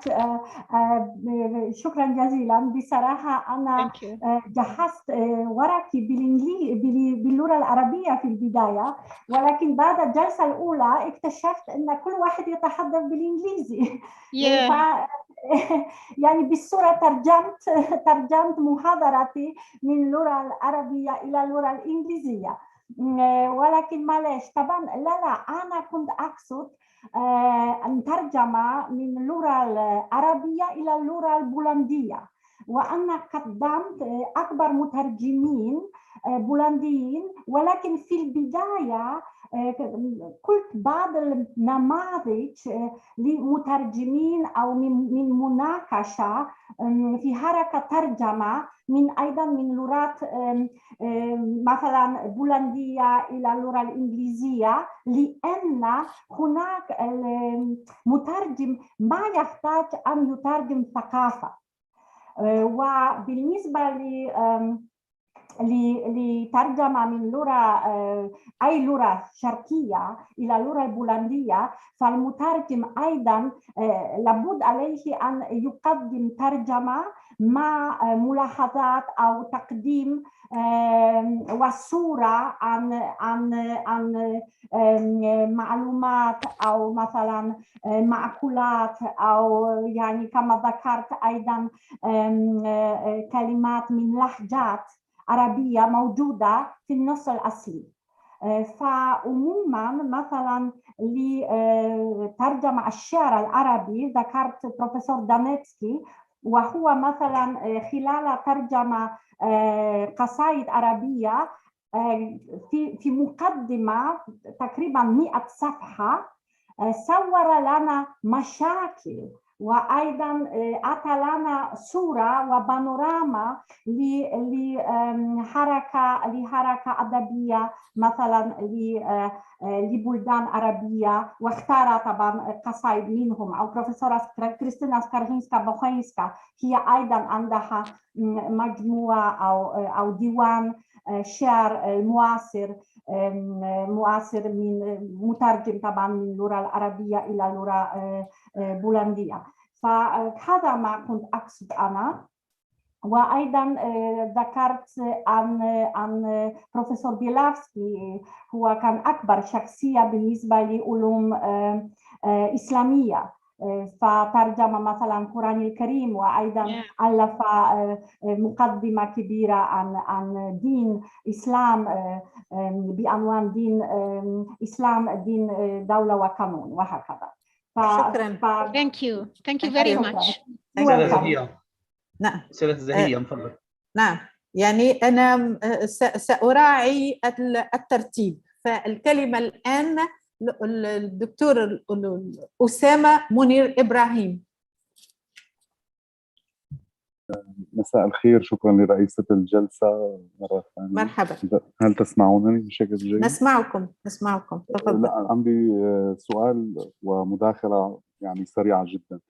بالنسبة للأعزاء، نعم، بالنسبة للأعزاء الذين يترجمون من العربية وهم ليسوا عربا، يعني زملائنا من كل الجنسيات الأخرى، طرحت مسألة وكررت إنه الاختلافات الثقافية في اللغة العربية، مثل بعض الكلمات كيف تتداول في مثلا المجال العسكري، السياسي، الاقتصادي والاجتماعي إلى آخره. هذه لا أعتبر أنه عندما نمسك يعني اللغة العربية من هذه الناحية ونريد أن نورد صعوبة في الترجمة من العربية إلى لغات أخرى مع يعني حفظ أو مع المراعاة أو الانتباه إلى اللهجات، إلى العوامل الثقافية إلى آخره، فهذا جهد المترجم في الحقيقة، ومن يعمل بالترجمة يجب أن يتصدى اليوم بكل صراحة. الإنترنت ألغت أي فارق، يعني أنا أستطيع أن أسأل أي مثلا زميل فرنسي اليوم في ليون أو في ديجون برأي ماذا تسمون عندكم في مثلا وزارة التربية العامة قسم كذا مثلا، فيشرح لي فأختار في عربيتي وائم، يعني أنا أصنع شيء من الأدابتيشنز يعني أنجو بنفسي بمهمتي، لأنه المترجم بالنهاية خلاص وفردي، لا يستطيع أحد أن يعيد وراءنا، يعني ريفيورز وكذا محررين، هذا لا يتوفر. سؤالي الثاني سأوزعه بين الدكتورة باربرا، وكانت زميلتي أعتقد في مؤتمر أبو ظبي الدولي للترجمة في نوفمبر 2019 وتحدثنا مليا. الآن سؤالي لها وللعزيز الزميل خير الدين الذي تكلم من البوسنة، سؤال واحد أو لمن يعني يتصدى للترجمة: ما هي معايير نقلكم، معايير انتخاب الأعمال لنقلها إلى لغاتكم؟ مثلا إذا نأخذ التجربة الدينية عند الأستاذ خير الدين، والتجربة الأدبية المحضة عند الأستاذة والدكتورة لورا، مثلا تحديدا سؤالي محدد أكثر لها: لماذا اخترتي رواية خليل صويلح مثلا؟ هل مجرد لأنها رواية فائزة بجائزة يعني أدبية وثقافية مرموقة، هي جائزة الشيخ زايد العام قبل الفائت؟ هل فقط إذا يعني يكفي أن تكون الرواية أو العمل الأدبي awarded لينقل للغات أخرى؟ وأنتم مساء، محبتي لكل المؤتمرين. شكرا دكتور أسامة. I will give the speakers the opportunity to respond to this question after taking all the question. Then we go now to عكرمة شهاب. أستاذ عكرمة شهاب تفضل. Okay, thank you very much. I am very pleased to be part of this team of scholars. I will go to my question directly to save time. My question is to Dr. Barbara. Do you have any kind of censorship on the works chosen to be translated from Arabic, from Polish into Arabic? Thank you. Thank you. Thank you. Then to Dr. Bashir Mahmoudi. نعم، شكرا لكل المتدخلين على هذه المداخلات. أنا لدي سؤالين. السؤال الأول، ما هي الجهود، يعني كل الترجمات والوثائق تتحدث عن ترجمات لمدونات أدبية، ما هي الجهود التي تبذل لترجمة في المجال العلمي؟ هذا السؤال الأول. السؤال الثاني، الترجمة الآلية، هل هناك جهود يعني تهتم بالترجمة الآلية الموجودة على الانترنت وعلى وسائل الاتصال كجوجل؟ هل هناك يعني اهتمام بتطوير هذه البرمجيات وجعلها يعني تتكيف وتتطور يعني مع الجهود يعني التي تبذل في الترجمة؟ وشكرا. شكرا، مرحبا. دكتور إسماعيل مجدوبي تفضل. السلام عليكم. شكرا. السلام. بدء أشكر جميع الأساتذة وكذلك المنظم هذه الجلسة، شكرا لهم على جميع ما شنقوا أسمعنا. My question is for Dr. Barbara. I have two questions actually. She mentioned that we don't need to translate the culture. We don't need that. I asked her, what if the meaning of the culture is different from another culture? على سبيل المثال, if we translate the word Karim, when we say Allah is Karim, it doesn't mean he is generous, because Karim في اللغة العربية يختلف عن معناها في الإنجليزية. أود أن أستفسر يعني الدكتورة باربرا عن هذه القضية. The second question for Dr. Olina. She mentioned that Dr. Olina, she mentioned that Arabic is general. The language of Arabic is so general. She isn't very specific, and she mentioned Warda and Zahra. I want to say to her that in Arabic there are a lot of specific words, and for the flowers and for the words. She only need to search for the specific translation of the words. And thank you so much. Thank you. الكلمة الآن للدكتور بشير محمودي، أو تكلم؟ لا خلاص تكلمت، شكرا. دكتور عبد الرحمن. السلام عليكم. وعليكم السلام. أود التعريف بنفسي باختصار شديد. أنا طالب مرحبا. في مدرسة الملك فهد العليا للترجمة بطنجة المغرب، مترجم تحت التدريب، طالب في سيكل ماجستير. لدي نقطتين باختصار شديد. النقطة الأولى هو أود أن أتطوع لترجمة يعني من لديه أسئلة بالعربية يود سؤالها للمتحدثين باللغة الإنجليزية، فأود يعني أن أضع خدمات يعني بشكل تطوعي لمن لا يتحدث أو يتقن اللغة الإنجليزية. شكرا عبد الرحمن. شكرا. بالترجمة. النقطة الثانية باختصار هو سؤال للجميع الأساتذة الحضور حول يعني موضع الترجمة العلمية. الترجمة العلمية في ميدان الترجمة في العالم العربي، يعني نسبتها. يعني نلاحظ أن المترجمين يتوجهون إلى الترجمة الأدبية وترجمة النصوص الأدبية، فماذا عن الترجمة العلمية التي هي يعني عماد يعني التنمية والبحث العلمي؟ وشكرا. شكرا عبد الرحمن. الكلمة الآن إلى الدكتور عمرو السعودي. هكذا أرجو أن يكون النطق صحيحا. السلام عليكم. وعليكم السلام. أود أن أشكركم على هذه الندوة المفيدة من الجميع، وأوجه سؤالي إلى الدكتور خير الدين هوجيتس. تحدث عن ترجمة القرآن وأنه قد تم ترجمة القرآن الكريم 10 مرات إلى اللغة البوسنية. هل يوجد فرق في ترجمة القرآن وترجمة بعض الكتب الأدبية الأخرى في اللغة العربية؟ هل هنالك يجد بعض المشاكل في الترجمة أم لا؟ شكرا. شكرا جزيلا على الاختصار. أعتقد أننا أنهينا كل لا، الدكتور بدر. تفضل دكتور بدر.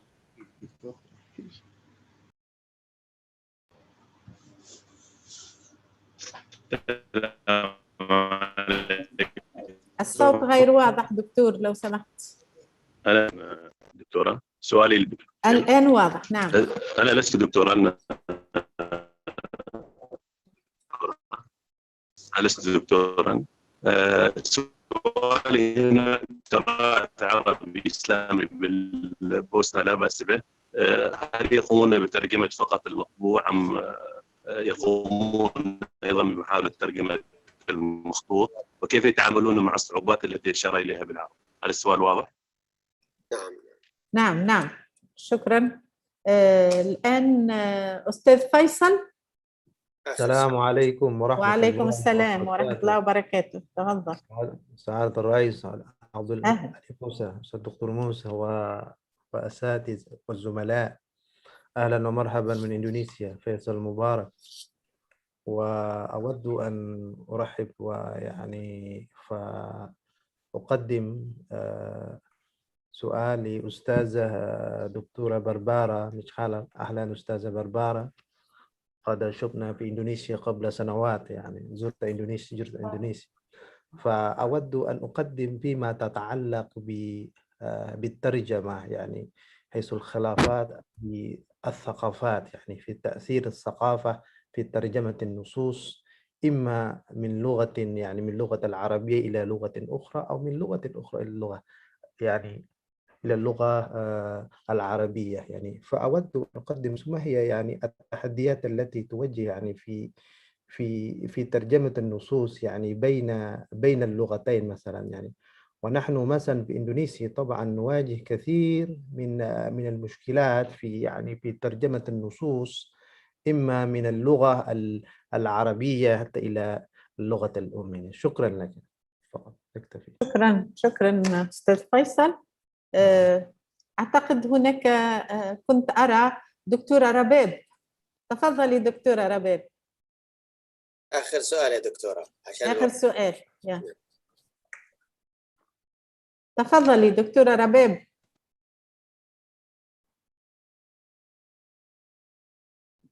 طيب، في انتظار نعيد الكلمة إلى دكتور باربرا. The majority of questions were given to you. شكرا جزيلا. Thank you very much for all questions. For a few minutes, please. Yeah. So I would. I can't remember all of them.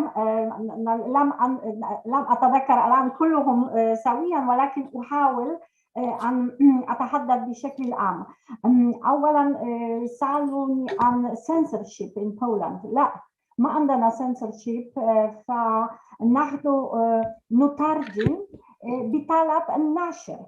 فمثلا الناشر يرسل كتاب، مثلا يبحث في السوق مثلا كتاب مهم.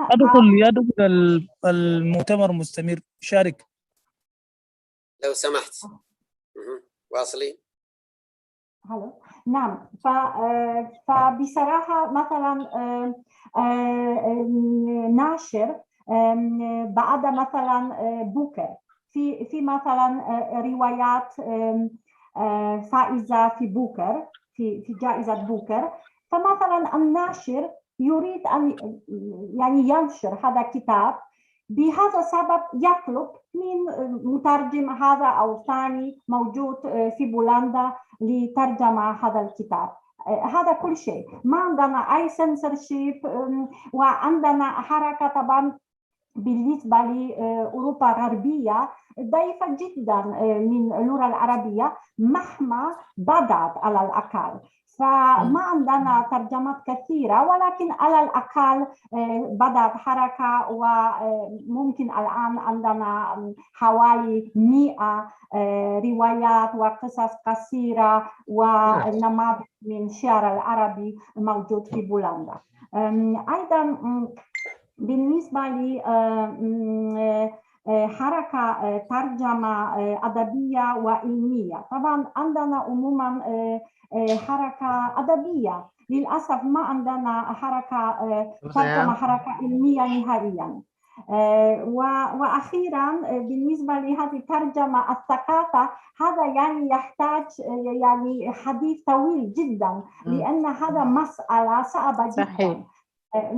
فصعب علي أن أتحدث خلال نص دقيقة عن هذه المسألة. فكما ذكرت عندنا أو مثلا في footnotes، لا أتذكر الآن كلمة باللغة الإنجليزية، مثلا في footnotes عندنا ترجمة بعض المأكولات أو بعض ملابس أزياء أو أشياء مثلا أو كلمات من القرآن الكريم أو أي شيء ثاني. وبالنسبة لي كما ذكرت يعني هذا موضوع يعني لمؤتمر جديد. شكرا دكتورة بربرة. هذه فرصة لنقترح موضوعا على الدكتور علي موسى هو في الاستماع. الكلمة الآن الدكتور خير الدين، تفضل دكتور. شكرا. طرح هناك سؤالان حسب ما سمعت. السؤال الأول حول يعني ما هي المعايير لاختيار كتاب للترجمة. يعني هناك عدة معايير أو اعتبارات أنا مثلا على سبيل المثال أعتني بها. مثلا طبعا المؤلف يلعب دورا مهما جدا في المسألة. عندما يكون هناك مؤلف مشهور فإن ذلك يعني أن الكتاب سيلقى رواج، وأن الجميع يعني سيتحمسون لقراءته. أيضا هناك توافق إيديولوجي. عندما تترجم الكتاب لا بد أن يكون هناك توافق بين ما تترجمه وبين ما يعني تروج له يعني بالمعنى الآخر. أيضا أهمية الموضوع الذي يطرحه الكتاب. هناك مثلا بعض الكتب التي لها صلة بأحداث الساعة، فهذه الكتب طبعا يعني الناس يعني يتهجمون عليها، بمعنى أنهم يشترونها يعني في السوق. إلا يعني أني يعني نظرتي للأمور أن الإنسان لا ينبغي أن يكون له الدافع لترجمة الكتب فقط الشراء والترويج، وإنما هو الهدف الثقافي. أما بالنسبة للسؤال الثاني حول الفرق بين ترجمة القرآن والكتب الأدبية، طبعا هناك فروق يعني كبيرة جدا. النقطة الأساسية في المسألة أنك عندما يعني تأتي إلى ترجمة الآيات من القرآن الكريم أنك تترجم كلام رب العالمين وليس كلام البشر.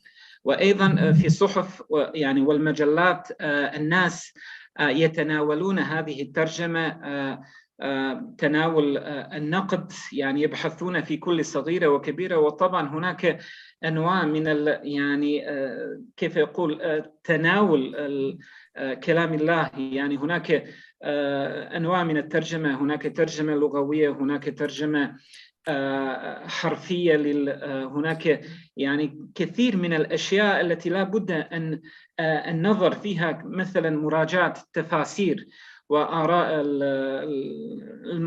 المفسرين السابقين والصحابة والتابعين. فهذه اعتبارات لا بد أن تأخذ بعين الاعتبارات حتى يعني تتناول القرآن بالترجمة. أما الكتب الأدبية فهي صعبة بحد ذاتها، ولكنها أيضا أسهل بكثير من ترجمة القرآن الكريم. شكرا لك. أعتقد أنه بهذا يعني ليس هناك أسئلة أخرى. من يريد من السادة المتكلمين أن أعتقد أننا نحتاج إلى أن نختم هذه الجلسة الآن لأننا تأخرنا. شكرا للسادة الأساتذة والأستاذات المحترمين على تدخلاتهم المهمة. شكرا للسادة الحضور على ما أثروا به هذه الجلسة من أسئلتهم. وأعيد الكلمة إلى الأستاذ الدكتور علي الموسى ليختم لنا هذه الجلسة ويفتتح الجلسة القادمة. هل ممكن جزيلا دكتورة زهية على هذه الإدارة الرائعة ويعني المداخلات الجميلة، وأتوجه أيضا بخالص الشكر والتقدير إلى الدكتورة باربرا والدكتورة أولينا وإلى الدكتور خير الدين وإلى الدكتورة كارمن وإلى الدكتورة طبعا بيرسا. وأعتقد أن اكتشفنا في هذا اليوم بعض الاكتشافات المهمة التي إن شاء الله سوف تفتح لنا بعض الآفاق وبعض العلاقات وبعض المشاريع المشتركة. مداخلات رائعة جدا وقيمة ومهمة، وشكرا لكم. سوف نطلب من الدكتور منذر عبسي والزملاء في الندوة الثالثة ليتفضلون بهذه الندوة رقم 3. شكرا لكم، شكرا جزيلا. شكرا للجميع. دكتور منذر. السلام عليكم. وعليكم السلام.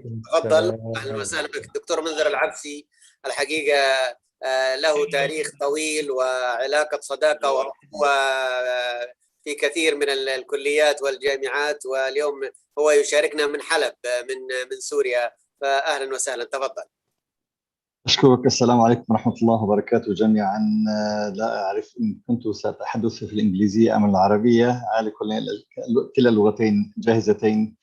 We can use both anytime, any minute, nonetheless. أولا مساكم الله بالخير من حلب، أخاطبكم والآن الساعة 4:45 طبعا. هو بدأ تقريبا بعد العصر في سوريا، فمساكم الله بالخير. وأشكر، لا أجد من الكلمات ما أشكر به السادة القائمين على هذا المؤتمر، وأخص بالشكر وشهادتي مجروحة دائما بأستاذنا وأخينا الدكتور علي عبد الله الموسى، الذي يعني كلما رأيته وتحدثت إليه أثار بي الشجن، حيث كنا من 15 عاما فما يزيد في جامعة الملك خالد وجامعة الملك سعود. فحياك الله يا دكتور علي وحي الله هذه الوجوه النيرة. وأشكرك شكر خاص على إتاحة هذا المجال لي للوقوف معكم والتحدث إليكم و sharing this specific session في قضايا في اللغات والترجمة والمصطلح issues in translation in languages, translation and terminology of course. معي في الحقيقة كوكبة من الإخوة الأفاضل المساهمين في هذه الندوة، ويسعدني كل السعادة والسرور أن أكون معكم، وبخاصة الإخوان يعني منذ زمن لم بسوريا. الآن نحن في نوع من الحصار، قلما نتواصل مع الإخوة في الوطن العربي وحول العالم، ولكن هذا من دواعي سروري وسعادتي في الواقع.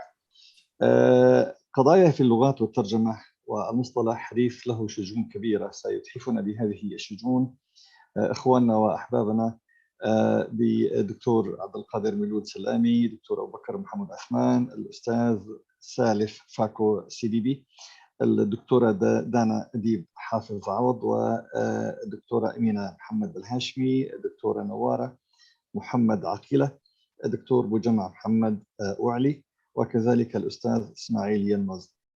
لا أدري إن كان علي أن أقدم نفسي فقط لنزيل في دقيقتين فقط. طبعا أنا حاليا عميد المعهد العالي للغات في جامعة حلب، وهو مؤسسة تعنى بتعليم اللغات. عندنا 13 لغة، اللغات العالمية، وهناك اللغات الوطنية. هذه ربما تثير بعض الفضول. اللغات الوطنية تتضمن الكردية والسريانية والآرامية وكذلك الأرمنية، تدرس أيضا في المعهد عندنا. مؤخرا أطلقنا دورة ستقام هو يعني بدورات تدريس اللغات في المجتمع، خدمة المجتمع وخدمة الدولة والجامعة.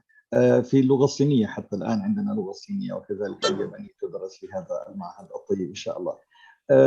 تخرجت من سوريا، وتخرجت في الماجستير والدكتوراه من بريطانيا من جامعة غلاسكو في 92، ثم عدت إلى حلب ودرست في مختلف الجامعات السورية، ثم سافرت إلى السعودية، وهناك التقيت بأخي الفاضل الدكتور علي وكوكبا من أخيرة الكرام والباحثين والعلماء في السعودية. ثم عدت ودرست في جامعات عربية مختلفة، كوني مدرس أكيد عندي شهادات وأبحاث وأشياء كثيرة جدا، 10 طلاب في الماجستير والدكتوراه الآن تحت إشرافي في الجامعة هنا، وشاركت في العديد من المؤتمرات، وها أنا ذا بين يديكم. يعني أترأس هذه الجلسة هو الشرف والفخر لي دوما أن أستمع إلى إسهاماتكم وعطاءاتكم وعقولكم النيرة في هذا المجال الكريم. طيب، نقطة فقط أشير إليها، أن تخصصي ليس في الترجمة من أسف، ولكنني متطفل على الترجمة، إنما تخصصي في الشعر والأدب، وأنا أكتب شعرا وأترجم قصصا، فهو من باب الترجمة. ترأست عميد كلية اللغات والترجمة في إبلا، وعملت لهم كلية في الترجمة، وأسهمت هناك كما سأتحدث غدا في دكتور منذر، عندك ندوة خاصة فيك بتتكلم غدا غدا غدا. نعم. دكتور عبد القادر ميلود سلامي، سنبدأ بدكتور عبد القادر إذا كان معنا. هل تسمعني يا دكتور عبد القادر؟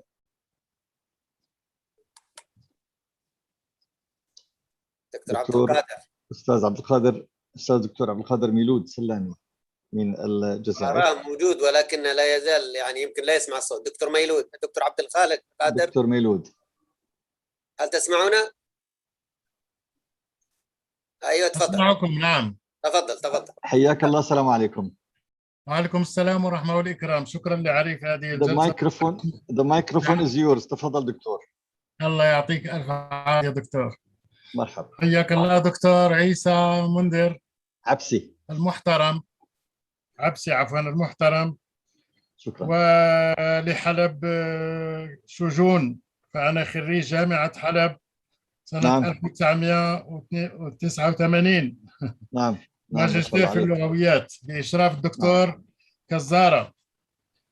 ما زال حين يرزق بالسلام عليك، ما شاء الله. الله يبارك فيك، وأنا أكن لكم كل ود وكل عرفان كما أشكر من خلالكم سعادة الأستاذ الدكتور علي موسى المحترم، والأستاذ الدكتور محمد الغزال، والذين اللذان يشرفان بجد ومثابرة على مثل هذه المؤتمرات، وغيرهم كثير ولكن ولا أستثني منهم أحدا. في الحقيقة ما أقدمه هو تحت عنوان أخلاقيات الترجمة بين التراث والحداثة، دراسة نموذجية سياقية. طبعا هي متعلقة بملخص كنا قد بعثنا به الدكتورة أمينة أحمد بالهاشمي من المركز الجامعي بالنعامة بالمنطقة الغربية بالجزائر، ومحدثكم الأستاذ الدكتور عبد القادر ميلود سلامي من جامعة تلمسان بالجزائر نفسها. طبعا الأخلاق تمثل صورة الإنسان الظاهرة والباطنة، وهي وصف لحال هذه النفس بالغريزة وطبعا أو بالرياضة والاجتهاد، ولذلك فإن علاقتها بالترجمة أوجب كونها رصد لفكر الشعوب وتبادل لمنافع بين البشر. الأمر الذي يدلل من خلال كلامي على أن لا مفاضلة بين اللغات، وأن مبدأ الترجمة بين هذه اللغات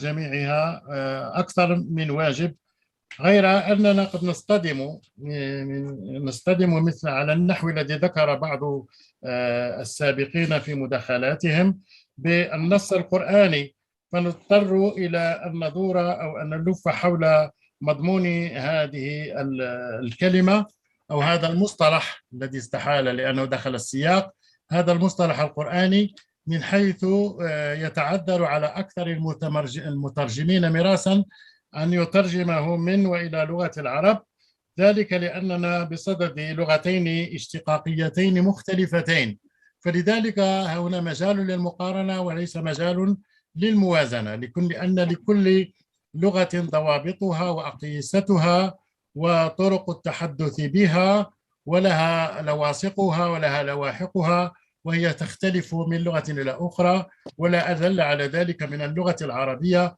واللغة الفرنسية. اخترت نموذجا لمصطلح قرآني لمصطلح قرآني هو الفراغ.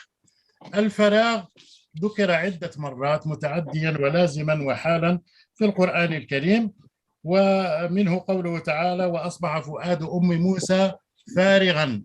والفراغ هنا له مزالقه لمن يريد أن يترجم هذا المصطلح إلى لغة العرب.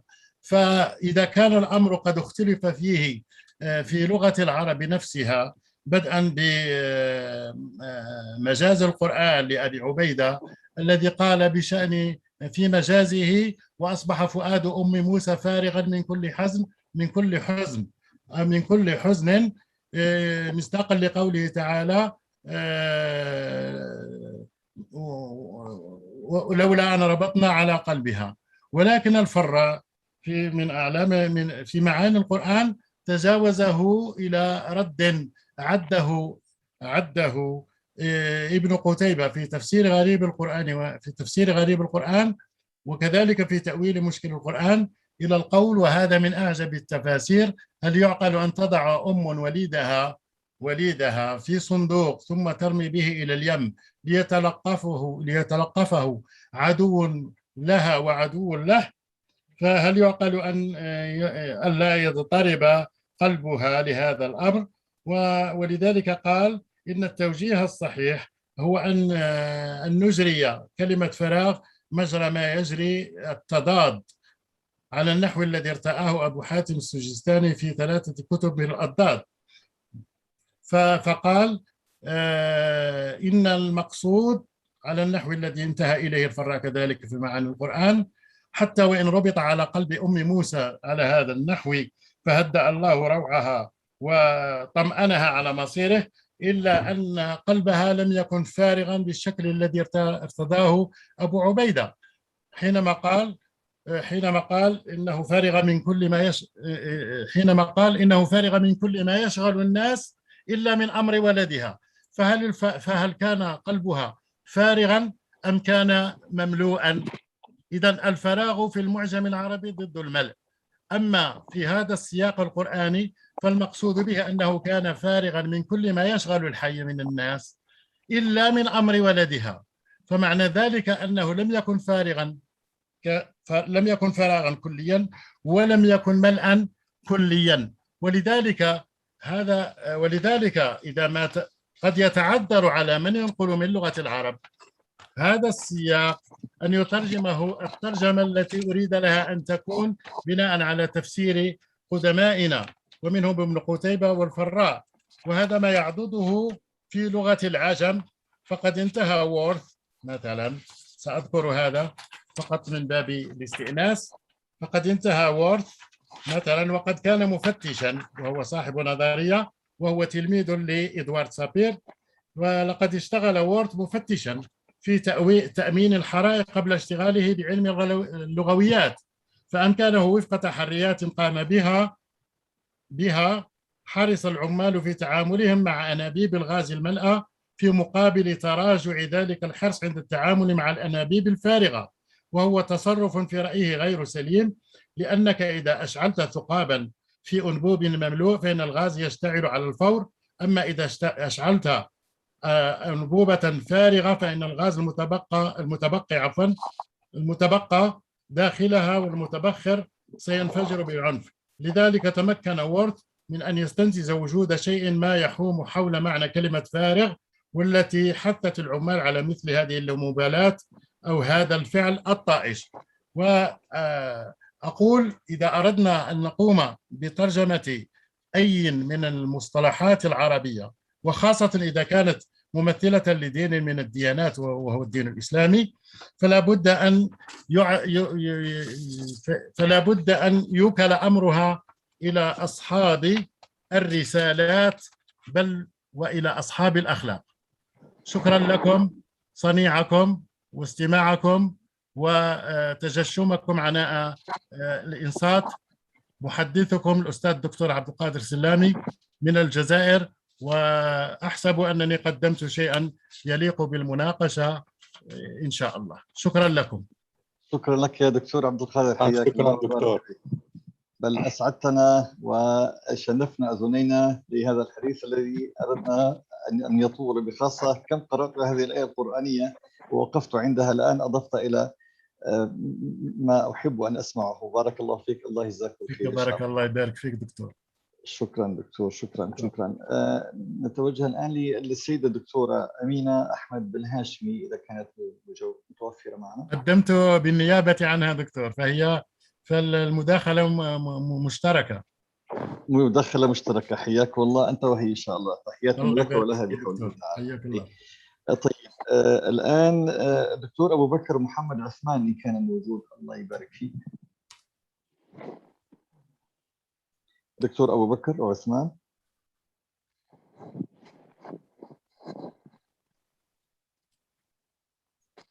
أستاذ دكتور أبو بكر محمد عثمان من جامعة بحري السودان.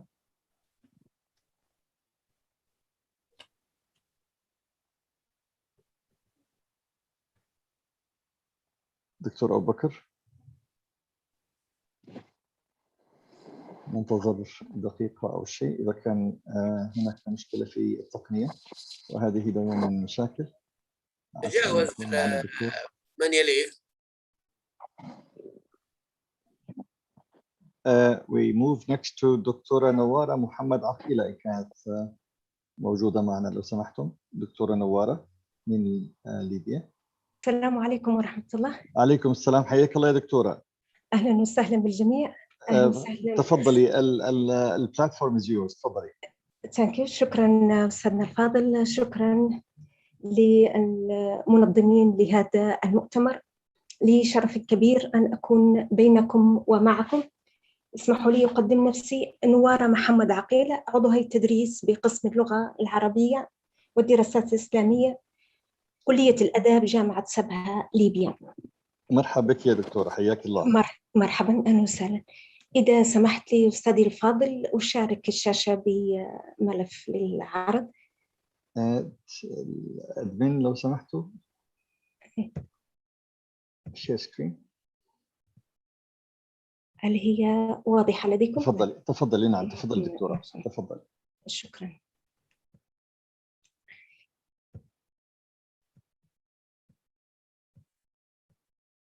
دقيقة بعد إذنكم أعرض فقط. Take your time. Take your time.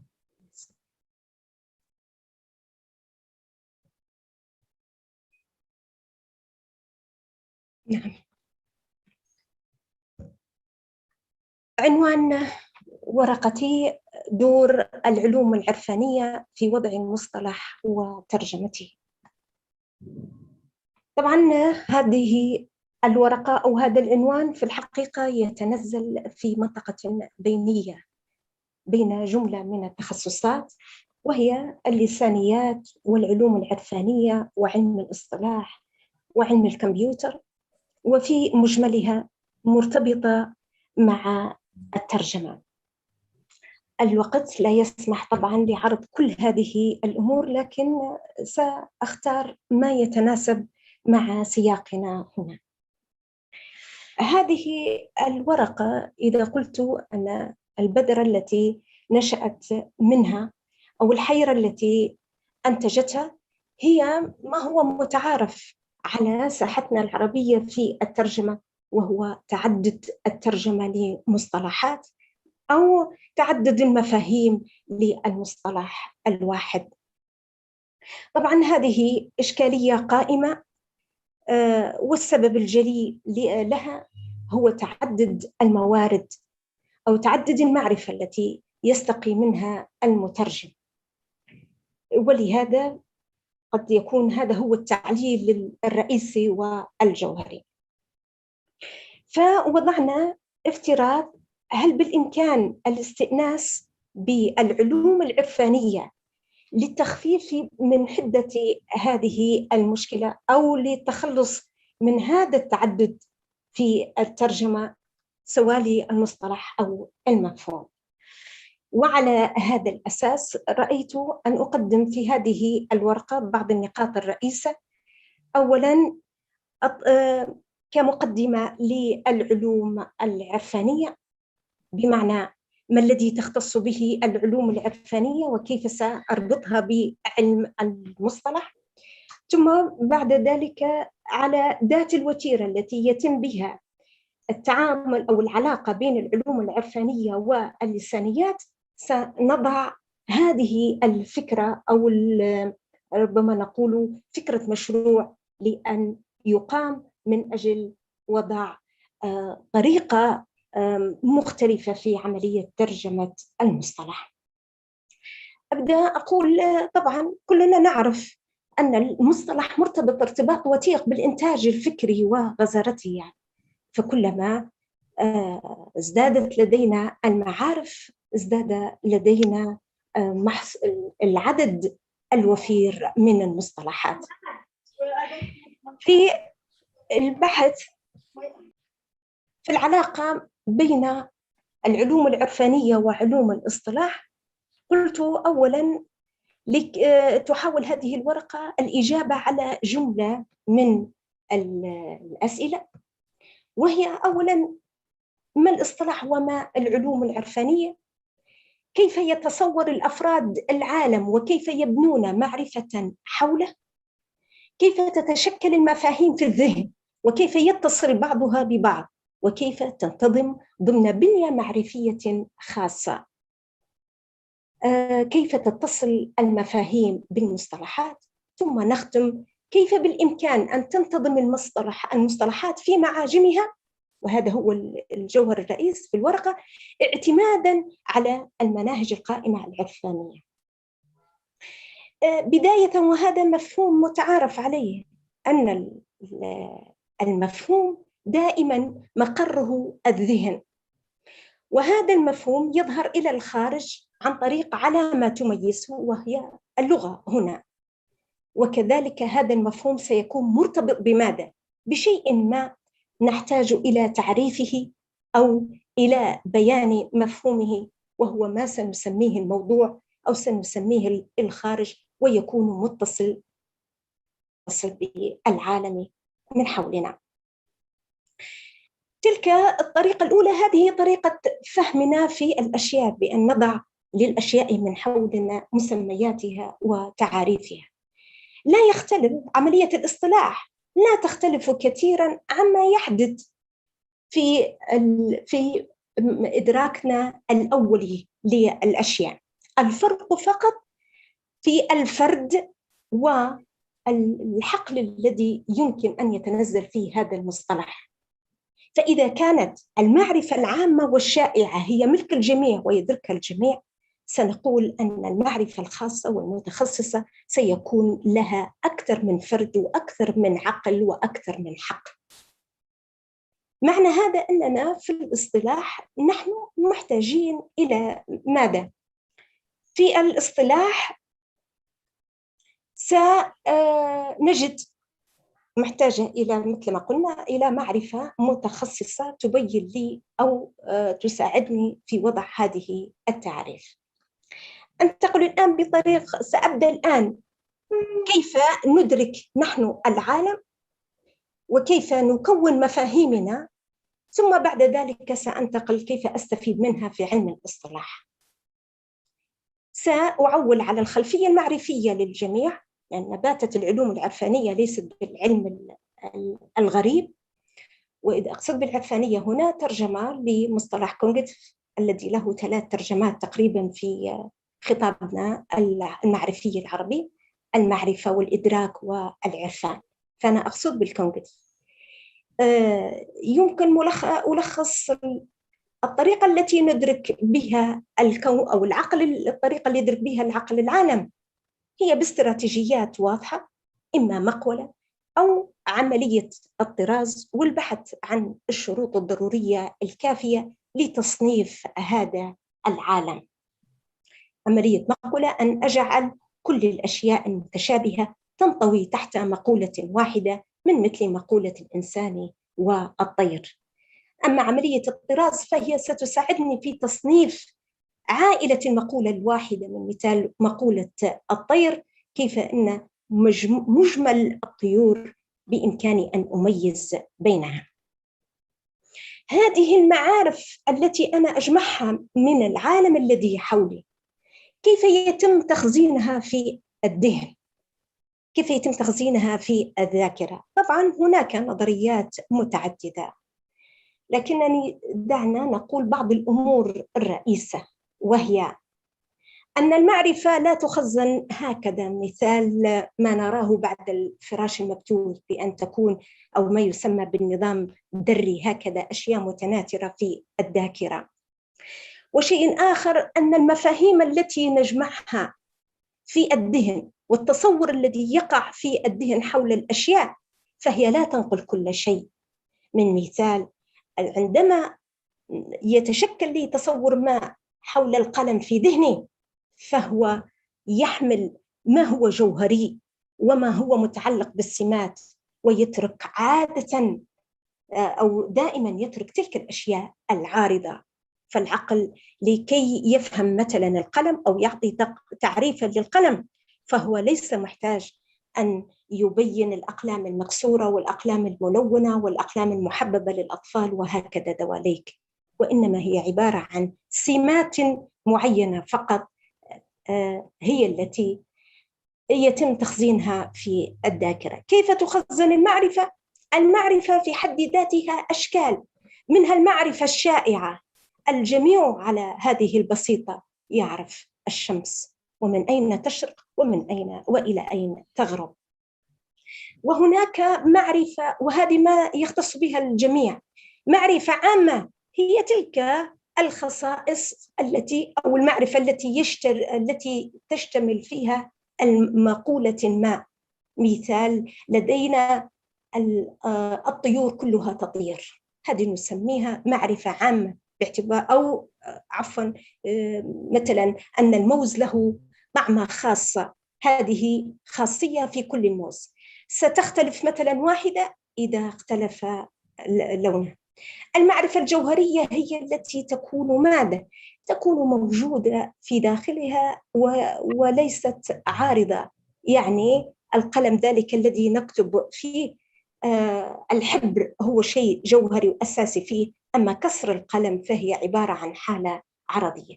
وإلى المعرفة المتعلقة بماذا؟ بالسمات. هذا الشكل الذي أمامنا هو يبين لي كيفية انتظام المعرفة أو ما هي أنواع المعرفة. الشيء المهم هنا، وأنا أحاول بقدر الإمكان أن أسرع، كيف يتم استرجاع هذه المعرفة؟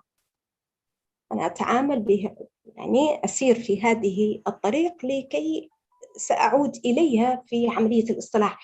كيف يتم استرجاع هذه المعرفة؟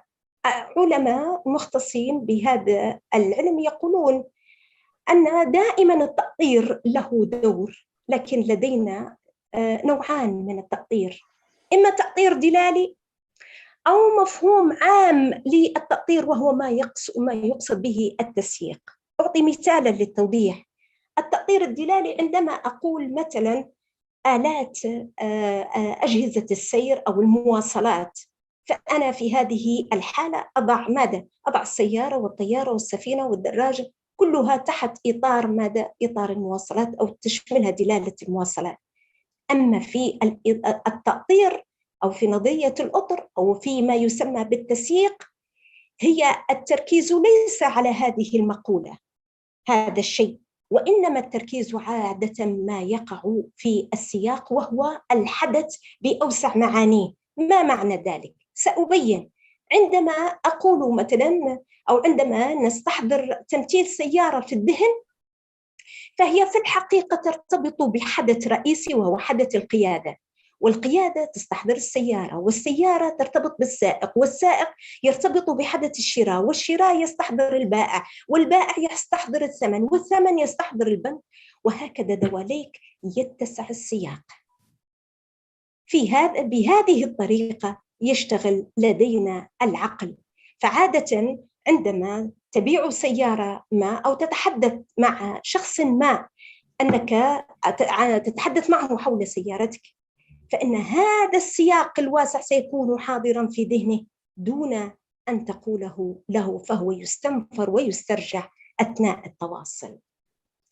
الآن كيف يتم ربط هذه المصطلحات بمفاهيمها من منظور عرفاني؟ كان في السابق يتم أن هناك فصل قوي بين الكلمة وبين المصطلح. هذا هو الدرس الأول الذي نقدمه لطلابنا ونحن نعطيهم علم الاصطلاح. الكلمة هي الفوكابولاري أو المفردة في اللغة العامة، أما التيرم المصطلح فهو المفردة في لغة الاختصاص. فالكلمة كلمة والمصطلح مصطلح. هذا عندما كانت النظرة نظرة محايدة بنيوية في علم الاصطلاح. أما عندما انتقلنا أو عندما انفتحت اللسانيات على النظر على السياق الواسع، الشيء ذاته حدث في علم الاصطلاح، فلم يعد ثمة فرق بين المصطلح والكلمة. فالمصطلح كذلك خضع إلى أين؟ خضع إلى النظريات التواصل وإلى نظريات اللسانيات الاجتماعية لينظر إلى المصطلح باعتباره ماذا؟ باعتباره وحدة رئيسية في عملية تواصل وتخاطب. أين يحدث هذا التواصل وهذا التخاطب؟ في جماعة مختصة خاصة بينهم. وعلى ضوء هذا بدأ الآن الانتقال من النظر في المصطلح من جهة مفردته والكلمة التي هو يعبر عنها، يعني نسميه بالترم المصطلح، إلى أين؟ إلى المفهوم، إلى الكونسبت. فأصبح الوحدة الرئيسية في علم الاصطلاح لم يعد الترم، لم يعد المصطلح، وإنما هو المفهوم، الكونسبت. وهذا ما فتح باب العرفانية، لأن المفهوم هو حلقة وصل أو موضوع مشترك بين هذين العلمين. فلهذا سنبدأ ننظر في هذا المصطلح من باب العرفانية، فنقول سنتحول من الحديث حول مفردة إلى الحديث حول وحدة معرفية متخصصة وليست وحدة لسانية. وهذه هي الأسباب التي تدعو إلى أين أو التي حدثت بسبب تعدد المفردات للمفهوم الواحد. مثلا من خلال التخصص الذي أنا منه، مثلا في السردية أو في السرديات ستلاحظ علم السرد وعلوم السرد أو القصصية والسردية. لكن هذا متى؟ عندما نظرنا إلى المصطلح باعتباره وحدة لسانية. الآن سنتوجه بضوء هذا السياق إلى المصطلح أو الوحدة الرئيسية في علم الاصطلاح باعتبارها وحدة معرفية. فالمصطلح هو عبارة عن ماذا؟ عن وحدة لسانية ووحدة فكر ووحدة عرفان. فمثل ما يحدث أو مثل ما يتفاعل العقل مع الأشياء الموجودة في العالم المحسوسة، الشيء ذاته يحدث للمصطلح، ونحن نتعامل معه في سياقات مختلفة. لو توجز يا دكتورة لو سمحتي. الإيجاز وصلت، لا خلص وصلت. وعلى هذا الأساس بنفس الطريقة التي نبني بها هذه المصطلحات نبني بها المعاجم. كيف ذلك؟ أننا لن نبني المعاجم باعتبارها بنية قاموسية الكلمة ومعناها، وإنما بالخصائص التي لها هذه الكلمة. لكي نعرف أي مصطلح يجب أن ننظر إليه من أكثر من زاوية، وهي إما باعتباره يكون جزءاً من أو مصنوعاً من أو له وظيفة أو ناتج من أو يؤثر فيه. وفي ذلك ومع هذا أو في ضوء هذا ستختفي الاختلافات في المفاهيم، وكل السياقات المختلفة التي انطلق منها المترجمون ستحضر في أو ستكون موجودة في هذه الطريقة في التعريف. يمكن تقديم مثال في الشخصية وأتجاوزه لضيق الوقت، وأكتفي بهذا القدر لكي أقول أن العلوم العرفانية متى ما أخذناها سبيلاً لطريقة الترجمة ووضع معاجم متخصصة، أكيد سنقضي على بعض الفجوات في الترجمة الموجودة في خطابنا العربي المعرفي. وشكرا لكم. شكرا لك دكتورة نوارة، نورتنا بهذه الكلمات الطيبة عن العلوم العرفانية. تعليق بأقل من نصف دقيقة: لو كنت في حلب وفي بلاد الشام عموما لكان جمهورك ربما مختلف، لأنك عندما تقولين العلوم العرفانية وثمة فرق ما بين العلوم العرفانية والعلوم المعرفية. Let me say if I want to translate، فأترجم كلمة cognitive هنا على أنها معرفي وليس عرفاني. في بلاد الشام عندما تقولين عرفاني فأنت يعني تتحدثين في علوم تخص الدين، وبخاصة الأخوة المتصوفين الذين يشتغلون في الصوفية، فتدخلين في العلوم العرفانية، أي أنك تتحدثين عن أمر يتعلق بالعلوم العرفانية ما بين العبد وربه والعلوم الدينية. الجوانيات. should be معرفية. should be معرفي rather than should be معرفية not عرفانية. That's right. Thank you. لكن مصطلح جميل ترجمته تختلف بين بلاد الشام وبين المغرب ما شاء الله. أعلق لاحقا، يعني لدي ما أقول لكن لاحقا. نعم حياك الله. شكرا لك بارك الله فيك. ننتقل الآن للأستاذ دكتور بوجمعة محمد وعلي، إذا كان معنا ويسمعنا لو سمحت. نعم موجود. حياك الله، مساك الله بالخير. حياك الله دكتور. دكتور بوجمعة من المغرب سيتحفنا بمداخلته عن الترجمة والتنمية. تفضل دكتور، الميكروفون معك. بسم الله الرحمن الرحيم، والصلاة والسلام على أشرف المرسلين وعلى آله وصحبه أجمعين. أولا أريد أن أحيي من هذا المنبر المجلس الدولي للغة العربية في شخص الأستاذ الدكتور علي عبد الله موسى رئيس المجلس، وكذلك أريد أن أشكر كل من سهر على المؤتمر الدولي للغات والترجمة من بعيد أو قريب. نسأل الله التوفيق والسداد لهذا المؤتمر وللمؤتمرات اللاحقة إن شاء الله. إن شاء الله. عنوان مداخلتي لن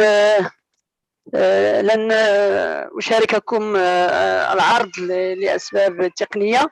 مداخلتي تحت عنوان الترجمة والتنمية من أجل مشروع قومي للترجمة يعيد أمجاد بيت الحكمة. هذه المداخلة سأحاول أن أتطرق إلى مجموعة من المحاور. أولا المقدمات، يعني مفهوم الترجمة. ثالثا الترجمة توليد للغة. رابعا الترجمة توسيع لبنية اللغة. خامسا الترجمة تحصيل للعلم والمعرفة باللغات الوطنية. سادسا الترجمة تخليص من التبعية اللغوية والفكرية والحضارية. سابعا الترجمة تواصل ثقافي وتفاعل حضاري. سابعا الترجمة دليل حيوية اللغات والثقافات والحضارات والأمم. ثامنا الترجمة أداة تطوير العلوم والمعارف. تاسعا الترجمة أساس النهضة. وعاشرا مأسسة الترجمة ضرورة حضارية. وأخيرا الترجمة أداة التنمية.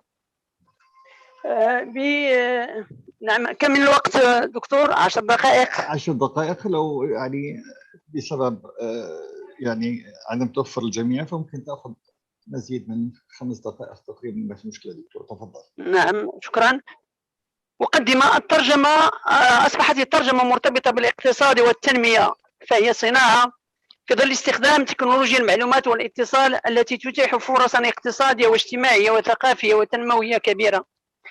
ثانيا مفهوم الترجمة. الترجمة بسرعة هي نقل الكلام من لغة إلى أخرى، أو هي نقل نص من لغة المصدر إلى لغة الهدف، أو هي تحول دلالي من اللغة ألف إلى اللغة باء يؤخذ فيه بمنطق اللغتين وخصائصهما العامة في التركيب والأسلوب والذوق. الترجمة توليد للغة. تعمل الترجمة أساسا على آلية التوليد في اللغة من خلال وضع التقابل الدلالي عن طريق الصيغ اللفظية موجودة أصلا في اللغة، اختراع المقابل الدلالي عن طريق بناء صيغ لفظية تؤدي إلى المعنى المراد بالاشتقاق والنحت، نقل الحامل الدلالي عن طريق التعديل بإخضاع هذا الحامل إلى المكونات التي يستوجبها قبوله في اللغة المستقبلة، الترجمة تعمل على سد الحاجات من المصطلحات اقتراضا وتوليدا دون الوقوع في التوليد الهجين أو المهجن الذي يمزج بين لفظ عربي وآخر أعجمي، مثل السيكوليسانيات مقابل اللسانيات النفسية، أو السوسيوليسانيات مقابل اللسانيات الاجتماعية. الترجمة توسيع لبنية اللغة. الترجمة تسهم في توسيع بنية اللغة المترجم إليها، اللغة الهدف، وهي تفجير داخلي لهذه اللغة وإغناء لها بألفاظ ومفاهيم جديدة، فهي أيضا إثراء وتنمية للغة المستقبلة بالألفاظ والمعارف والمفاهيم. الترجمة هي الجسر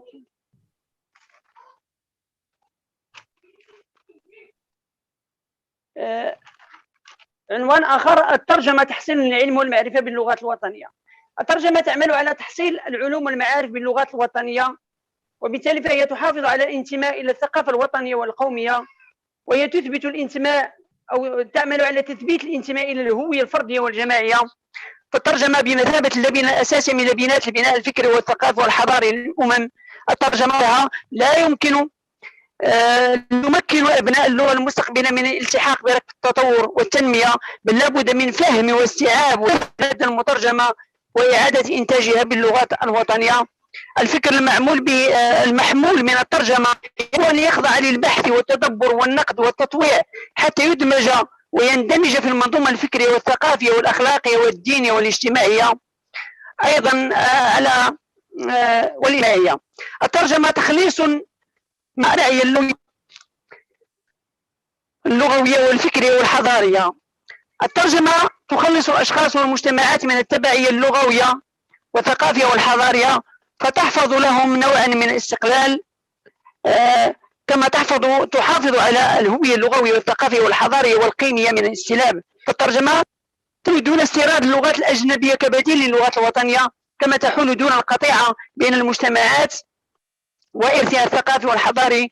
الترجمة لها جانبان: جانب الشكل يرتبط بما هو وطني وقومي، أي كله علاقة باللغة المترجم إليها، طرق الكتابة والتوثيق والتعليم والأنساق النظرية والمصطلح. جانب المضمون ويرتبط بالوقائع الطبيعية والاجتماعية، كما تحددت في خبرات الناس ومهاراتهم وطرق تفكيرهم الاجتماعية والثقافية.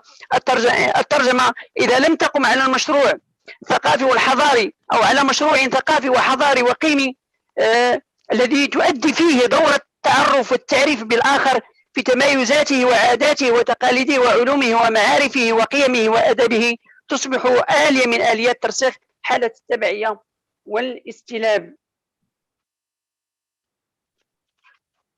الترجمة تواصل ثقافي وتفاعل حضاري. تاريخ الترجمة يعكس وجود الإنسان والثقافة اللذين تعبر عنهما اللغة. ففعل الترجمة من فعل الذات يتسع باتساعها ويضيق بضيقها وانحسارها. فالترجمة من جهة صلب اللغة وآلية تفاعلها مع الذات والوجود، ومن جهة ثانية نقطة تقاطع ميادين معرفية متعددة كالفلسفة والتاريخ وعلم الاجتماع وعلم النفس إلى غير ذلك. الترجمة مؤشر حقيقي على حجم تمثل الأنا والآخر وحجم الجسور الممتدة بينهما، حيث أن هناك علاقة بين حجم الترجمة ومعدل التطور والتقدم. الترجمة آلية من آليات إرساء دعائم التفاعل والتواصل الثقافي والحضاري بين الشعوب والأمم، وأيضا بين الثقافات واللغات والحضارات. الترجمة دليل حيوية اللغات والثقافات والحضارة والأمم. الترجمة تتجاوز نقل المعرفة من لغة إلى أخرى لتصبح دليلا على حيوية اللغات والثقافات والحضارة والأمم وعافيتها، فهي تشير إلى قدرتها وقابليتها للتفاعل والانفتاح والصراع والمقاومة. الترجمة كانت وما تزال ضرورة ثقافية وحضارية ووسيلة لتبادل العلوم والمعارف. الفرق في الترجمة بين الأمم المتقدمة والأمم المتخلفة وأن الأمم المتقدمة تأخذ وتعطي، تترجم من غيرها وتترجم منها، بينما الأمم المتخلفة تأخذ دون أن تعطي، تترجم من غيرها دون فقط، وغيرها لا يكاد يأخذ منها شيئا. الترجمة أداة تطوير للعلوم والمعارف. صنع التقدم والتطور لا يتم باطلاع أقلية الناس النخبة على العلوم والمعارف باللغات الأجنبية، بل لابد من إتاحة الفرصة والمجال أمام عامة الناس للاطلاع على العلوم والمعارف باللغات الوطنية من خلال الترجمة التي باللغات الوطنية. طبعا من خلال الترجمة اللغات الوطنية التي يعرفونها ويتحدثونها ويفهمونها ويبدعون بها. الترجمة من أهم وسائل تبادل الأفكار والعلوم والمعارف والثقافة وتطويرها. الترجمة هي الجسر الذي يصل بين اللغات والثقافات والحضارات بغرض تحقيق التقدم والتطور الحضاري. الترجمة أساس النهضة. الترجمة أدت إلى حركات كبرى بفعل التحولات الفكرية والعلمية والصناعية التي خلفتها الأفكار والعلوم والمعارف الواردة من الأقوام الأخرى بعد ترجمة آدابهم وعلومهم وفلسفاتهم. ويتجلى ذلك في أن حركة الترجمة من الفارسية واليونانية إلى العربية في العصر العباسي أدت إلى ازدهار الحضارة العربية الإسلامية وريادتها العلمية والحضارية لقرون عدة. حركة الترجمة من العربية إلى اللاتينية أدت إلى الثورة الصناعية العلمية والعلمية الحديثة. حركة الترجمة التي قام بها السوفيات عقب الثورة البولشيفية أدت إلى الفكر الاشتراكي والشيوعي. حركة الترجمة الآلية التي عرفتها أمريكا واليابان التي عرفتها وتعرف أمريكا واليابان أدت إلى ثورة المعلومات والاتصال. فالترجمة واكبت كل حركات الفكرية والثقافية والعلمية والصناعية وحتى السياسية التي عرفها العالم، بل وكانت أداة أساسية في تطور كل الحضارات. الارتباط بين الترجمة والنهضة أمر مؤكد وثابت تاريخيا، وقد تكرر ذلك في العصور والحضارات القديمة والحديثة، وخاصة في التاريخ الإسلامي من خلال أولا حركة الترجمة الكبيرة التي شهدها العصر العباسي من خلال بيت الحكمة كانت حافزا لتشكيل العلوم والمعارف الإسلامية خلال القرن الثامن والعشر الميلادي، وكان لها أكبر الأثر في الحضارة الإسلامية بشكل خاص والحضارة الإنسانية بشكل عام. حركة الترجمة العلمية التي شهدتها مصر أيام حكم محمد علي 1805-1840 والتي كانت بمثابة تمهيد لنهضة جديدة، ولكنها فشلت لأسباب لا مجال لذكرها. يقول الدكتور خير الدين حسيب: الترجمة كانت الخطوة الأولى الأساسية في بناء الحضارة العربية الإسلامية في العصر العباسي الأول، ونحتاج الآن إلى الاهتمام بالترجمة كمقدمة للنهضة. مأسسة الترجمة ضرورة حضارية. تحتاج الترجمة إلى بنية تحتية وبيئة تقنية وإلى سياسات ومخططات وإمكانات ومؤسسات كما كان الأمر عليه في العصر العباسي بيت الحكمة، وفي عهد الخليفة أبو يعقوب يوسف الموحدي الذي كفل لابن رشد ترجمة أعمال أرسطو. الإيمان بطور أهمية الترجمة في عملية نقل العلوم والمعارف وتهيئ شروط النهضة تقتضي إرادة سياسية وتخطيطا محكما يتمثل في أولا تدبير المسألة اللغوية وتنظيم العلاقة بين اللغات، تحديث المنظومة التربوية ومراجعة الاختيارات التعليمية، خلق الشعب للترجمة في المؤسسات التعليمية والكليات والمعاهد، توحيد المصطلحات، الانفتاح على التجارب الدولية الناجحة في الترجمة، التجربة اليابانية والتجربة الإسبانية، الاستفادة من المدارس العالمية في الترجمة، مدرسة باريس ومدرسة جنيف. الترجمة أداة التنمية. الترجمة هي حجر الأساس في طريق التبادل الثقافي والمعرفي والعلمي بين الشعوب والأمم، وهي السبيل إلى معرفة ما عند الآخرين من أفكار وتصورات وإبداعات وإنجازات وعلوم في مختلف الميادين. الترجمة أس من أسس التنمية الاقتصادية والاجتماعية والثقافية والعلمية وبناء الحضارة. الكتب التي تترجم إلى العربية تبلغ الآن حوالي 320 كتابا في السنة على المستوى العربي، ومما يجعل العالم العربي في المرتبة 18، يعني أقل بكثير مما يترجم إلى الألمانية أو الفرنسية أو الإسبانية أو العبرية بل وإلى التشيكية والكرواتية. الترجمة تمكن من توطين العلوم والمعارف، وهذا هو الأهم، لأنه لا نهضة بدون توطين العلوم والمعارف. الترجمة مؤشر من مؤشرات التقدم والتنمية، فالدول المتقدمة هي التي تترجم أكثر كما هو حال اليابان وأمريكا وفرنسا وإسبانيا وألمانيا وإسرائيل.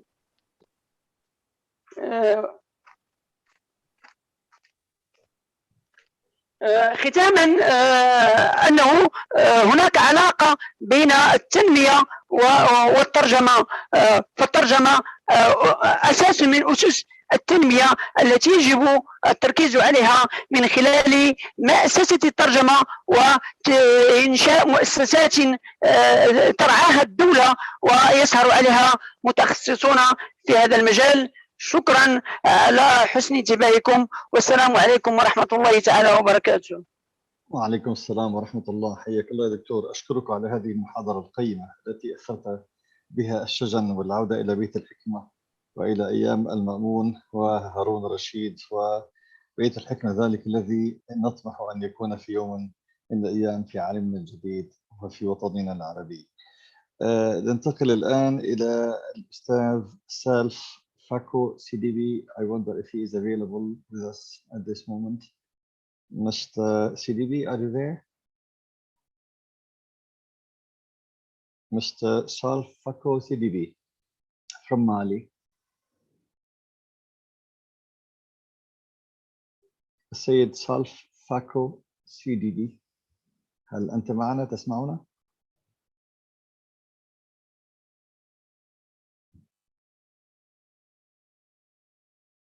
Mr. CDB.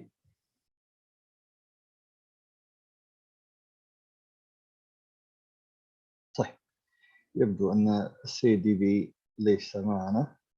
ننتقل بعد ذلك إلى المتحدث التالي، وهي الدكتورة دانا أديب حافظ عوض. إن شاء الله تكون معنا. مرحبا. مرحبا دكتورة. مساك الله بالخير. هل ممكن أن تتيح لي مشاركة الشاشة؟ أكيد إن شاء الله. من الأدمن لو سمحت مشاركة الشاشة مع الدكتورة دانا أديب حافظ عوض من لبنان، تتحدث عن علم الأعصاب والترجمة Neurology and Translation. التوليد اللغوي النيولوجي. نيورولوجي التوليد. أوكي، نيورولوجي والترجمة. تفضلي دكتورة. سأحاول أن نعم. أوكي. أولاً like 10 to 15 minutes، 10 إلى 15 دقيقة. نعم. أولاً أعرف بنفسي. أنا الدكتورة دانا عوض، أستاذ مشارك في الجامعة اللبنانية ونائب رئيس المجمع العربي للمترجمين المحترفين، نائب رئيس التعليم والتدريب في المجمع العربي للمترجمين المحترفين.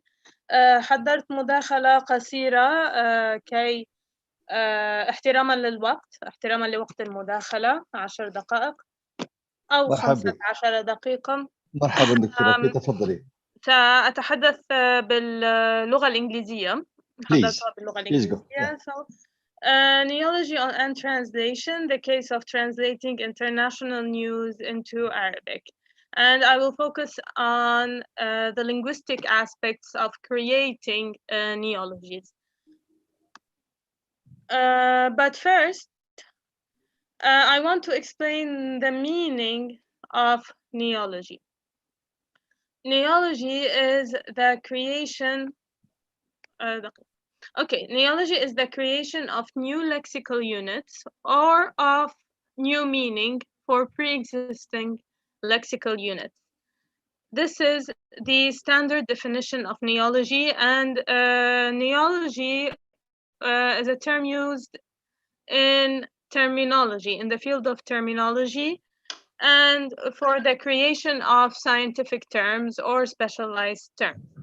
In the media, we create a lot of new lexical units, so we use the same term, so neology in the media, but in the media, the neology has a different definition. In the media, neology is a newly coined lexical unit or a pre-existent lexical unit that refers to a new concept or that are created to refer to a pre-existent concept. So sometimes we replace a word that already exists with another word in the media for specific purposes. And the concepts represented can be temporary or permanent. As for the term neologism, which I will say in the presentation, when I say neologism, I am talking about one specific lexical unit or word. Okay, that acquire a new sense or a new meaning. I want to explain the difference between neologisms for media translation purposes and neologisms for scientific and terminological purposes.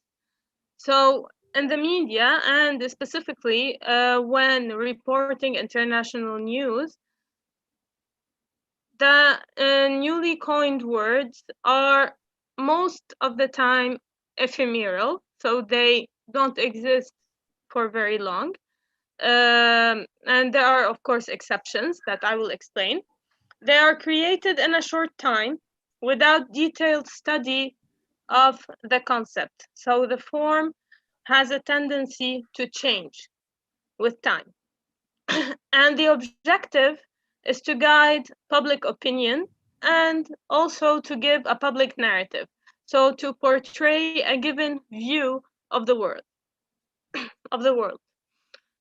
As for scientific or specialized language, when we create a new term, it is permanent and usually does not disappear with time. It is created by a linguistic and scientific community based on the intrinsic traits أي السمات الجوهرية of the new concept. And the objective is the development of scientific fields and to foster scientific knowledge. There are two types of neologisms that we find in the media. We have global neologisms, so we have international concepts that have a similar global interest, like new diseases, as we can see now with COVID-19, or environmental changes. These are global neologisms, and we have informative neologisms that inform the public about world news, but that are not necessarily a concern for the country. And these neologisms are mostly ephemeral, and they only exist for the necessity to represent news. But sometimes some of them become permanent. So for example, the terms blue states, red states, swing states, الولايات الزرقاء, الولايات الحمراء, الولايات المتأرجحة, were in the year 2000 neology, or new words that were created by a journalist who was reporting the American elections. But they became permanent because we started using them, and then we started using them independently. So they became permanent. Permanent terms that refer to the United States and states supporting the conservative or the Democratic, Republican, sorry, or the Democratic Party. And now I will move. I prepared a very short presentation because of the time constraints. So the methods of lexical creation in Arabic media. In Arabic media and in media in general, so this can be generalized to media in general, we have four main methods of lexical creation. We have Anglicism. I'm sorry, did you want to say something?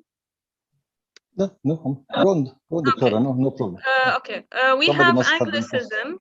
We have Anglicism, which is borrowing from English.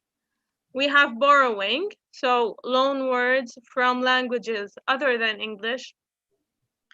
And we have metonymic substitution and euphemistic substitution. Usually Anglicism, borrowing, and also creating compound, descriptive compounds are used.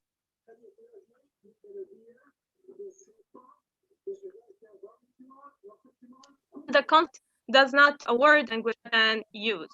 For metonymic and euphemistic substitution, I noticed that that in journalism, in the media, we use metonymic and euphemistic substitutions when we want to replace a word by another new word. Okay, for some purposes. Okay. So Anglicism or borrowing in general can be either a transliteration of the word, or writing the word using Arabic alphabet, or a literal translation of the word. When it is a transliteration like COVID-19 or Twitter, or literal translation like تغريدة, which is a literal translation for a tweet, and الاحترار العالمي, which is a literal translation for global warming. Okay. And there is another word used in the media for global warming, and I will get to it later. As for borrowing from other languages, it does not happen as much as in English. But for example, al-aqdam al-soud in the media, this is a term that is borrowed from French, les pieds noirs, and it is only familiar to the North African public, because it refers to French colons in the time of French colonization of North Africa. I will go on to metonymic and euphemistic substitutes in the media. Usually they are used either for ideological purposes or for cognitive purposes. So usually we use the metonymic substitution in the media for ideological purposes, and usually there is a word that we usually use, but we decide to replace it by a metonymy. So for example, this is an example from Ukrainian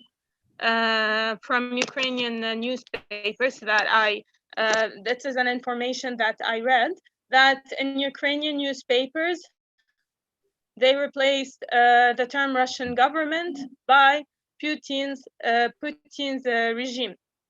So Nizam Putin, and usually it refers to an ideology that is against the word that we use. And for example, when COVID-19 was still a new disease, we saw in the media al-virus as-Sini.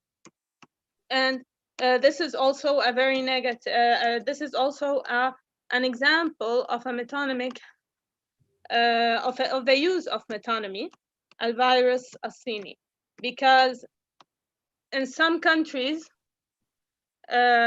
English or Arabic use the Chinese virus, the term Chinese virus, while other, which has a negative connotation, and other newspapers of other countries just used a descriptive compound, التهاب رئوي غامض. So metonymic substitution usually refers to a specific ideology, and it is mostly negative and not negative towards the word that we are using. As for euphemistic substitution, they are used for cognitive purposes. So it is a neologism that replaces a former neologism that is very straightforward and that might cause either fear or a negative reaction. So a euphemistic substitution, euphemistic substitutions are usually more ambiguous, so they result in a gentler reception and a better reception from the public. So the term that I said for global warming, احترار عالمي, was replaced by احتباس حراري in the media. For example, al-Hajr al-Sahhi caused a lot of controversy because a lot of people did not want to isolate themselves at the beginning of COVID-19 because the word al-hajr al-sahhi just gives back a negative reaction, and therefore we used gentler terms like al-azl al-manzili, for example. I want to talk about the lexical competence of neologisms. Lexical competence of neologisms is when a neologism starts to become a word that is part of the language, and it starts to become a word that that we tend to use a lot. So it is essential for the stability of the new word in the future, and it makes it less it makes it have a less tendency to disappear. So it is when the newly coined words are highly frequent, and it is also dependent, or these are not the characteristics that must exist for the neologism to become stable, but they are signs, or they are signs that this new word is no longer a new word and it is becoming stable and part of the language. So it is first, it's high frequency, and secondly is the morphological behavior of the neologism, or what I call the morphological behavior of the neologism. So they start to build a lexeme. So we start to derive other words from them, or we start to derive a compound from this new word in a way that is similar of us deriving and compounding in our own language. So for example, Twitter, when I coined the word al-haraka al-Twitteriya, it means that this word is lexically competent, and it is unlikely to disappear or to be replaced by another word. So in conclusion, I don't know how long I talked. In conclusion, I just want to point out that translation is essential and necessary, and it always existed alongside the writing of international media. And it is a tool in the media industry to write a media text, especially international news. Our understanding of the world and the views people have about countries of the world are highly dependent on our translation of international news, and more specifically on neologisms and the new words the media creates and uses to label concepts, whether new or foreign concepts. Neologisms might be spontaneous at first due to the urgency to report news. But spontaneous neologisms, yes, just the last sentence, please. So neologisms can be spontaneous at first due to the urgency to report news, and this happens a lot on TV, but spontaneous neologisms tend to disappear and be replaced by neologisms that reflects the country's ideology or that are more stable. So for example, H1N1, the first spontaneous neologism was influenza, and only in the first few days of H1N1, of the appearance of H1N1, and then it was replaced by influenza al-Khanazir. But since religiously it is not appropriate for use in a lot of countries, we replace it by a more scientific label, which is virus H1N1. Thank you very much. Thank you very much. I am done. Thank you. Thank you so much indeed, Dr. Adana, for this illuminative and constructive lecture. In fact, in the circulation, it's written, Dr. Adana, علم الأعصاب والترجمة, which is a typo, I think, or mistake. You know, it should be neurology, علم التوليد. نعم. هي التوليد اللغوي. نعم، وليس الأعصاب neurology. Not a difference. It's just an R, and neurology or neurology. But thank you for this illuminative and very nice lecture indeed. Thank you so much indeed. Last but not least, if Dr. Ismail Bilmaz is available from the University of Gaziantep, Dr. Ismail. نعم. السلام عليكم ورحمة الله. وعليكم السلام، حياك الله، مساء الخير. مساء النور.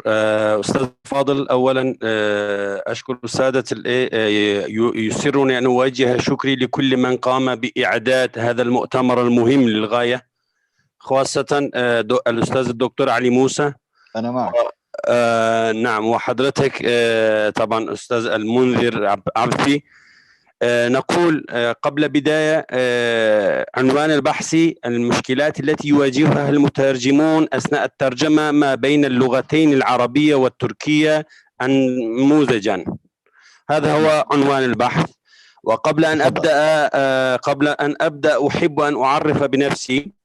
أخوكم إسماعيل يلماس وليس بيلماس، يلماس، مولود بمدينة نعم يلماس وليس بالماس. نعم، مولود بمدينة غازانتب، بلد بدر الدين العيني رحمه الله، طبعا صاحب البداية والنهاية وصاحب عمدة القاري في شرح صحيح البخاري. وتخرجت من الثانوية الأزهرية وبعدها من كلية الشريعة والقانون بالأزهر الشريف بالقاهرة، وحصلت على الماجستير والدكتوراه في جامعة غازانتب، وتخصص وعملت في الترجمة ما يقارب 20 عاما في الترجمة الخطية والترجمة الفورية، ولكن تخصصي الفقه الإسلامي، يعني الدكتوراه لدي في الفقه الإسلامي. ما شاء الله. وأنا عضو في هيئة التدريس في جامعة غازانتب كلية الإلهيات، ومنسق قسم اللغة العربية. لدينا قسم التحضيري نعلم الأولاد 24 ساعة في كل أسبوع لعام الدراسي تماما.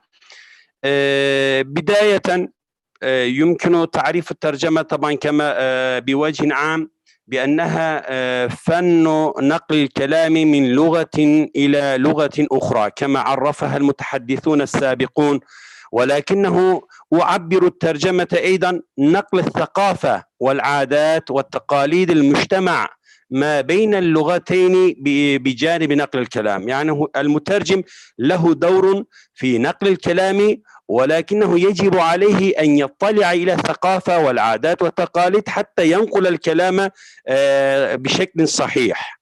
وخاصة قسمت إلى بحثي إلى قسمين، وهو القسم الأول ترجمة الخطية، القسم الثاني ترجمة الفورية، وسأتحدث بإيجاز إن شاء الله. عندما نقول ترجمة الخطية يخطر ببالنا علوم الشرعية والأدبية في تركيا، خاصة لأنه لهما إقبال كبير في تركيا خاصة في مجال الأكاديمية.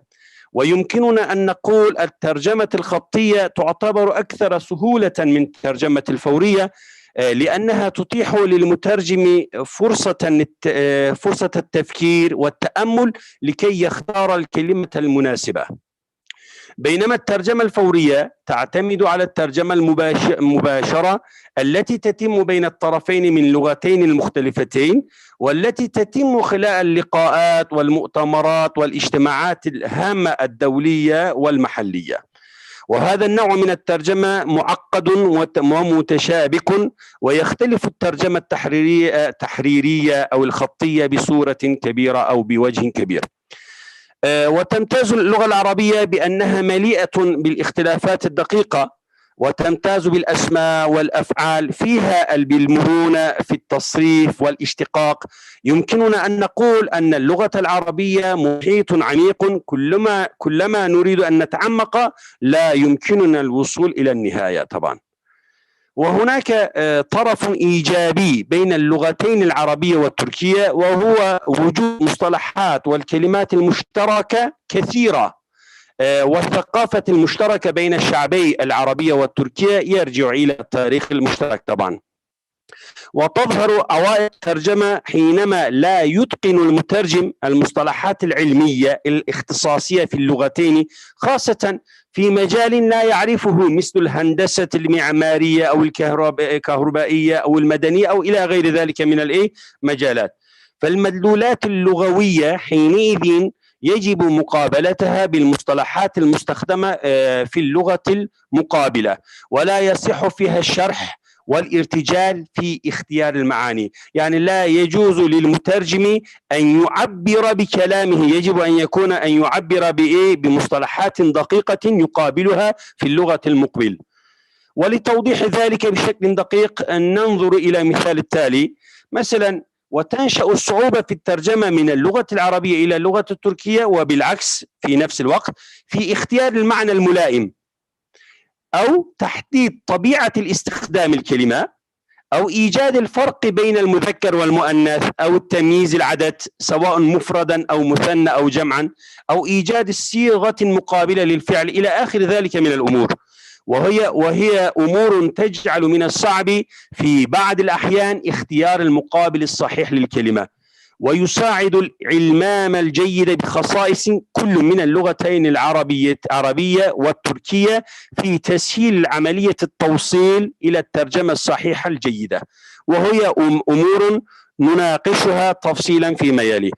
ويجب أن ندع في اعتبار دائما أن الترجمة هي عملية سهلة ولكنها في غاية التعقيد في ذات الوقت. يعني في العملية الترجمة سهلة من جانب ولكنه معقد من جانب آخر، وهكذا فيعتبر كل شيء قابل للترجمة ولا شيء يقبل الترجمة.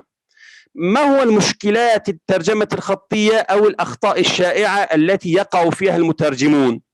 هناك عدة مشاكل ولكنه سنوجز بقليل. أخطاء في تصريف الأفعال وترتيب الجمل، وخاصة هناك فرق بين اللغة التركية واللغة العربية في الكتابة. اللغة التركية يكتب مثل الإنجليزية من الشمال إلى اليمين، واللغة العربية العكس.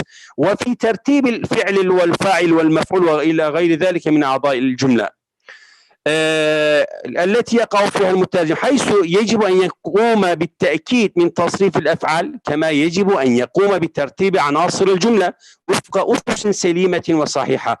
وخاصة اللغة التركية مثل ما ذكرت تكتب من الشمال إلى اليمين عكس اللغة العربية، وهذا يصعب ترجمة في تكوين الجملة المختلفة. يعني أين يضع الفعل لا يعرف، خاصة من اللغة العربية إلى اللغة التركية يصعب الأمور أكثر صعوبة. ثانيا ضعف التوظيف المرادفات. يعد ضعف توظيف المرادفات من الأخطاء الشائعة التي يقع فيها المترجم، ولكي يتجاوز المترجم هذا الأمر يجب أن يعمل على حفظ أكبر عدد ممكن من المرادفات، يعني أن يكون حاكما أو واقفا للغة الأم واللغة الهدف. وكلما ازداد عدد المرادفات التي يحفظها الشخص كلما ازدادت عملية الترجمة سهولة. وفي حال لم يمتلك المترجم المرادفات المناسبة فهذا يعني أنه قد يستخدم مرادفات خاطئة وغير مناسبة للمعنى. وخاصة في التأليف في ترجمة المؤلفات يجب أن يعيش نفس الجو الذي عاش فيها المؤلف حتى ينقل روح الكتاب في نفس الوقت. يعني الهدف من الترجمة ليس نقل الكلام من الكلام إلى لغة المستهدفة فقط، وإنما نقل ثقافة أو طريقة التفكير المؤلف أيضا في نفس الوقت. بالنسبة للخطأ الثالث الشائعة الاستخدام الخاطئ للعلامات الترقيم. ويعد الاستخدام الخاطئ للعلامات الترقيم من أهم الأخطاء التي يقع فيها المترجم، حيث يجب أن يدرس الطالب الترجمة علامات الترقيم بشكل صحيح لأن معانيها تختلف بين لغة وأخرى. لذلك يجب أن يكون المترجم على دراية كاملة بكيفية استخدام العلامات الترقيم. وهناك خطأ شائع بين المترجمين أيضا عدم مراجعة النص الذي ترجمه بشكل صحيح.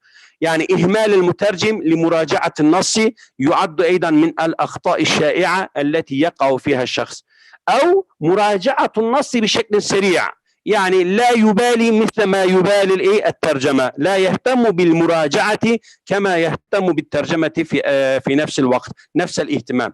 ولذلك يجب أن يتواخى الدقة عند مراجعة النص.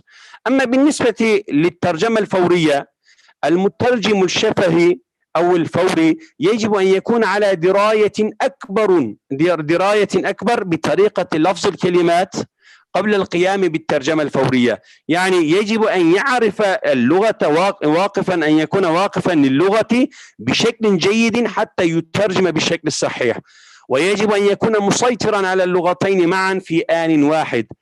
فها هنا لا يمكنه التردد أو التلكؤ أو محاولة استحضار المعلومات، بل يجب أن تكون المعلومات حاضرة في ذهن المترجم.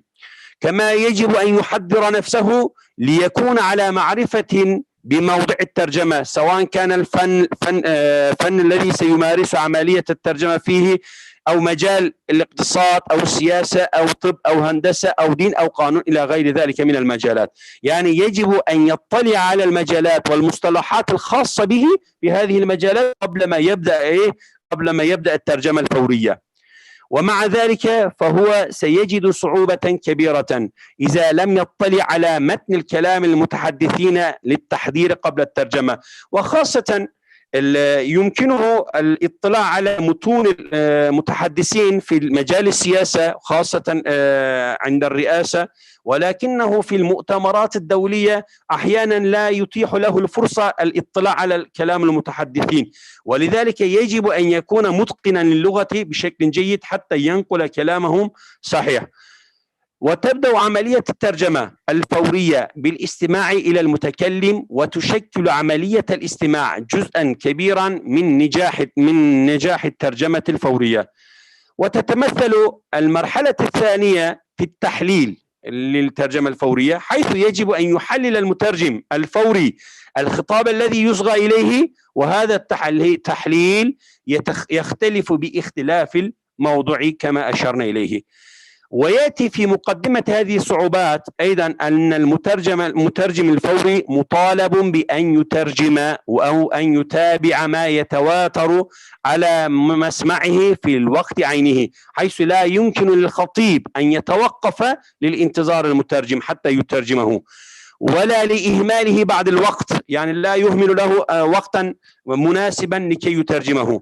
وهي المشكلة الرئيسية التي تواجه المترجمين الفوريين على اختلاف لغاتهم، وخاصة بين اللغة التركية واللغة العربية.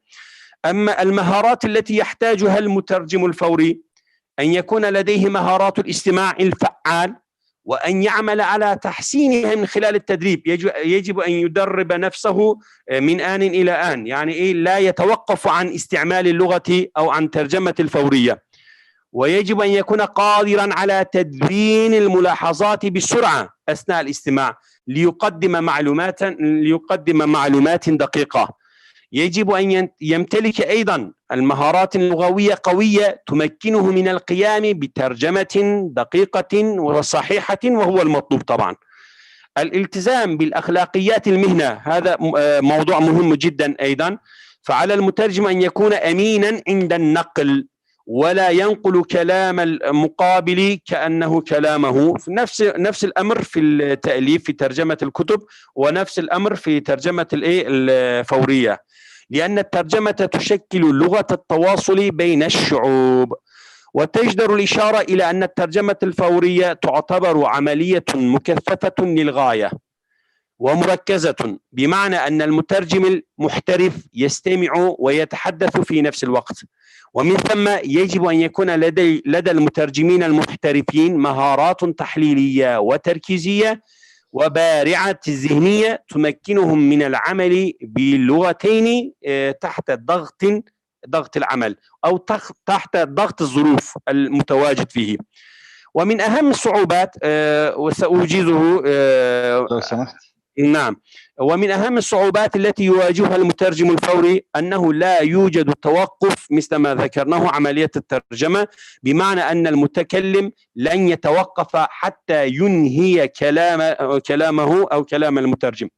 كما أنه يجب على المترجم أن يتحقق من أنه يوصل المحتوى الترجمة بنفس الأسلوب ونفس النغمات المتحدث حتى يطلع للتأكد من وصول الرسالة إلى الجمهور بشكل صحيح.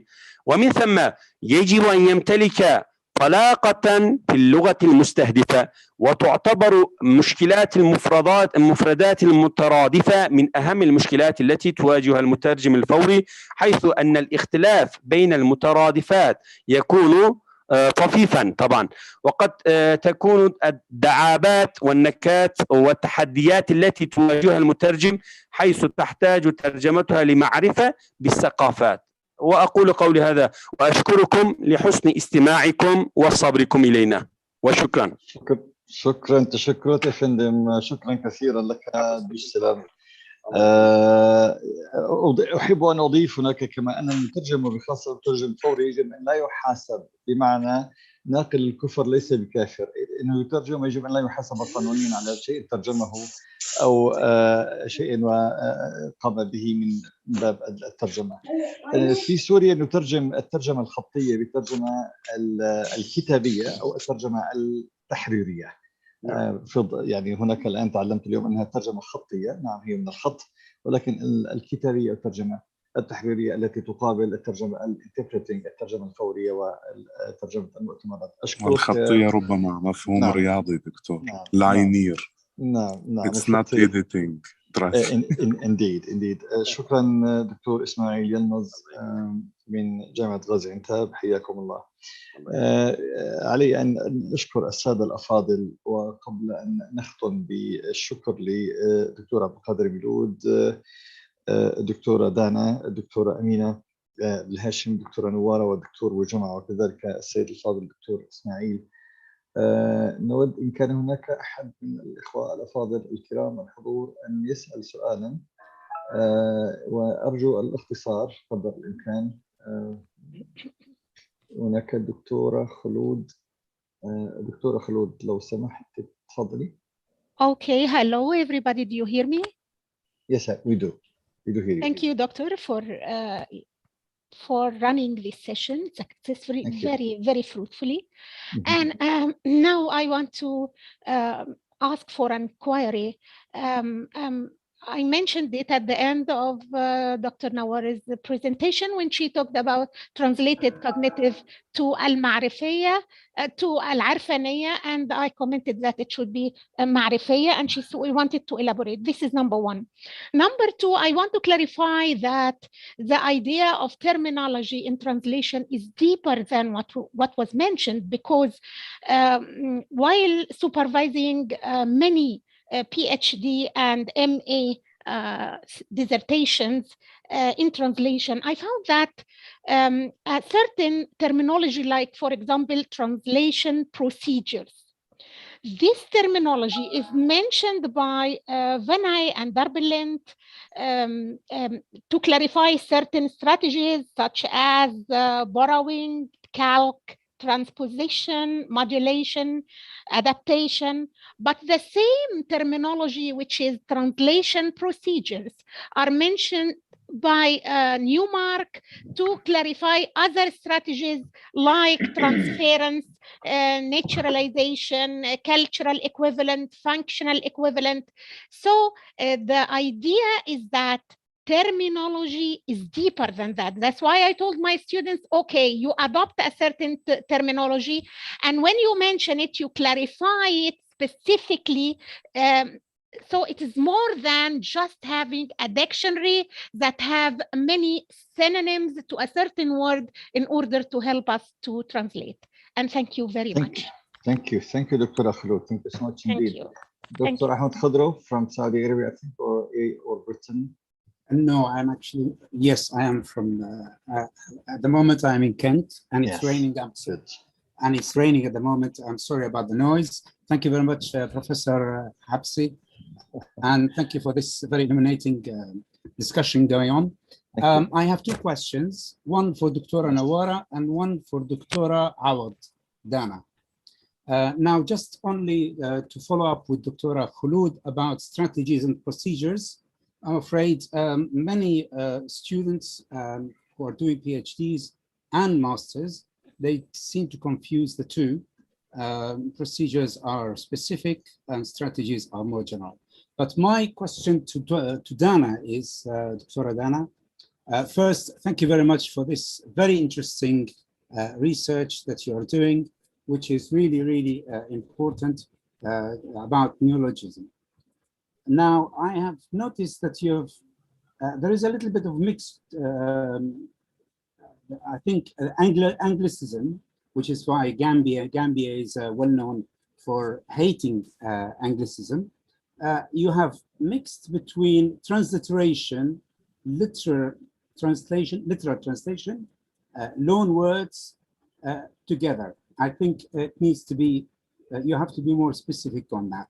Vinay and DoubleNet, yes, absolutely, Dr. Khulud, you're absolutely right about this with regards to the intrinsic traits and for the various strategies. Yes. And there are two strategies, but there are 7 procedures. Please, I mean, Newmark, Vinay, and many others are actually have clarified this point about the difference between procedures and strategies. The point that I want to ask for Dr. Nawara is with regards to the knowledges, the types of knowledges. I think Debo Grant, which in 1981, talked about 3 types of knowledges, 4 types: declarative, common, typical, and accidental. And I've noticed that you have mixed الجوهرية, المعرفة الجوهرية مع المعرفة ذات السمات. وشكرا. Briefly, please, everybody. Do we answer now? Yeah, do please. Okay, so for questions, yes, I divided borrowing from English or from another language into either a transliteration or a literal translation, because I was actually just inspired by the scientific borrowing in terminology, or when we create a term. So when we create a term, we are either inspired by English or French, and we either transliterate or translate literally. And that is why I kept the same methodology of dividing loan word into a translation or a literal translation. So we, for example, if it is an English word or an English compound, we literally translate it instead of thinking about a way of creating a new word that refers to the same concept. So it is an indirect borrowing and not a direct borrowing, as so that is my view of this topic. Thank you. Thank you. Dr. Badr Dr. Badr الاسم مش واضح. السلام عليكم. أترشي فضلا إن كان هناك question والإجابة للسؤال تداركنا النص لو سمحتوا.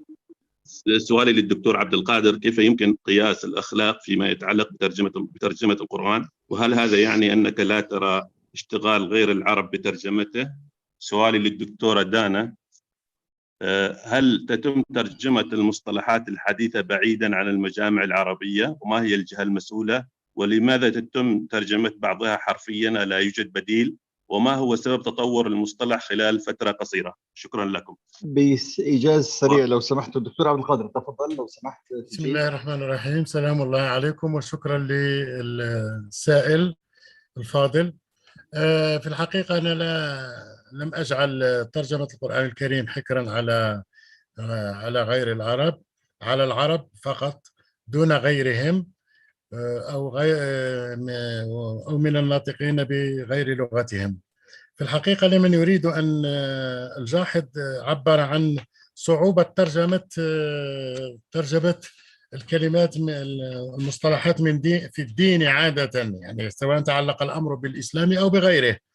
فلذلك نحن حينما نقدم على ترجمة أي مصطلح من المصطلحات فلا بد أن نكون بارعين في اللغة الأصل وكذلك متمكنين من اللغة الهدف، ونكون، وأنا أدعو إلى الاختصاص في الاختصاص، أن الترجمة الدينية، أن يكون هناك إنسان مختص في الترجمة الدينية، وأن يلتمس سبلا في لغته وفي لغة غيره تمكنه من نقل معاني هذه المصطلحات وفق سياقات ورودها، مع التحفظ على ما جاء في هذه اللغة أو في هذا النص القرآني أو النص المسيحي أو النص الإنجيلي من مزالق قد تقودنا إلى تأويل ما لا يمكن تأويله، لأن هناك بعض الكلمات ربما في لغة العرب إذا وردت بهمز أو بدونه فإنها قد تؤدي إلى عواقب وخيمة، وهذا ما حصل في عهد الرسول صلى الله عليه وسلم حينما قال لأحدهم أدفوه، ففهموها بلغة بمعنى أقذفوه من علي، فخر من علي وفقد حياته. وهذا يعني بأن الرسول صلى الله عليه وسلم حين نزل في هؤلاء القوم كانوا يهمزون ورغم أنه كان لا يحبذ أن يهمز باسمه. فيعني هناك مفارقات ومنعطفات دقيقة جدا يجب مراعاتها حينما نعمد إلى نسند الترجمة إلى أصحاب الرسالات. والأخلاق ليس هنا بمعنى أن تكون فقط على خلق وتتمتع بمكارم الأخلاق، بقدر ما تحترم غيرك وتحترم ديانة غيرك وتحترم حدود علمك في هذه اللغة أو في غيرها. ethics وليس morals. دكتورة دانا، كان السؤال الثاني نعم، هو سؤال بعيد عن مداخلتي، لأن مداخلتي كانت عن الإعلام وليست عن المصطلحات، ولكن أستطيع الإجابة. تستطيع الإجابة أو الاعتذار معك؟ لا، أستطيع الإجابة، ولكن هنا يتحدث السائل عن المصطلحات العلمية. نعم، عفوا، إعلاميا قصد دكتورة؟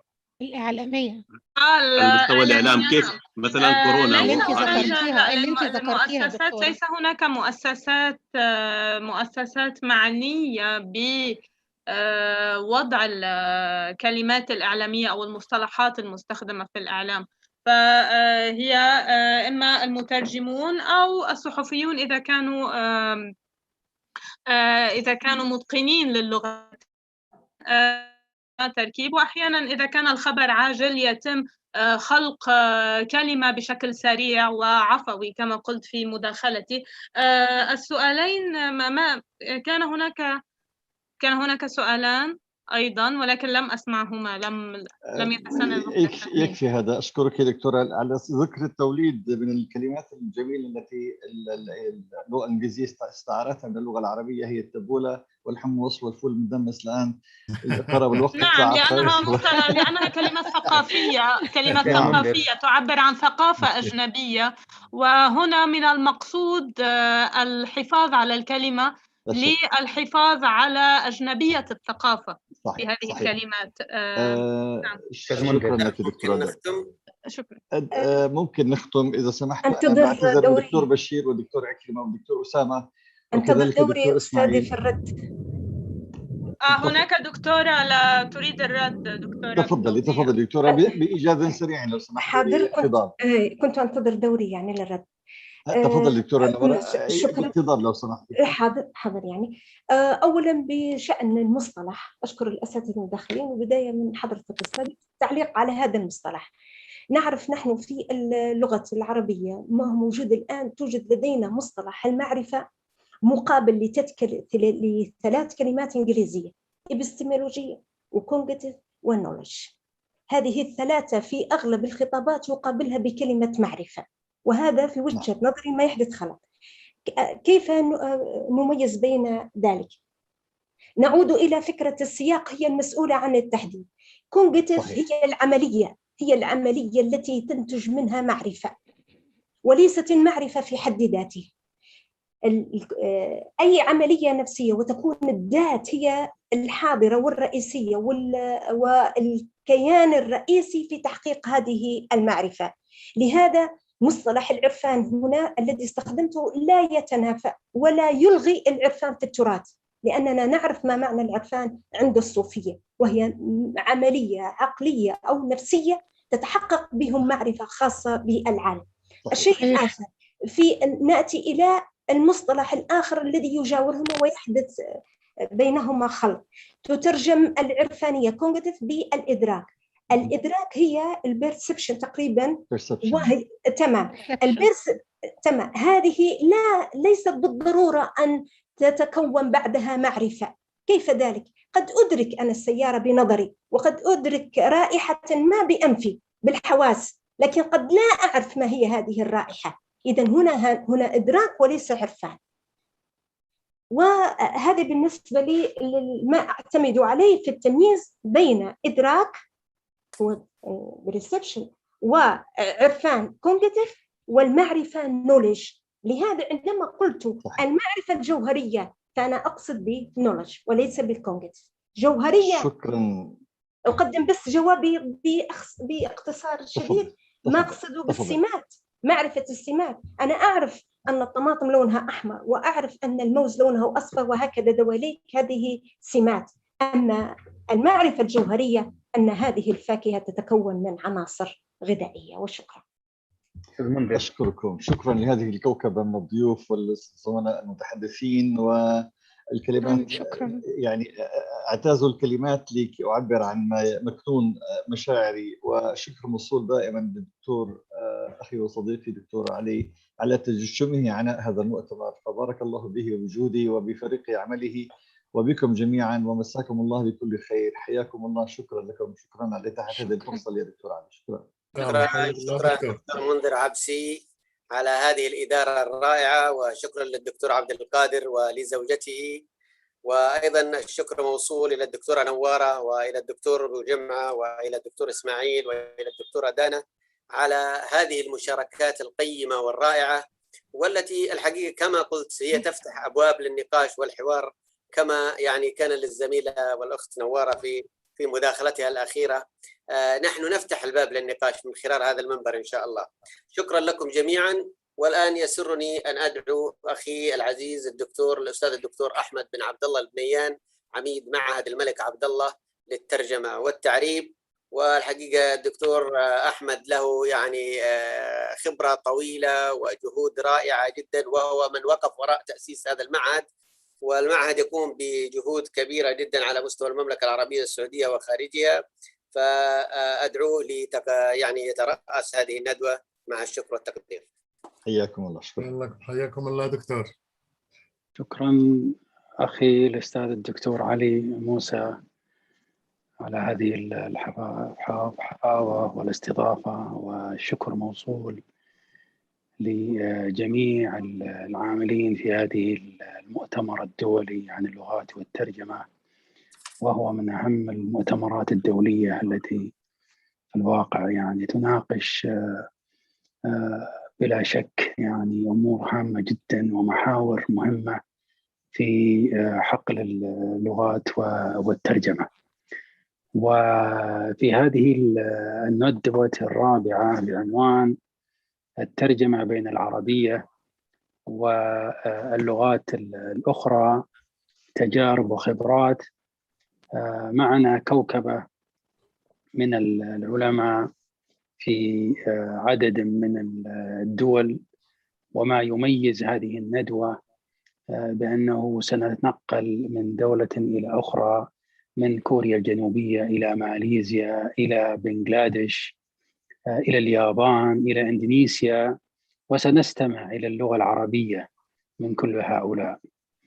فلنبدأ على بركة الله مع الأستاذ الدكتورة كواك سوان لي من جامعة هانكونغ للدراسات الأجنبية في كوريا الجنوبية.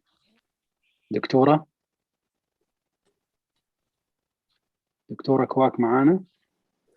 مرحبا بكم. أهلا وسهلا دكتورة. أنا كواك سولي، أستاذة في كلية الدراسات العليا للترجمة بجامعة هانكونغ للدراسات الأجنبية بكوريا الجنوبية. إنه لمن دوائي سروري أن ألتقي بكم في هذه الندوة، وأتقدم بخالص الشكر لدكتور موسى ورئيس الجلسة ومنظم الندوة على حسن إعدادها.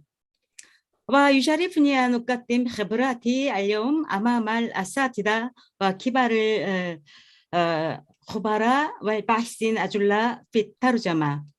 ليس عندي خبرات كثيرة في ترجمة الكتب الأدبية والعملية، بل عندي خبرات كثيرة في ترجمة المستندات الحكومية وكتالوجات تجارية. اليوم أود أن أتحدث خبراتي في المشاركة في ترجمة كتاب طبي متخصص بشكل جماعي. تلقيت طلبا من المعهد الوطني للطب الكوري التقليدي لترجمة كتاب مقدمة في الطب الكوري التقليدي، وكان يجب علي أن أكمل ترجمته حتى الموعد المحدد، لذلك كان من المطلوب ترجمته بجهود جماعية وليس فردية. وشكلت فريقا لترجمتي من 4 مترجمات بمن فيهن أنا، وتخرجت كل منا من كلية الدراسات العليا يعني كليتنا، وعندها خبرات لمدة أكثر من 10 سنوات في المجال.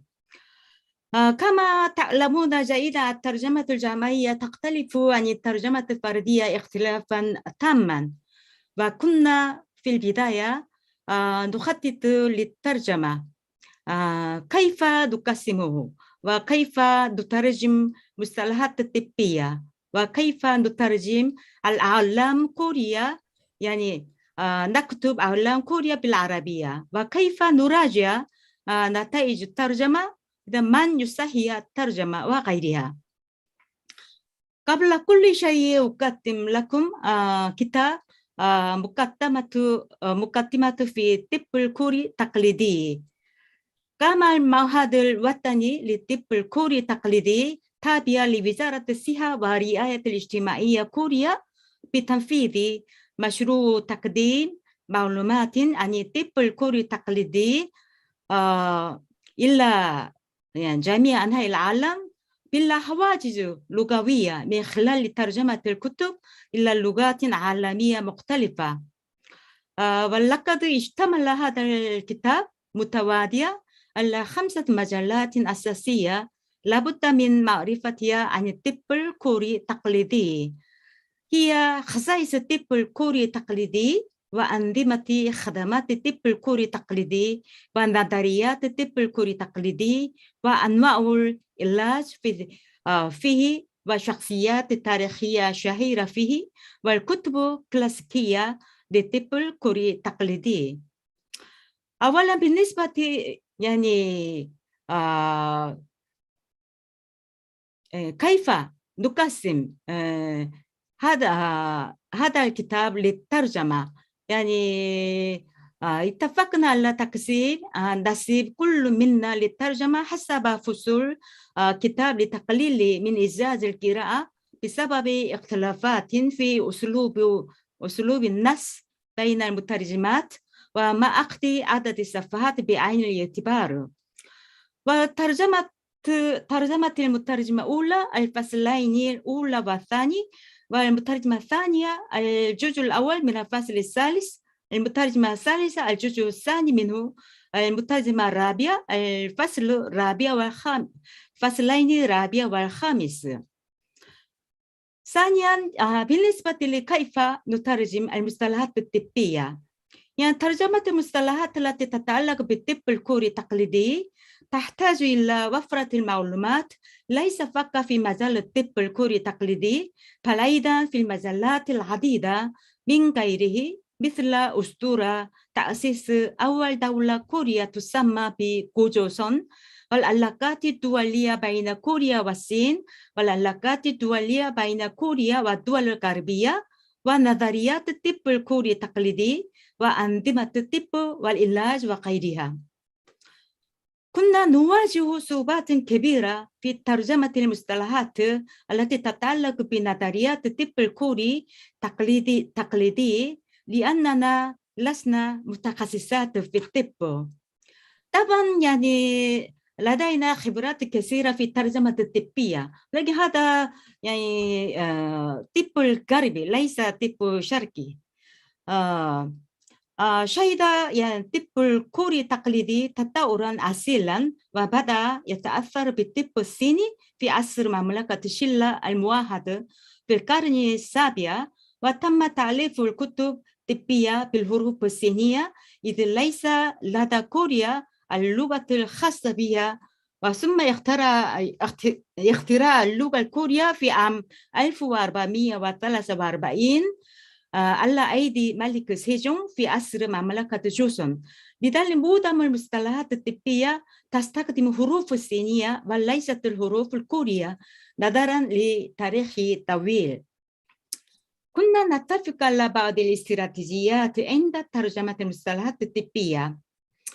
أولا، إذا فهمنا معنى المصطلح فنترجمه، وإذا لم نفهم معناه فنسأل طبيب الطب الكوري التقليدي معناه ثم نترجمه. ثانيا، إذا وجدنا مصطلحات الطب الكوري التقليدي التي تستخدم في العالم العربي فنستخدمها كما هي. إذا لم نجد مصطلحات الطب الكوري التقليدي التي تستخدم في العالم العربي فنترجم معنى المصطلحات الكورية إلى عربية. وفي حالة أننا لم نفهم مصطلحات نسأل طبيب الطب الكوري التقليدي عن معانيها ثم نترجمها، ونطلب من أستاذ اللغة العربية وطبيب العربي مراجعتها، ثم نناقشها بأنفسنا مرة أخرى ونتفق على المصطلحات الطبية موحدة. ثالثا، بالنسبة لكيف نكتب أعلام كوريا بالعربية، هناك كثير من أسماء شخصيات تاريخية شهيرة والكتب الكلاسيكية للطب الكوري التقليدي، وما زال لا يكون لدينا طريقة موحدة لكتابة الأعلام كوريا بالعربية وترجمتها. كان يمكن لنا كتابة الأعلام بالعربية في 3 طرق. على سبيل المثال يعني 동의 보가، هذا يعني كتاب مشهور، يعني أشهر كتاب للطب كوري تقليدي. ولكن عندما نكتب 동의 보감 يعني متصل، يعني غير ممكن أن يقرأ العرب، يعني القراء العرب يعني هذا الاسم، حتى الكوريين غير ممكن أن يقرأوها. يعني عندما نكتب هذا الاسم متصل في حالة لذلك يعني وأيضا الطريقة الثانية هي كتابة علم كوري مع وضع المسافة بين المقطعين الصوتيين لسهولة القراءة ووضع تنصيص للإشارة إلى متى يبدأ الاسم ومتى ينتهي. الطريقة الثالثة هي كتابة علم كوري مع وضع علامة وصلة بين المقطعين صوتيين لسهولة القراءة ووضع تنصيص للإشارة إلى متى يبدأ الاسم ومتى ينتهي. بعد مناقشتنا اتفقنا على استخدام طريقة ثانية لأنها تستخدم عادة عند كتابة أعلام كوريا باللغات أجنبية أخرى في كوريا. رابعا، كيف نراجع نتائج الترجمة؟ كنا نتفق على مراجعة كل منا النصوص كلها التي ترجمناها لتوحيد مصطلحات وأسلوب النص وكتابة الأعلام كوريا بالعربية والتأكد من دقة محتويات الكتاب. وإذا وجد كل منا اختلافات في معنى الترجمة والأسلوب وغيرهما طرحناها للمناقشة.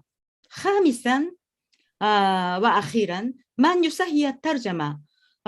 بعد أن نراجع نتائج الترجمة بأنفسنا تعلمنا من الطبيب العربي من ناحية المعنى الطبي وأستاذ اللغة العربية من ناحية اللغة، وهذه الجهود الجماعية جعلت الكتاب يكون كان في متناول القراء العرب الحمد لله.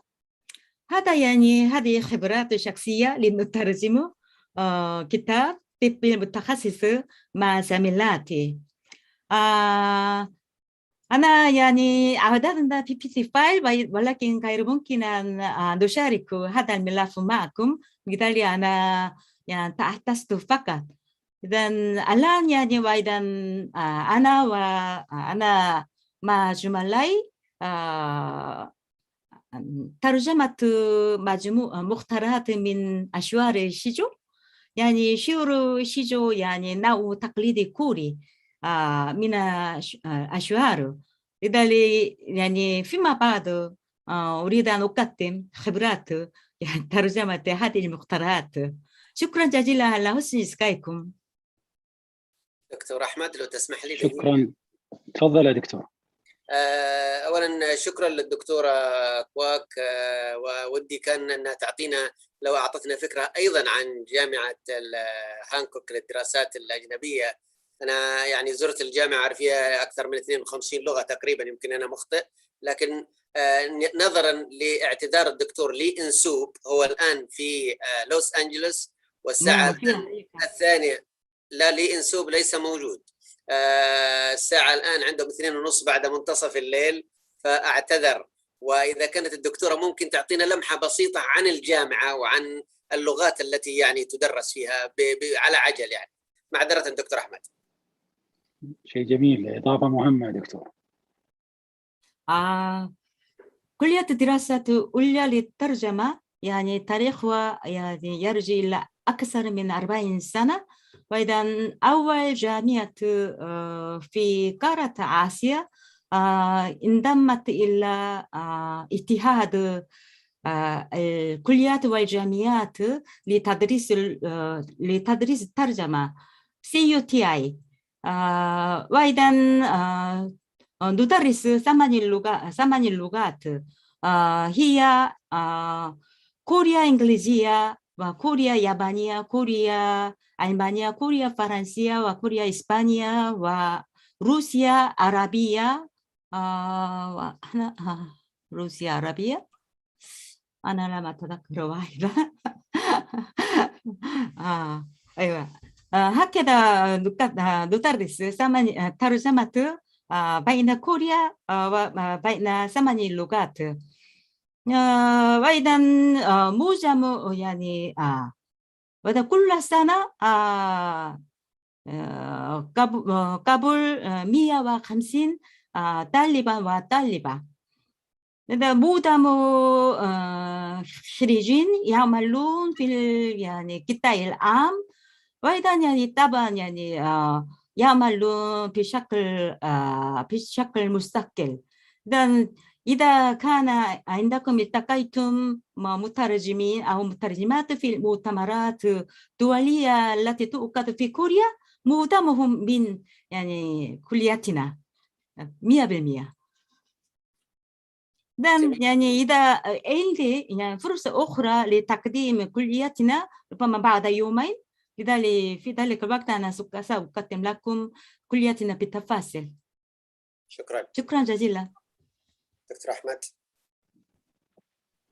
شكرا دكتور علي، شكرا أستاذ الدكتورة سون لي على هذا العرض المتميز للترجمة بين الكورية والعربية، والعرض لعدد من المشكلات المصطلحات. الآن مع متحدث الأستاذ الدكتور أكمل حزيري بن عبد الرحمن من الجامعة الإسلامية العالمية بماليزيا. أستاذ الدكتور أكمل تفضل.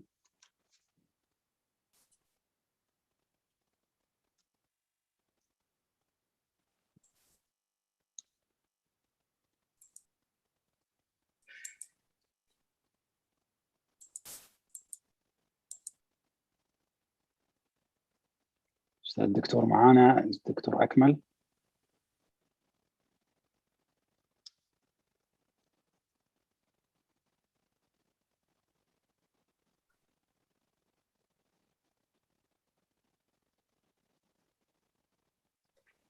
إذا ربما هناك أمر تقني لدى الدكتور أكمل، ممكن يعني ناخذ معنا المتحدث الأستاذ محمد هارون الرشيد من الجامعة الإسلامية بدكة بنغلاديش. أستاذ محمد معنا؟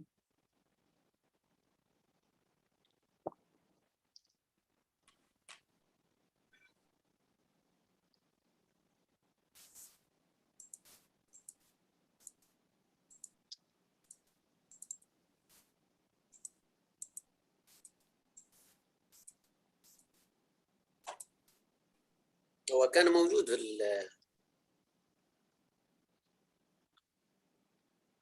ربما هناك يعني هو كان موجود. إذا ربما ننتقل يعني ريثما يأتون لأستاذ الدكتور كواردو ياماماتو من جامعة طوكيو للدراسات الأجنبية باليابان.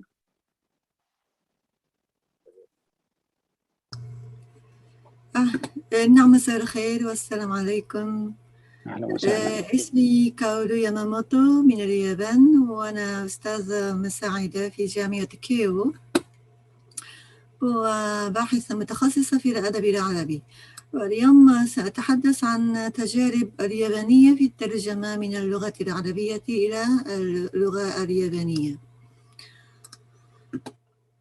لعبت الترجمة دورا مهما للغاية في تكوين الثقافة اليابانية عبر التاريخ، ونقل اليابانيون منذ القدم العلوم والتكنولوجيا المتقدمة من الصين، وأتقنوا تلك العلوم وطوروها بطريقتهم الخاصة. واعتبارا من القرن الثامن عشر تعرف اليابانيون على العلوم الغربية وتعلموها بنهم عن طريق ترجمة الكتب، وخصوصا بعد إصلاحات ميجي التي أنهت حكم الطبقة العسكرية الإقطاعية ساموراي في منتصف القرن التاسع عشر. انفتحت اليابان على العالم ونشطت حركة البعثات إلى الغرب والترجمة من اللغات الأوروبية، ولم يؤدي ذلك إلى تحديث المجتمع فحسب، بل تحديث اللغة اليابانية أيضا، إذ بدأ الأدباء اليابانيون منذ أواخر القرن التاسع عشر السعي إلى التخلص من أسلوب اللغة الكلاسيكية والتحول إلى أسلوب جديد مبني على اللغة المحكية. وأسهمت ترجمة الآداب الأوروبية إسهاما كبيرا في إيجاد اللغة اليابانية على صورتها الحديثة. وقد أولى الأدباء والعلماء اليابانيون اهتماما باختلاف الكبير بين اللغة اليابانية واللغات الأوروبية من حيث بناء الكلمة وبناء الجملة، وطوروا منهجية الترجمة التي تأخذ هذا الاختلاف بعين الاعتبار. أما الترجمة من اللغة العربية إلى اللغة اليابانية فهي حديثة العهد. وعلى سبيل المثال، أول ترجمة يابانية للقرآن الكريم من اللغة العربية صدرت في عامي 1957 و 1958، وقد صدرت قبلها بعض ترجمات القرآن، ولكنها كانت منقولة من اللغات الأوروبية والصينية. أما ترجمة ألف ليلة وليلة من النسخة العربية فبدأ إصدارها في مجلدات عام 1966، وكانت قد ترجمت عدة مرات من اللغة الإنجليزية والفرنسية اعتبارا من عام 1875. وتأسست الدراسات الإسلامية في اليابان في أواخر الثلاثينات من القرن العشرين، وبعد فترة من الانقطاع بسبب هزيمة اليابان في الحرب العالمية الثانية انتعشت الدراسات الإسلامية والعربية بالتحديد في أواسط الخمسينات، التي شهدت صعود القومية العربية وتوطد علاقات اليابان بالدول العربية المنتجة للنفط. فتأسس قسم اللغة العربية في جامعة طوكيو للدراسات الأجنبية سنة 1961، إضافة إلى قسم اللغة العربية في جامعة أوساكا للدراسات الأجنبية الذي يرجع تاريخه إلى العشرينات من القرن الماضي. وهكذا زاد عدد المستعربين ونشطت الدراسات الإسلامية والعربية، وكانت ترجمة المصادر التاريخية والفكرية والثقافية من اللغة العربية تشكل ركناً هاماً فيها. وفي نفس الفترة زاد اهتمام الكتاب والقراء اليابانيين بالأدب العربي المعاصر تحت تأثير فكرة التضامن مع العالم الثالث، ولا سيما القضية الفلسطينية. ولكن اهتمام المجتمع الياباني بالعالم العربي بدأ يتراجع منذ منتصف الثمانينات من القرن الماضي، وأثر ذلك على حركة ترجمة الأدب العربي أيضاً. وبدأ الباحثون والمترجمون يواجهون صعوبة كبيرة في إيجاد دور لنشر ترجماتهم. وأعتقد أن التراجع في أنشطة ترجمة الكتب العربية يعود إلى عدة أسباب، منها على سبيل المثال النظام تقويم الأبحاث الأكاديمية في اليابان الذي لا يعطي لأعمال الترجمة تقديراً عالياً، بالإضافة إلى نقص الدعم لنشر الكتب ولا سيما الكتب المترجمة. ولا أنكر أيضاً تقصير المستعربين في اكتشاف أعمال أدبية تناسب ذوق القراء اليابانيين وتقديمها إليهم بطريقة تجذب انتباههم. وفي ظل هذه الظروف أعتبر نفسي محظوظة عندما صدرت ترجمتي لرواية الوقائع الغريبة في اختفاء سعيد أبي النحس المتشائم للكاتب الفلسطيني الكبير إمير حبيبي في عام 2006 من دار نشر معروفة في مجال الأدب.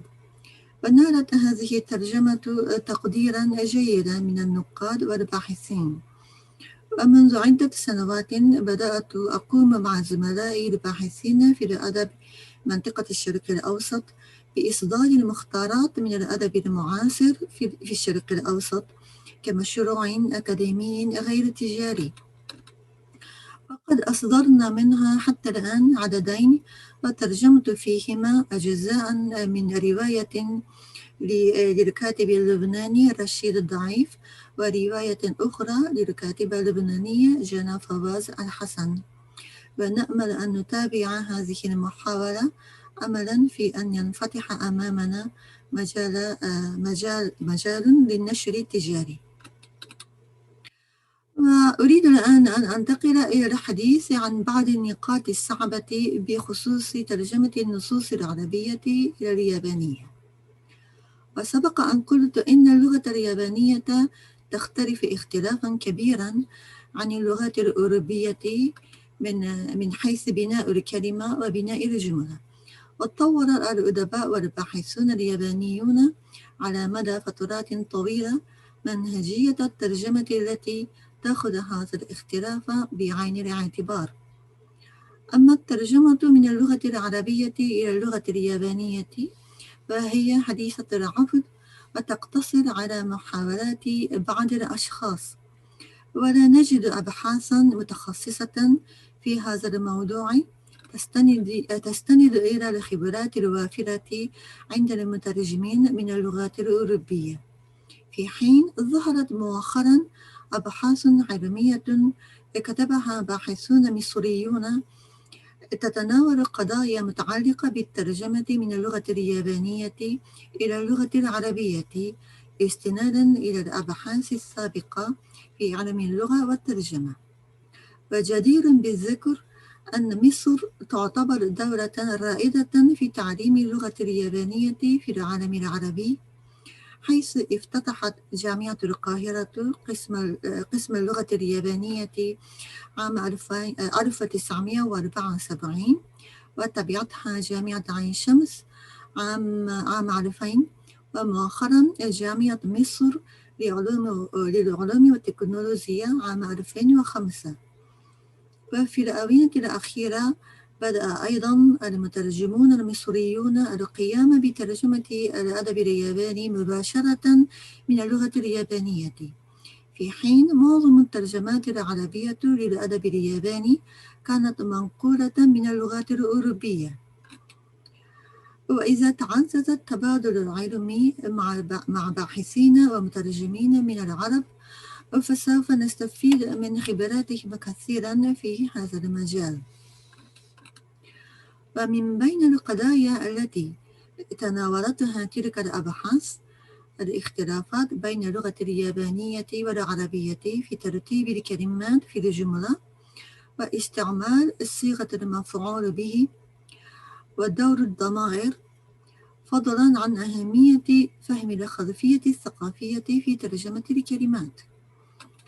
ومن جهتي أيضا واجهت نفس القضايا من خلال تجربتي في تعليم اللغة العربية للطلاب اليابانيين وتجربتي الشخصية في ترجمة الأدب العربي. وهنا أريد أن أركز على نقطتين، هما تنوع الضمائر في اللغة اليابانية وتأثيره على بناء شخصية أدبية وأسلوب نص أدبي، وأهمية فهم الخلفية الثقافية في الترجمة. والضمائر في اللغة اليابانية متنوعة جدا، وهي لا تشمل معلومات عن الجنس والعدد فحسب، بل تدل على شخصية إنسان وعلاقاته الاجتماعية أيضا. ومن هنا تأتي أهمية اختيار الضمائر المناسبة لأبطال القصة. وعلى سبيل المثال الكاتب الياباني المعروف عالميا هاروكي موراكامي يستعمل في معظم رواياته كلمة بوكو بدلا من كلمة واتاشي التي تعتبر ضميرا رسميا للمتكلم. واختيار كلمة بوكو عند موراكامي له عدة دلالات، من أهمها عدم نضوج البطل من ناحية نفسية واجتماعية بالنسبة إلى سنه. فعند الترجمة لنص أدبي ما لابد من تفهم شخصية الأبطال القصة وحالاتهم النفسية ومكاناتهم وعلاقاتهم الاجتماعية بعمق من أجل اختيار الضمائر المناسبة. وهذا الاختيار يؤثر على أسلوب الكتابة أيضا.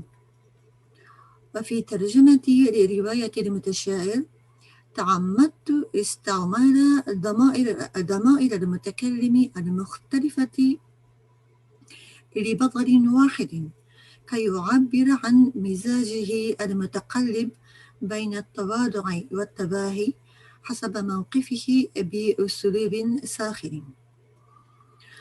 وفيما يتعلق بهذه النقطة يتعين إدراك المترجم للخلفيات الثقافية والاجتماعية للنصوص، وإلا أخفق في نقل أجواء الأعمال الأصلية، خصوصا أن الحياة الثقافية والاجتماعية عند العرب غير مألوفة لدى اليابانيين، إضافة إلى وجود تصورات مسبقة تجاه العالم العربي والإسلامي تشوه فهم النص أحيانا. إذن المترجم له دور مهم في بناء جسور بين الثقافات وغرس الشعور باحترام للآخرين في عصر ينتشر فيه العداء للآخرين. وشكرا على حسن استماعكم. شكرا للأستاذة الدكتورة كاورو ياماموتو من جامعة طوكيو للدراسات الأجنبية باليابان على هذا العرض المتميز وهذه التجربة الثرة في ترجمة الأدب. شاكر ومقدر لهذا المداخلة المتميزة.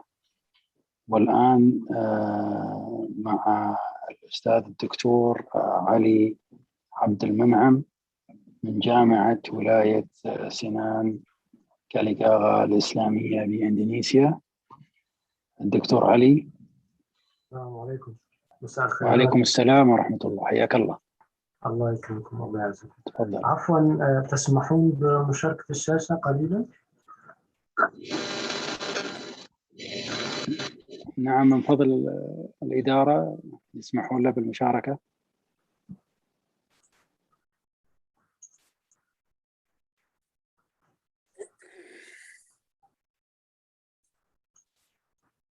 تمام، الله يبارك فيكم. الآن تمت المشاركة؟ نعم. نعم. الحمد لله، جزاكم الله خيرا، جزاكم الله خيرا. تمام. بسم الله الرحمن الرحيم. إن الحمد لله نحمده ونستعينه ونستهديه ونستغفره ونعوذ بالله تعالى من شرور أنفسنا ومن سيئات أعمالنا. إنه من يهدي الله فلا مضل له ومن يضلل فلا هادي له. يا حي يا قيوم برحمتك نستغيث أصلح لنا شؤوننا كلها ولا تكلنا إلى أنفسنا طرفة عين. آمين آمين. يعني أولا وقبل كل شيء، من لا يشكر الناس لا يشكر الله، فالشكر موصول لكل من ساهم ودعم حتى بالدعاء أو بكلمة طيبة في إنجاح هذا العمل، وعلى رأسهم الحصان الأسود أستاذنا وحبيبنا الدكتور علي موسى، نفتقده إن شاء الله نلقاه على خير قريبا بإذن الله. ثانيا، يعني 10 دقائق بالتأكيد لا تكفي لتجربة يعني 10 أيام إنسانية. في اليوم الواحد الإنسان بيفكر في 70,000 فكرة، فإذا ضربناها في 10 700,000 فكرة في عمر الآن 44، منهم حوالي 25 سنة في التدريس والترجمة وكذا، فيعني الأمر صعب، ولذلك لابد لملء هذه 10 دقائق من أن نرد عليها بشيء من التحكمية، يعني نختار بابا للولوج لتلك الخبرة من بين عشرات الأبواب، ثم نرد أيضا بنوع من الجدل مع حراس ذلك الباب وسكان المنطقة المحيطة بهذا الباب، يعني جدل يبسط المعقد وأحيانا يعقد المبسط بروح خفيفة لا تخلو من اللعب والمرح إن شاء الله المفيدين بإذن الله. اخترت أن أدخل من باب فقه اللغة، لأنه من وجهة نظري هو نواة النفس الاجتماعي التي لو تمكنا من تفجير فقه اللغة وتفجير الحرف ودلالة الحرف لتولدت لدينا طاقات هائلة إن شاء الله لا تحدها إلا جدران الكون على رأي صلاح عبد الصبور. واخترت من فقه اللغة فقه معانيها للكلمات التي تتكون منها يعني حواراتنا هذه الليلة، وهي التجربة والخبرة والترجمة. فتأملت يعني في الجيم والراء والباء والخاء والباء والراء والجيم والميم. يعني هذا العرض ممكن إرساله لاحقا، لكن باختصار شديد يعني التجربة هي جر ثم باء، على رأي محمد عنبر أن الأصل في الأفعال هو الثنائي كله، فهو يعني جر يعني تجمع هش واسترسال، يعني نجمع الأشياء من الذاكرة ونرسلها، ونجرب الأشياء نجمعها إلينا ونرسلها في تفاعلنا مع الأشياء، وبعد ذلك نجمعها بشكل رخو قابل للتشكل. يعني الخبرة أيضا عفوا التجربة قابلة للتشكل وقابلة للاسترجاع مرة أخرى وكذا. أما الخبر فهو خب وراء. الخب يعني من الخبأ، شيء خفي داخل النفس، داخل خبرتي أنا الآن أمامكم، وفي عملنا الترجمي داخل نفس المصدر الأصلي نحاول استخراجها ثم نرسلها إلى المتلقي، وأنا أرسل أيضا خبرتي الآن إليكم. والترجمة يعني الزبيدي وكل كبار اللغويين يضعونه في بابين، يضعونه في باب ترجمة لأنه يقولون أنه يعني أصله غير عربي، ويضعونه في باب رجمة أيضا على أنه عربي، ونحن نختار الخيار الثاني أنه من الرجمة، فهو رج وميم وضم، أي هو اهتزاز رائح غاد. الترجمة نحاول فيها تأويل مقصد المتكلم أو الكاتب، نحن نترجرج في هذا، نختار بين بدائل عدة لتفسير النص، ثم بالميم نضمها ونرسلها في استواء ظاهري هو النص المترجم. فيعني هذا الباب والذي سألج منه، ولن أخوض في أمور يعني تقنية من قبيل النظريات والتداولية والنصية والغائية والتقنيات مثل الكومبريشن والفيلينج والسبيكينج والفيجرز اوف سبيتش وغيرها، ولكن يعني أدع هذا للمتحدثين الآخرين، ولكن سأركز على بعض القضايا التي فعلا تمثل عندي الخبء في داخلي وتمثل الرجرجة وتمثل الجر والباء عندي. فأدعوكم يعني إلى تأمل بعض هذه القضايا، وقسمتها على صنفين: قضايا كلية مقاصدية هيكلية، وقضايا جزئية ذرائعية عملية. أبدأ بسرعة يعني، وإن شاء الله يعني العرض والمقالات الداعمة له نستطيع إرسالها في وقت آخر، لأن القصد ليس فقط بمعنى الغاية ولكن بمعنى المجموع الكلي، وبمعنى النهوض أيضا، وبمعنى القصدة، وهي يعني مخ العظام. المهم القضايا المقاصدية بالنسبة لي أو الكلية في الترجمة في هذه المسيرة ربع قرن بدأتها وأنا طالب في الصف الثالث، محررا بالنصوص المترجمة في كتب الإدارة في مركز تدريب يسمى بيمك. أول شيء نلاحظه يعني هو افتقاد المترجمين العرب لنظرية للترجمة. نظرية للترجمة متواصلة مع نظريات العلوم الإسلامية منطقيا، يعني اتصال داخلي مثلا مع نظرية أصول الفقه، مع نظرية المقاصد، واتصالا خارجيا على المستوى الحضاري في دور الترجمة في النهضة الحضارية. لاحظت هذا أن هناك افتقاد لنظرية للترجمة، ومؤشرات ذلك هو استمرار الجدل حول مثلا خيانة المترجم، هل المترجم خائن أم ينبغي أن يكون شفافا، والغفلة عن مفاهيم التبليغ البلاغ، ومفاهيم الفهم والتفهم والتفاهم والتفهيم والتصوير والتصور والتصديق والتدبير الحق والحقيقي، ومركزية تزكية النفس في عملية الترجمة كعملية معرفية أساسا تتعلق بالفهم والتفهم والتفاهم ثم التفهيم، يعني يتلو عليهم آياتنا ويزكيهم ويعلمهم الكتاب والحكمة. يعني هذه الأشياء ولدت عندنا نوعا من الموضوعية المتلقية على حد المرحوم المشيري عليه رحمة الله، بدلا من التوليدية الفعالة. وأضرب مثالا من الخبرة، مثلا عندما كنت أكتب رسالة دكتوراه واضطررت إلى ترجمة الخطة القومية الإندونيسية من 2005 إلى 2025، وفوجئت بعدم وجود نظرية عربية للترجمة تحوي على هذا الاتصال بين العلوم الإسلامية العربية من جهة وبين الخارج الحضاري من جهة، فاضطررت إلى يعني بالمصرية وسعت مني العملية وطبخت نظرية في الخطب والخطاب والمخاطب والمخاطب والزمكان العام والخاص لهما، ونقلني هذا إلى العقل المكون عند الجابري وغيره.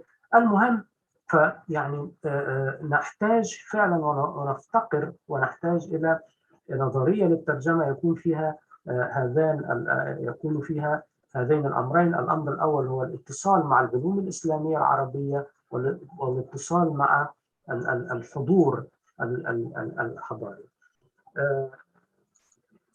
يعني قدمت مقترحا بسيطا هو اعتبار مقاصد العربية في القرآن كمظلة لنظرية الترجمة هذه، فبدأت كما ترون الآن بتحليل الجذر عربة في القرآن، واكتشفت سبحان الله أن القرآن يؤسس للعربية بثلاثة مقاصد كبرى. أول شيء مقاصد الإبانة والعلم والتفصيل، رقم 2 مقاصد التعقيل أو الانتجريشن اوف ثينكينج، والآخر مقاصد الحكمة والتقوى والإنذار وهو مقاصد التدبير.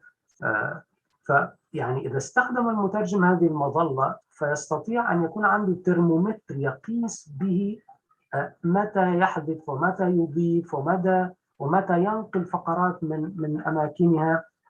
سيكون عنده هذا الترمومتر. أنت تفعل ذلك إما لأجل الإعلام أو البيان أو التفصيل، أو تفعله لأجل التعقيل، الترابط، والترابط أيضا منه الداخلي في داخل النص والخارجي بين عالم المصدر وعالم المتلقي، ومن حقك أيضا أن تفسر وتؤول دعما للحكمة والتقوى والإنذار. الأمر عفوا يعني طويل يطول شرحه والحمد، وهناك أمثلة كثيرة إن شاء الله. يعني ودي لو نخصص لهذا وقتا آخر أو تصبح ثيمة من ثيمات المؤتمرات القادمة، لكن فقط أنا أعرض يعني المشكلة والمقترح البسيط أو الطبخة البسيطة اللي أنا يعني إيه وفقنا الله لطبخها، وإن شاء الله ممكن نتوسع في ذلك. الأمر الآخر أيضا من الأمور الهيكلية الكلية في الترجمة مسألة أجندة الترجمة، وخاصة في بلاد الجناح الإسلامي. الله يرحمه جمال حمدان كان يتكلم عن إندونيسيا على أنها جناح. للأسف أيضا اكتشفت أن أجندة الترجمة مفتقدة أيضا في بلاد القلب، وفقا لنائل الشافعي صاحب موسوعة المعرفة ومهندس مصري خبير كبير يعني مقيم في أمريكا وصاحب مبادرات عديدة في الذكاء الاصطناعي وغيره، وكذلك وفقا للمرحوم نبيل علي عليه رحمة الله. فاكتشفت أن أجندة الترجمة أيضا، يعني أضرب مثلا مثال عفوا، يعني عندما من الخبرة يعني اكتشفت أن أغلب الكتب التي تترجم وحتى كذا موجهة بالتمويل لا بالأولويات الحضارية، موجهة بالتقييم الكمي لا بالتقييم الكيفي، خاصة مع ثورة الاعتمادات الأكاديمية accreditation. لابد من إنتاج نصوص وترجمة هذه النصوص. فمثلا عفوا يعني اضطرتني الخبرة، طلب مني بروفيسور أن أترجم له مقالة البروفيسورية بتاعته، وللأسف فوجئت بأنها لا تمثل الذات الحضارية وبالعكس تضر بالذات الحضارية. فاضطررت أن أكتب له يعني عفوا كما ترون هنا مقالة طويلة باللغة الإندونيسية وأسميتها رد من الهدهد، وكتبت له كما ترون الآن هذا هو الهدهد سليمان، وسليمان قبل نصيحة الهدهد، فما بالك بأنت الأستاذ تقبل مني نصيحة كإنسان. وعددت له الأخطاء المنطقية الهائلة داخل المقالة، وأنتجت نصا إندونيسيا يعادل مقالة البروفيسورية، وطبعا حرمنا هذا من المكسب المادي. هذا الأمر أيضا ولد لدي شيء آخر بتمويل الترجمة، وهي من القضايا الكلية. هل يمكن أن تصير الترجمة بضاعة عامة public goods، يعني ننشئ لها وقفا بحيث لا يعتمد المترجم على سوق الترجمة، وأن يستطيع وقف الترجمة هذا بتقديم أجندة setting the agenda of the translation or interpretation ومؤتمرات وغيره. سوق الترجمة لا يكون خاضع للعرض والطلب. الحمد لله نحن نكسب جيدا في الحقيقة يعني، وخاصة إذا مثلا دعينا إلى خارج البلاد أو كذا، يعني ممكن اليوم يعني يتحسب مثلا $800 أو غيره. لكن للأسف هذه مواسم، لكن في عملك اليومي وطلبات الترجمة أنت أيضا لك ذات حضارية ولك أجندة خاصة. للأسف يعني أحيانا كثيرة نرفض، تمام. مرة أخرى أحيانا كثيرة لا نقبل أن يدفع لنا. ليه؟ لأن الأجندة هذه الحضارية إن لم تترجم الآن ماتت. مثلا كتب المقاصد والنظم الدكتور جاسر عودة الحمد لله ترجمناها بلا مقابل. ليه؟ لأن الأجندة نحتاجها ولا طلب عليها، تمام. من أيضا الأشياء الهيكلية ما يتعلق بنظام التقنية الحالي في العالم. لا ننكر أن الجد جوجل أو الجد جوجل يلقبونه هنا في إندونيسيا بمباه جوجل، يعني الجد جوجل يزحف علينا زحفا قويا، ويوما عن يوم الخوارزميات الجوجلية تتقدم. فصارت الآن أيضا من الأبعاد الهيكلية، وهذا ما يدعم فكرة وقف الترجمة، أن يكون الترجمة عمل وقفي، أن طلبات الترجمة الآن لا تأتي، يعني ليست كلها ولكن كثير منها لا يأتي من فضلك ترجم هذا، ولكن من فضلك راجع هذه الترجمة وأعطينا رأيك. وقولا واحدا 100% من هذه الطلبات أنا أرفضه وأقول أنا أترجم من الصفر. تمام؟ لماذا؟ لأنه يعني مثلا عفوا يعني بسرعة، مثال مثلا هناك في جامعة إسلامية ستعطي الدكتوراه الفخرية إلى شيخ الأزهر، وأرسلوا لي مثلا term of reference، هذا مترجم بجوجل يقول مصطلحات المراجعة بدلا من كلمة إطار مرجعي مثلا، والترجمة مليئة بالأخطاء وكذا ولا. فهذا أيضا أمر تحدي آخر يواجهنا على المستوى الكلي. الحديث ذو شجون في الحقيقة، وهناك عشرات التحديات الكلية لكن سأتجاوزها. الآن القضايا الجزئية الذرائعية العملياتية، يعني هناك طبعا يعني يتوقف على الاقتراب اللي هناخده، ولكن أنا أخذ اقتراب منظومي نقلا على المرحوم نبيل علي، يتعلق بأن اللغة كمنظومة هي بنت موجودة في حضن منظومة أكبر هي الثقافة، وتتكون من القاموس واستخدام اللغة والقواعد ومعالجة اللغة آلية. فسيكون لدينا قضايا تختص بإنتاج النص الأصلي أو ما أسميه الخطيئة الأصلية original sin، وتكون هناك قضايا متعلقة بفهم النص وتفهمه والتفاهم معه من جانبنا نحن المترجمون، وقضايا تخص بتفهيم النص، وهي عملية يعني تستدمج فهما وتفهما من جانب المتلقي، وأشياء أخرى تتعلق بمنظومات اللغة، المصدر والهدف، وهذا سأتجاوزه لأن الكثيرين تكلموا عنه، يعني العوائق الهيكلية والعوائق العملياتية داخل مواقع الأفعال، مواقع الجمع وكذا. سأتجاوز هذا الاختصار. يعني سأركز على مسألة العقل الناظم والعقل المنظوم داخل المنتج الأصلي. للأسف يعني الحمد لله من خبراتي المتواضعة يعني عشرات المؤتمرات ترجمة فيها ترجمة فورية خارج البلاد وداخل البلاد.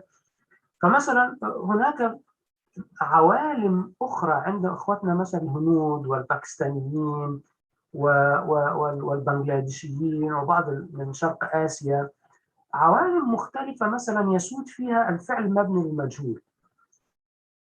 يعني حتى في إندونيسيا يعني مثلا لا يقول لك اشرب أو افتح الباب، لا يقول يفتح الباب، يشرب كذا. كيفية نقل هذه العوالم، بالعكس مش نقلها، فهمها الأول وبعدين تفهمها في سياقها وبعدين التفاهم معها وبعدين نقلها. الأمر الآخر أيضا يتعلق بكل صراحة وخاصة مع إخواتنا الدبلوماسيين، هناك أحيانا عدم توازن بين ما يبذل لتعليم الدبلوماسي، الأكل بالشوكة في الإيد الشمال والسكينة في الإيد اليمين والقعدة إزاي وكذا، والإثراء الثقافي. أغلب دبلوماسينا خاصة العرب للأسف غير محصنين ثقافيا. يعني إنتاج اللغة عنده مسألة كبيرة، لدرجة يعني أنا عفوا بشيء كبير من اليقين وشيء يعني شيء كبير من التواضع وشيء قليل من اليقين. يعني الدبلوماسيين الإيرانيين للأسف يريحون كثيرا في الترجمة عن دبلوماسيين العرب للأسف. ليه؟ لأن في أوريجينال سين داخل المنطق نفسه، المنطق اللي بينتج به صاحب اللغة للأسف ما فيش توازن في عملية إنتاج النص. فالعقل الناظم للنص للأسف، العقل اللي بينتج النص، العقل الثقافي المحيط به ما ساعدوش إنه ينتج نص جيد، وده للأسف بيعمل ضغط علينا إحنا. المهم في حاجات أخرى تفصيلية تتعلق بمخارج الحروف وغيره دعنا نتجاوزها. الآن يعني أرجع مرة أخرى إلى مسألة التقنية ومسألة إنه لازم نفكر مع بعض ماذا بعد جوجل؟ ماذا بعد ترجمة الخوارزميات؟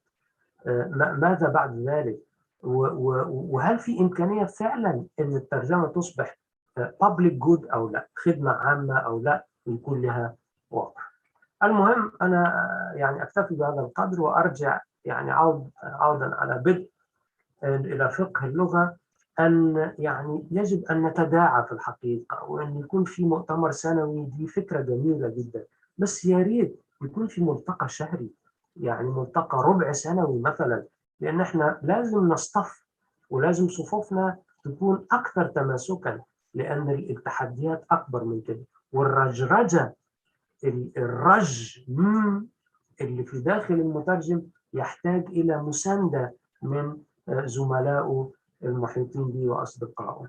أكتفي بهذا القدر مرة أخرى، وأستغفر الله لي ولكم جميعا، وآسف جدا إذا كان يعني عفوا في عقلي الناظم للنص تأثر بالعقل المكون له يعني ثقافيا، وظهر من كلامي شيء من التكبر أو التسرع أو كذا أو النيل من الأشخاص أو كذا. أنا آسف وأستغفر الله لي ولكم. شكرا جزيلا على إتاحة هذه الفرصة، ومساء الخير بتوقيتي. شكرا. شكرا أخي الدكتور علي عبد المنعم على هذا العرض الشيق والمتميز.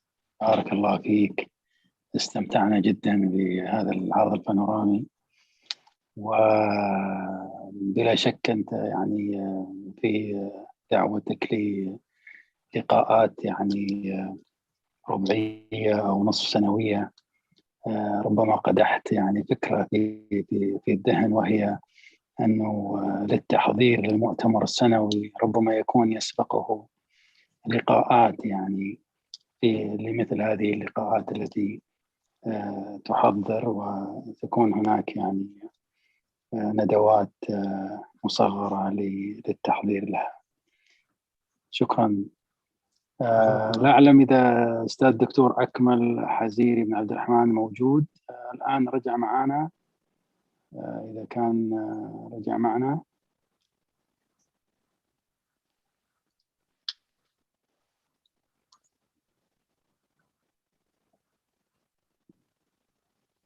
والأستاذ محمد هارون الرشيد، هل هو موجود معنا؟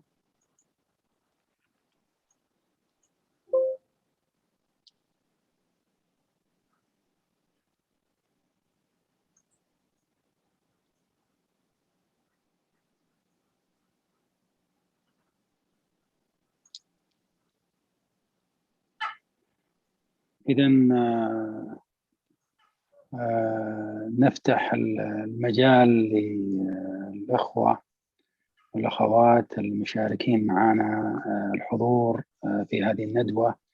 بداية أتقدم لهم بوافر الشكر على المشاركة وعلى الاستماع في هذه الندوة، والمجال مفتوح لطرح ما لديكم من مداخلات أو أسئلة أو استفسارات لما قدم من أوراق في هذه الندوة الرابعة.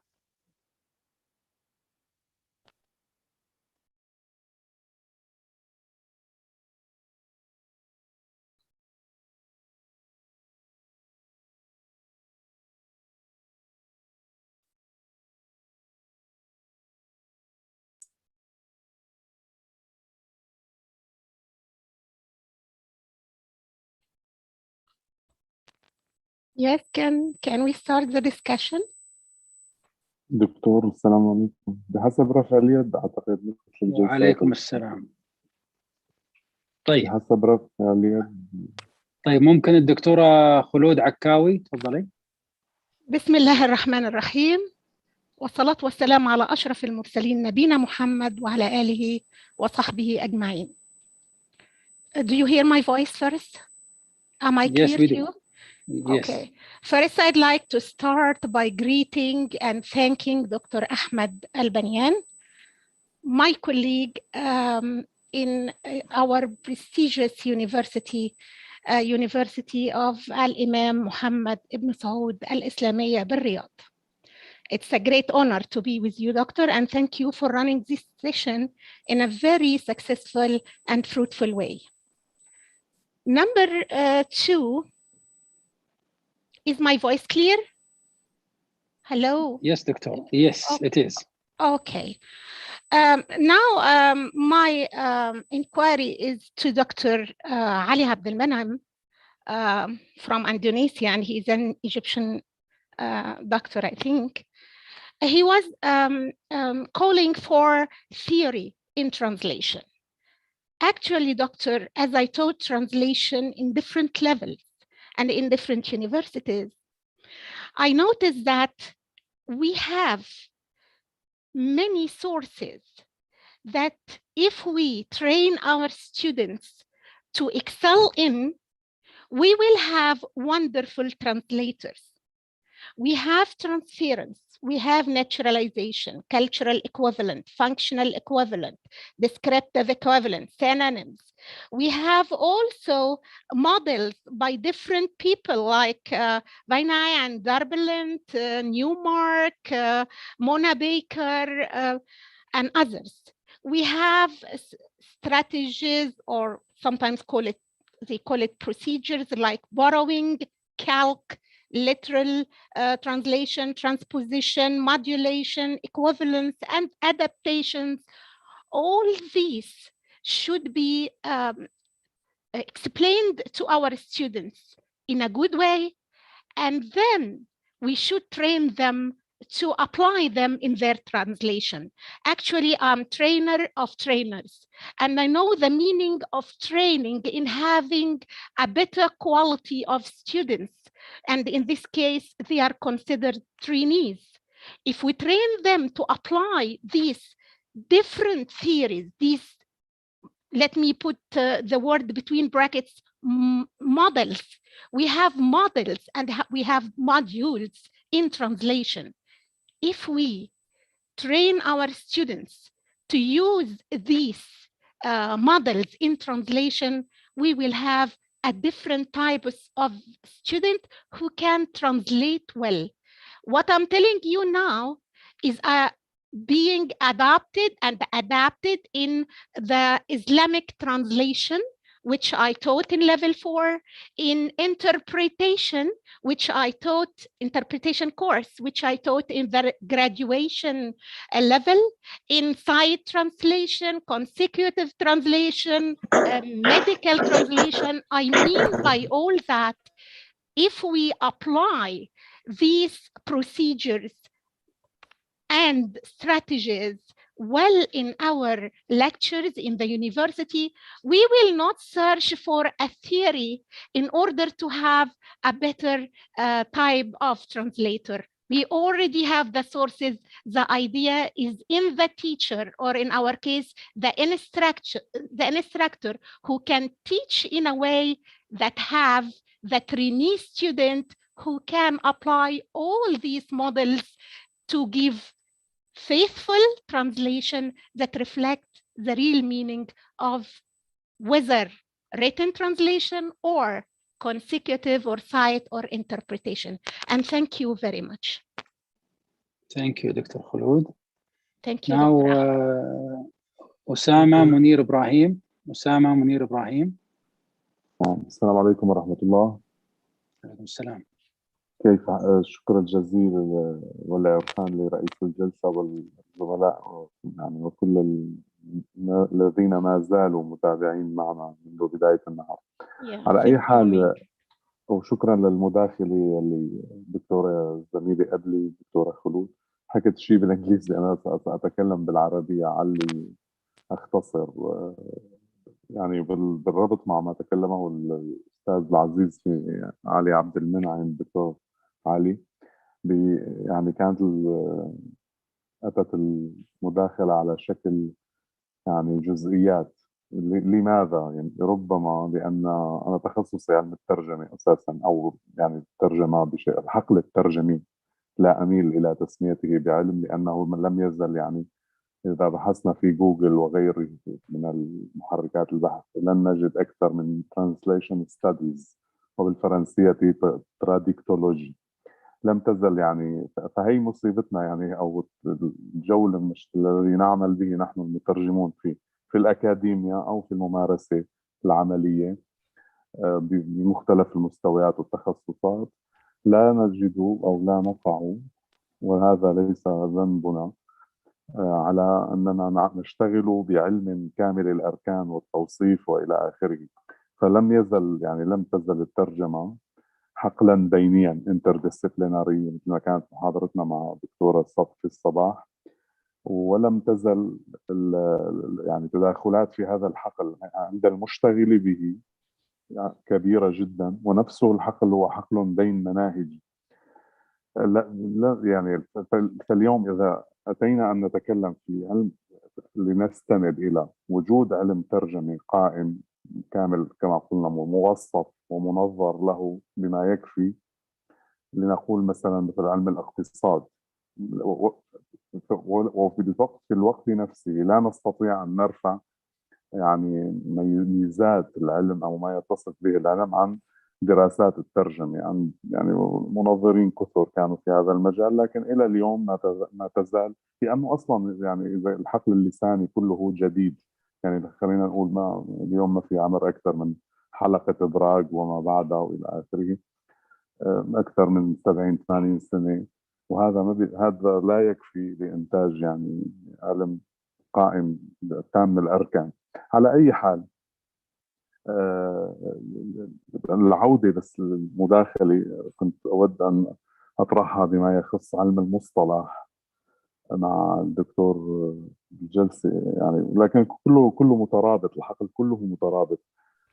بس اللي أؤكد على فكرة لأنهي يعني أود التأكيد على فكرة، حضرتك رئيس الجلسة كمان يمكن لامست عندك شيء من الاهتمام اللي طرحه الدكتور علي، أنه لقاءاتنا علها ترفد مثلا جهود منظمة. مثلا أنا عشت تجربة مع المجلس الدولي للغة العربية بنشر الأبحاث مثلا، في الحقيقة تجربة عربيا نعدوها بتجربة يعني لها كل الاحترام. مثلا أنا عندما أريد أن لجامعة معينة لجهة معينة أن أنوه بما فعلت، فعلي فقط أن أرفق رابط بحثي مثلا الموجود على موقع المجلس ومنشور، يعني منشور إلكترونيا وطباع ومطبوع أيضا في مجلدات المؤتمر.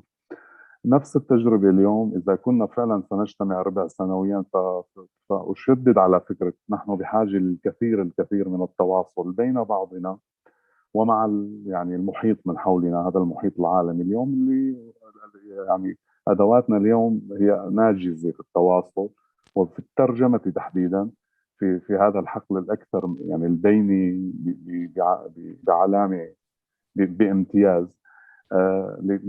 لماذا؟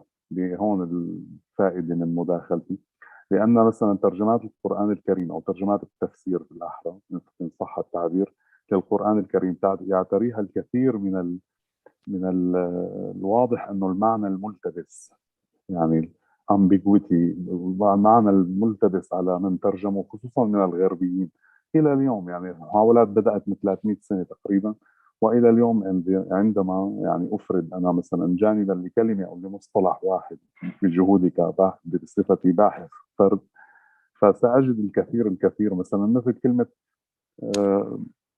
ما كنت تدري، بسم الله الرحمن الرحيم، ما كنت تدري ما الكتاب وما الإيمان في سورة الشورى الآية 52. صدق الله العظيم. للعودة إذا بدنا نستخدم مصطلح الزميل علي عبد المنعم بالعقل الناظم لهالفكرة، بنشوف أكثر من 20 ترجمة، منهم باكستانيون، منهم بريطان، منهم إلى آخره، ولا حدا استطاع يلتقط أنه مثلا كلمة فارغا أصبح فؤاد أم موسى فارغا، نوه للزميل بجلسة سابقة لمصطلح يعني دار حال ومصطلح فارغا.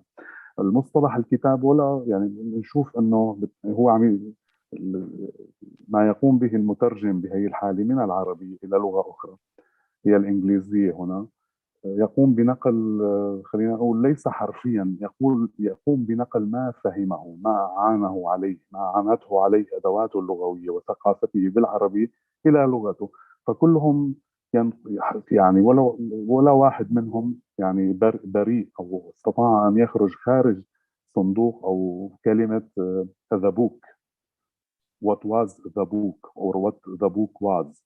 the book غيره يترجم مثلا revelation يبتعد، وغيره يعني يزيد بالغموض وبالالتباس المفهومي أو الدلالي لهذا السياق باستخدامه مثلا كلمة scripture. الدليل على أنه أو حدث أنه يستخدم كلمة writing بالمقابل للريدينج، فهو writing فهو الكتابة. فلا أعرف يعني جهودنا نحن اليوم، فهي الفكرة اللي أنهي، فجهودنا اليوم إذا اجتمعت إن شاء الله وبدأ تواصل بشكل مجدول وبشكل متصل يعني متسق أكثر، فجهودنا يجب أن يعني ترسل لغيرنا، نتواصل معهم نقول لهم إنه يا أستاذنا العزيز يا زميلنا العزيز تعال يعني خلينا نقول لنتفاعل أكثر، لنصل إلى يعني بالنهاية النصوص ليس هناك نص عصي على الترجمة. أنا لست مع هذه الكلمة ولست شكرا جزيلا. معلش عشان الوقت بس يعني. نعم. شكرا جزيلا. شكرا جزيلا. شكرا لكم. شكرا. بارك الله فيك يا أستاذ. شكرا. الآن مع أستاذ محمد صفي الدين، تفضل.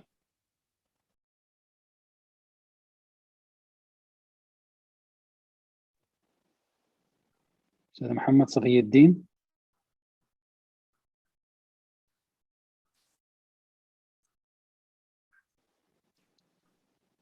المهندس محمد سامر.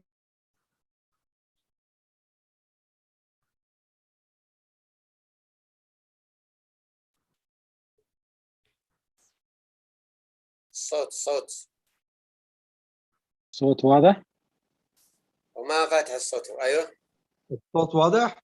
أيوه تفضل. بارك الله بكم. أولا أحب أن أرحب بالدكتور علي وعلى تنظيمه العالي الذي اعتدناه دائما في كل المؤتمرات، وأرحب بالسادة الحضور وبرئيس الجلسة وبالسادة الحضور الذين بقوا معنا لهذا اليوم الطويل. مداخلة بسيطة لن أطيل عليكم كثيرا. أنا مشرفا على المركز العربي للتعريب والترجمة والتأليف والنشر بدمشق، وهذا المركز يقوم بعملية ترجمة من الكتب العلمية التخصصية تقود لرفع جهود التعليم العالي في الوطن العربي بشكل عام. أردت أن أدخل مداخلة بسيطة، ولي فيما بعد في اليوم الثالث مداخلة مستقلة، ولكن هناك سؤال. بما أن اللغة المطروحة هي اللغة العربية لهذا النقاش، وأغلبنا والأخص الدكتورة خلود كانت تتكلم باللغة الإنجليزية، أتمنى من الجميع أن يدعموا اللغة العربية. من يستطيع أن يتكلم اللغة العربية وبطلاقة فليتحدث باللغة العربية، وأنا من أنصار هذا الموضوع. أرى بعض من اليابان ومن طوكيو عفوا ومن كوريا ومن الصين يتحدثون اللغة العربية بطلاقة، وأرى بعض العرب يتكلمون باللغة الإنجليزية.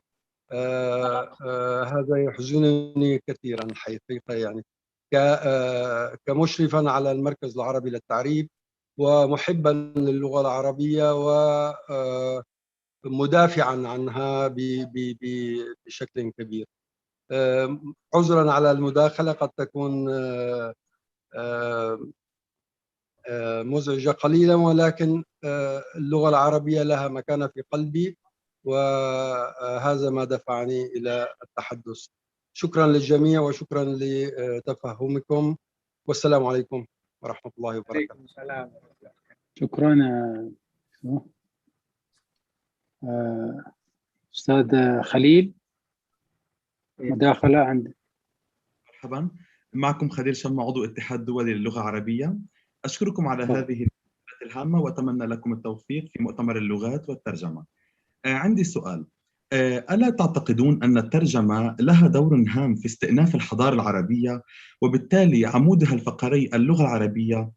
إن العمل على تطوير وتمكين عمليات الترجمة سينعكس إيجابياً على الحركة التبادلية الثقافية العالمية وعليه الارتقاء في الإنتاج الثقافي العالمي وبث روح التنافسية بين يعني اللغات العالمية في المؤشرات التنافسية العالمية بين اللغات.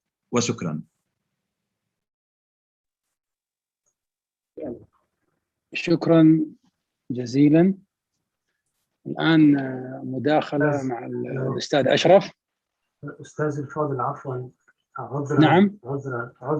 عذرا. نعم. ممكن لو تكرمتم ممكن أرد قبل ما أنسى؟ هي لحظة لو سمحت، بس احنا نخلص أوكي. من الأخوة المشاركين وراح نرجع لكم إن شاء الله. طيب. على أساس ناخذ الأسئلة مرة واحدة، ربما هناك بعض الأفكار والرؤى عند بعض الأخوة تتجمع لديك ونرجع لك. تمام. أنا آسف. شكرا. لا تفضل الأستاذ أشرف معانا.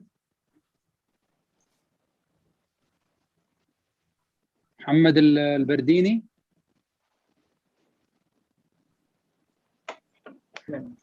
نعم، يعطيكم العافية جميعا. أنا أشكركم على هذا المؤتمر الخاص بالترجمة.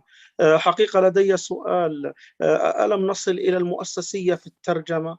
لأن العمل المؤسسي يكون ضمن إطار جماعي ويعتمد إلى معايير أو ومحكات، فبالترجمة المؤسسية يمكن أن نتجاوز الهنات والزلات والكبوات التي قد يقع بها بعض المترجمين على المستوى الشخصي. أتمنى أن نصل إلى مرحلة المؤسسية في الترجمة، وخاصة نحن في عصر يعني النانو تكنولوجي.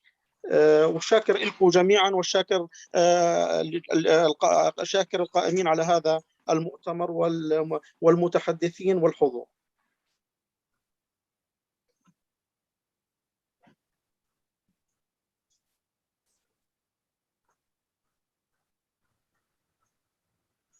شكرا. الآن مع الأستاذ إسماعيل مداخلة.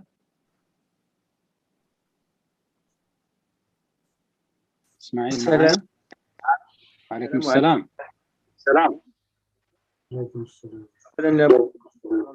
التي أثرت هذا المجمع الكريم والذي استفدنا منه كثيرا واستمعنا إلى علماء أجلاء جزاهم الله عنا أحسن الجزاء.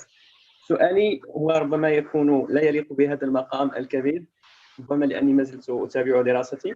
سؤالي هو يعني هذه المصطلحات التي نسمعها والتي ربما تخالف النظم العربي، مثل كما سمعت في هذه اللقاءات وهذه العروض مأسسة ومرئوية، وكذلك هناك مصطلحات أخرى في علم النفس وعلم الاجتماع مثل السوسيولوجيا، السيكولوجيا. في الحقيقة هذه المصطلحات يعني تمجها الأنوف ربما لعدم تماشيها مع سياق اللغة العربية. والسؤال هنا ربما أحب أن يجيب عنه الأستاذ من دار أبسي جزاه الله أحسن الجزاء.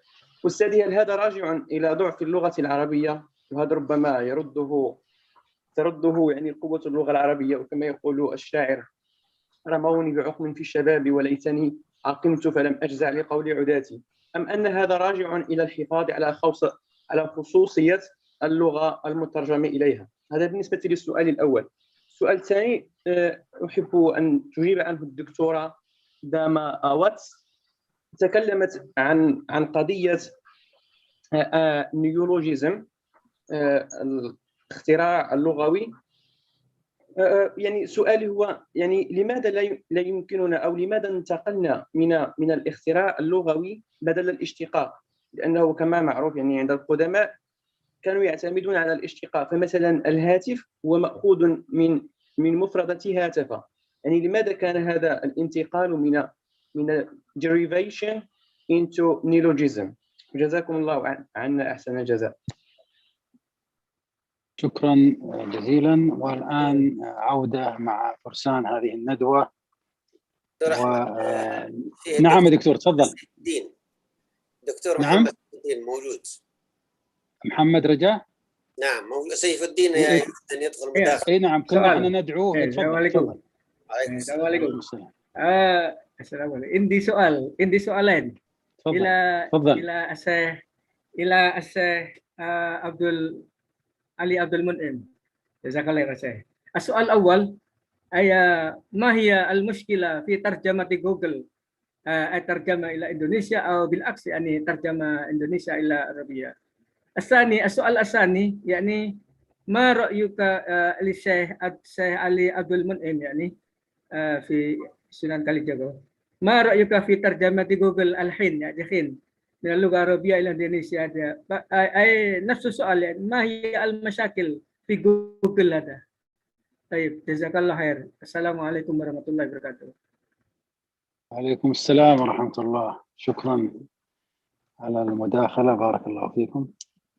ولعلنا نعود لفرسان الندوة ونبدأ من حيث انتهينا مع الأستاذ الدكتور علي عبد المنعم. تفضل دكتور علي، مداخلة بناء على ما سمعت من مداخلات واستفسارات وأسئلة. جزاكم الله خيرا أستاذ.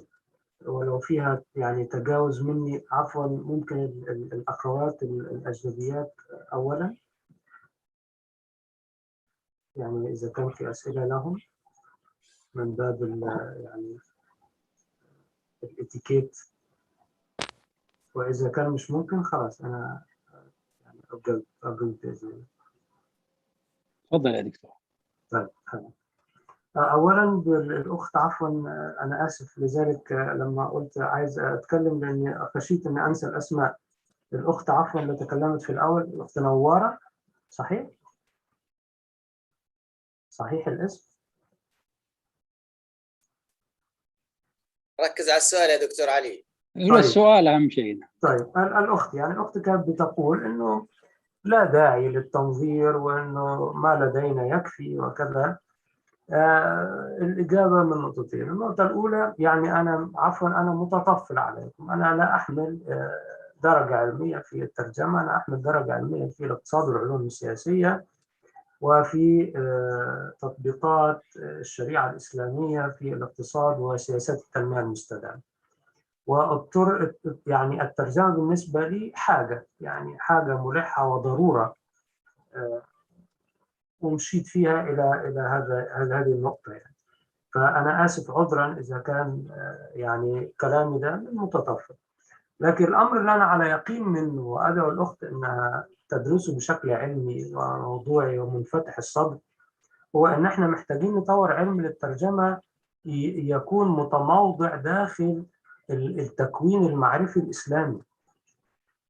إنه للأسف على الرغم من ثراء النظريات اللغوية والترجمية المنتجة شرقا وغربا، لكن لا تؤول في الأخير للأسف على رأي المرحوم عبد العزيز حمودة إلى مرايا مقعرة أو مرايا محدبة وتلاعب بالمعنى وعبثية للترميز اللغوي وفوضى، يعني للأسف فوضى كبيرة.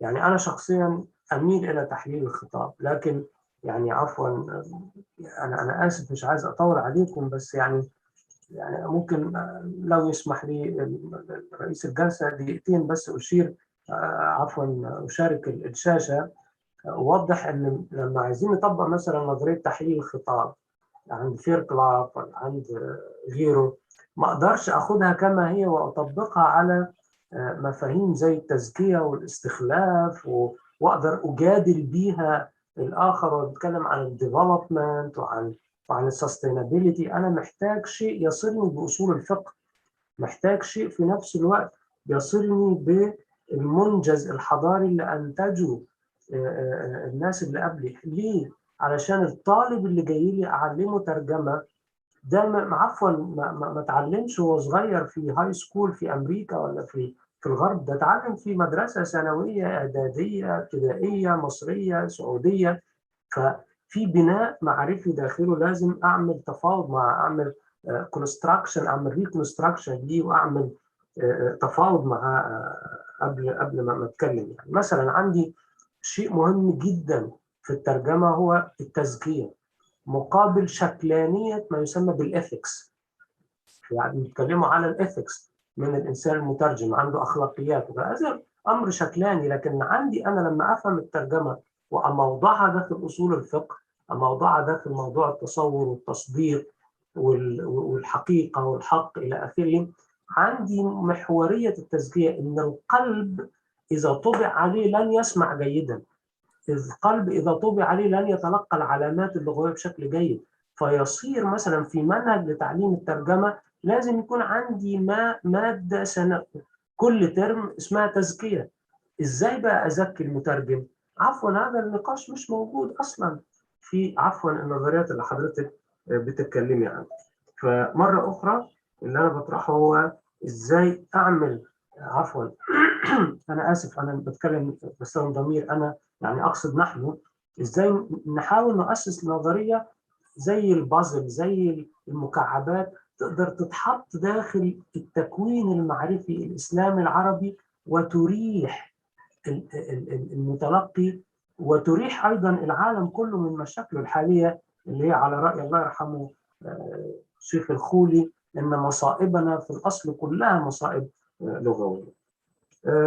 في أمر آخر أخ تكلم على، أنا آسف نسيت الاسم اعذروني، على أن اللغة واستئناف الحضارة هذا الأمر يعني للأسف مشاركة الشاشة لسه اللي عرضت من قبل في مقالتي المتواضعة عن عربية الاقتصاد واقتصاد العربية، إن إزاي العربية ممكن تعمل إعادة تشكيل للمفهوم الاقتصادي، وفي نفس الوقت الاقتصاد يعمل كرافعة لتعلم وتعليم اللغة العربية، لأن من المستحيل أن يحصل سوء لتعلم وتعليم اللغة العربية مثلا في إندونيسيا من قبل ما شركات عربية تبيع وتشتري في إندونيسيا، لأن مثلا إندونيسيا بتشتري سلاح منين؟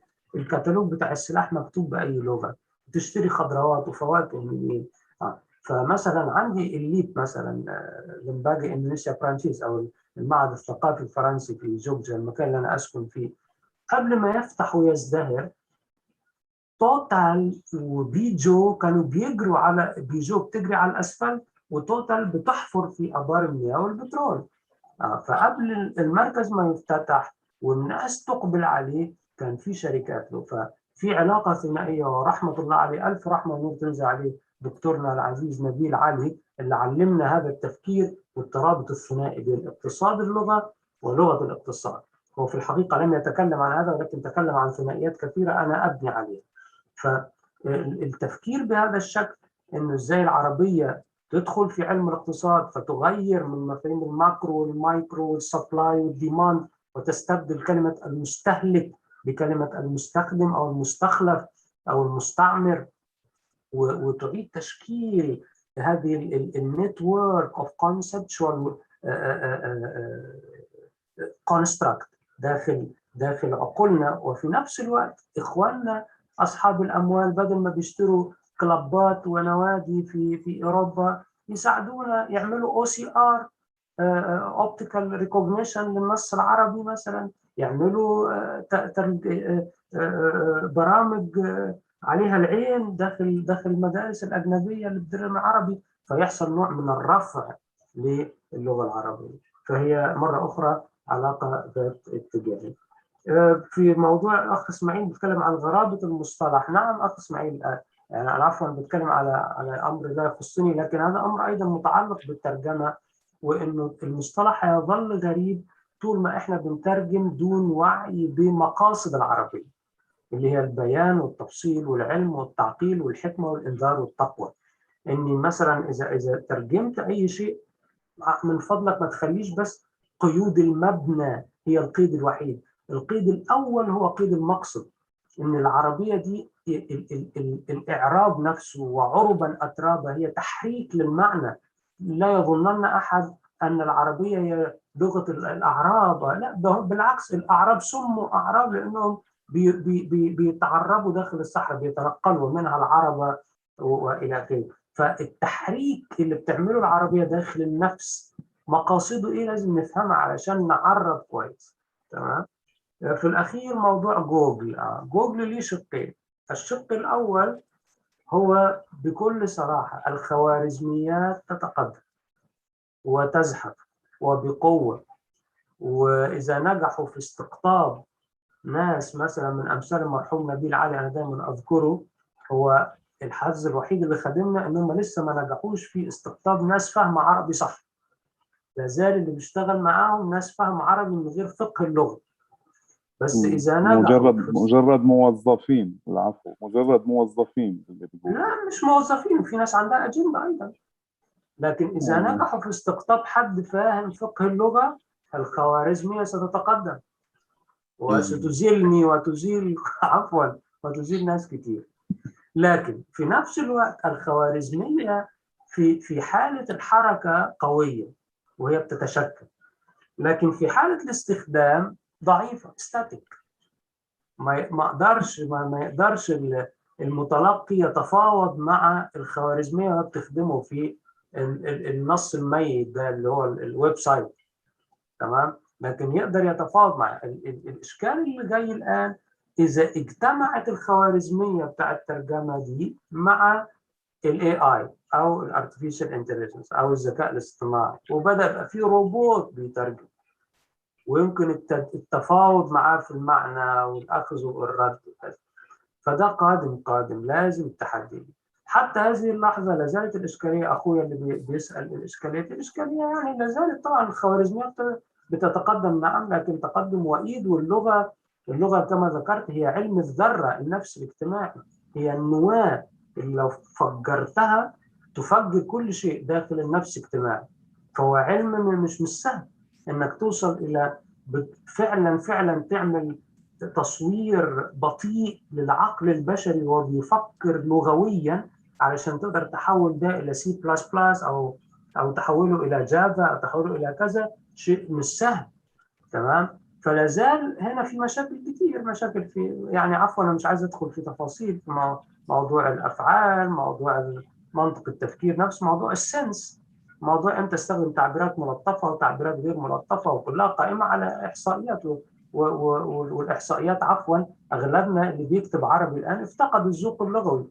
فهو بيعمل ده الحمد لله، يعني بحمد ربنا ان لا زال الاقتراب بتاعه اقتراب موضوعي متلقي على حد قول المسيري، معتمد على الاحصائيات. يعني ايه اكتر النصوص اللي بتظهر لترجمه نص زي ده، فهو بياخدها ويحطها للخوارزميه. الحمد لله ان الذوق اللغوي لا زال خربان عند الخوارزميه، ولكن للاسف اخشى ما اخشى انهم يقدروا يستقطبوا حد فاهم ذوق لغوي وفاهم منطق عربيه فيقدر الموضوع ده. انا اسف انا اخذت من وقتكم كثير، شكرا وشكرا جزيلا، وسامحوني مره اخرى على اي تجاوز او اساءه غير مقصوده والله. شكرا أستاذ الدكتور علي عبد المنعم من جامعة ولاية سينان كاليكاغا الإسلامية في إندونيسيا، وانقلوا عن اقتصاد اللغة هو لغة الاقتصاد. وننتقل الآن مع أستاذ الدكتورة كاورو ياماموتو اليابان. مداخلة معك الدكتورة.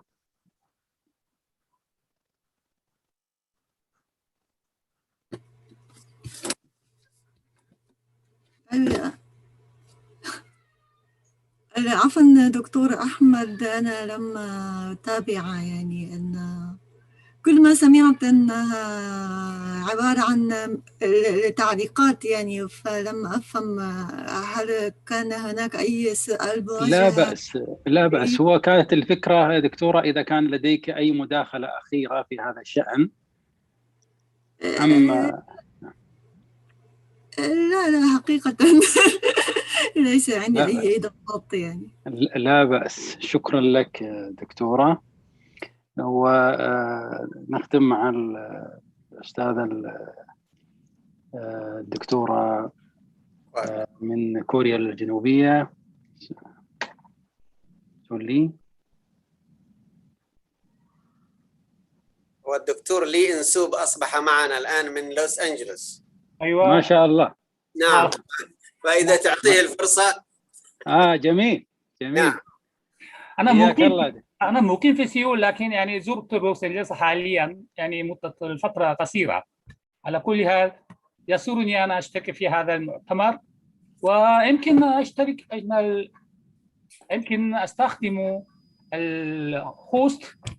نعم هوست لو سمحت. شارك. ايوه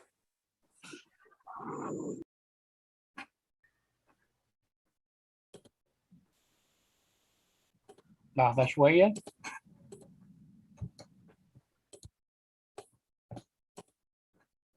هل ترون هذه الشاشة؟ عنوان التقديمي. نعم نراها يا أستاذ. مهددات السلامة الترجمة التحريرية من كوريا إلى العربية. ألا تقرؤون هذا العنوان؟ نعم واضحة. طيب واضحة. أريد أن أشرح لكم أحوال الترجمة والتحرير في كوريا، خاصة في مجال ترجمة العربية.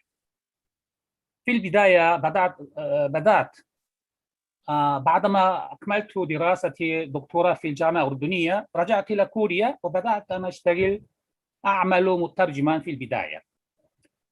ثم وجدت في المجتمع الكوري يعني نواقص كثيرة في اللغة العربية، ولا يفهم أي واحد عن اللغة العربية كيف ينسق ويرتب ويطبع. فأدركت أن المجتمع الكوري يحتاج إلى محرر، يعني أشد من الحاجة إلى مترجمين. فبدأت بعد إذن أن أعمل محررا في بعض المجالات. أولا أريد أن أقدم لكم بعض مواقع حكومية والخاصة باللغة العربية في كوريا. أهم المواقع كما ترون وزارة الثقافة والرياضة والسياحة، هيئة السياحة الكورية الوطنية، وتوكتو، هذا مهم، توكتو، جزيرة توكتو، ومدينة تيغو، ووكالة يونهاب للأنباء، وكي بي اس. هاتين الوكالتين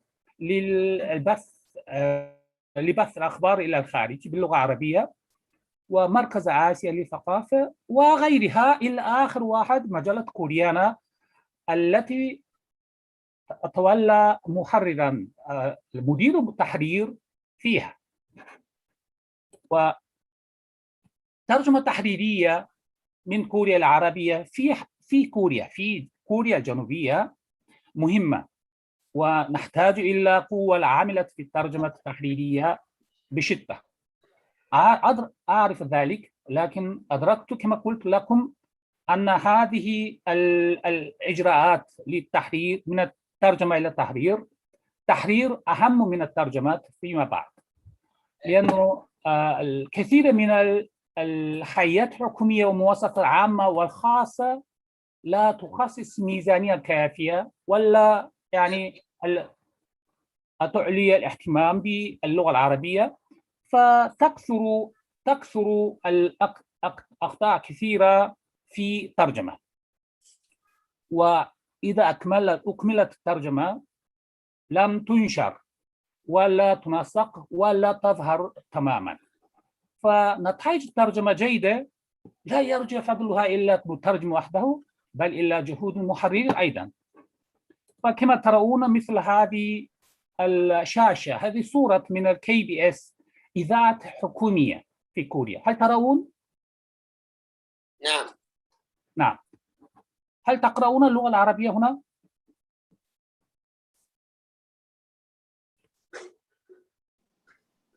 نقرأ العنوان. نعم. لا.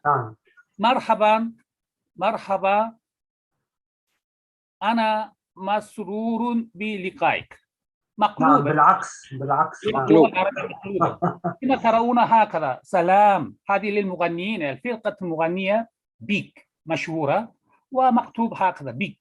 هم يفضلوا أن يستخدموا يبرزوا ما هو جديد يعني بعيون الكوريين، لكن أغلطوا بهذا الشكل. هذا المحطة إذاعة MBC البث هذا البرنامج باللغة العربية هكذا مقلوب. أريد أن أطلب ل10 أفراد كذا كذا كذا كذا باللغة العربية، يعني مكتوب لكنها مقلوب وغير مفهوم. أريد أن أطلب. نعم. وهذه مدينة سونشون، هذه في جنوب كوريا. مدينة سونشون لها المسطحات البحرية جميلة جدا.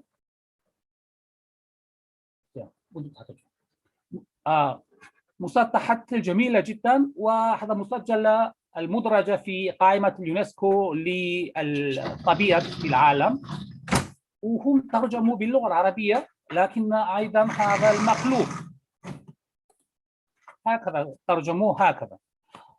إذا ترجموا لازم مقروء، لابد أنها المقروءة، أليس كذلك؟ نعم. لكن أقوال يعني ترجمت باللغة العربية في كوريا هكذا. وهذه مدينة إنشون، لا هذا صورت هذا في مطار إنشون دولي، أكبر مطار في كوريا، أهم المطار في كوريا هكذا.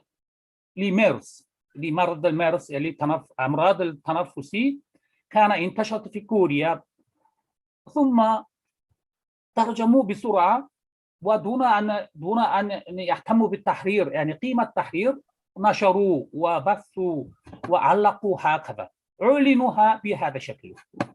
وكنت حزين جدا بهذه الصور لما أصور هذه الصور.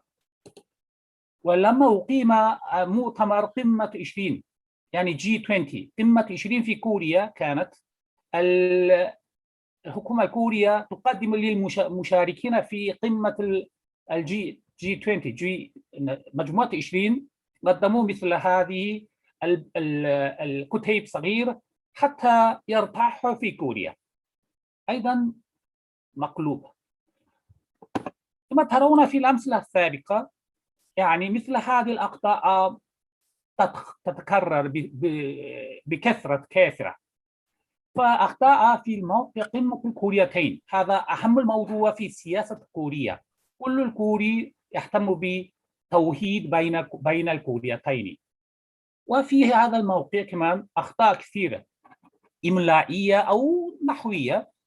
الكوريتان تبدأان في لازم يعني مادة، ولتحقيق شمول ولو واحد يفهمه، لكن هم يترجموا دون أن يناسق ويصحح.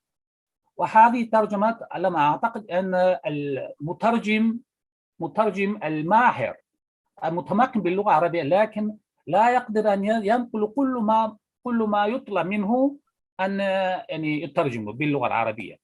فلتحقيق شمول ولو واحد يفهم، لكنهم ترجموه وأعلنوه.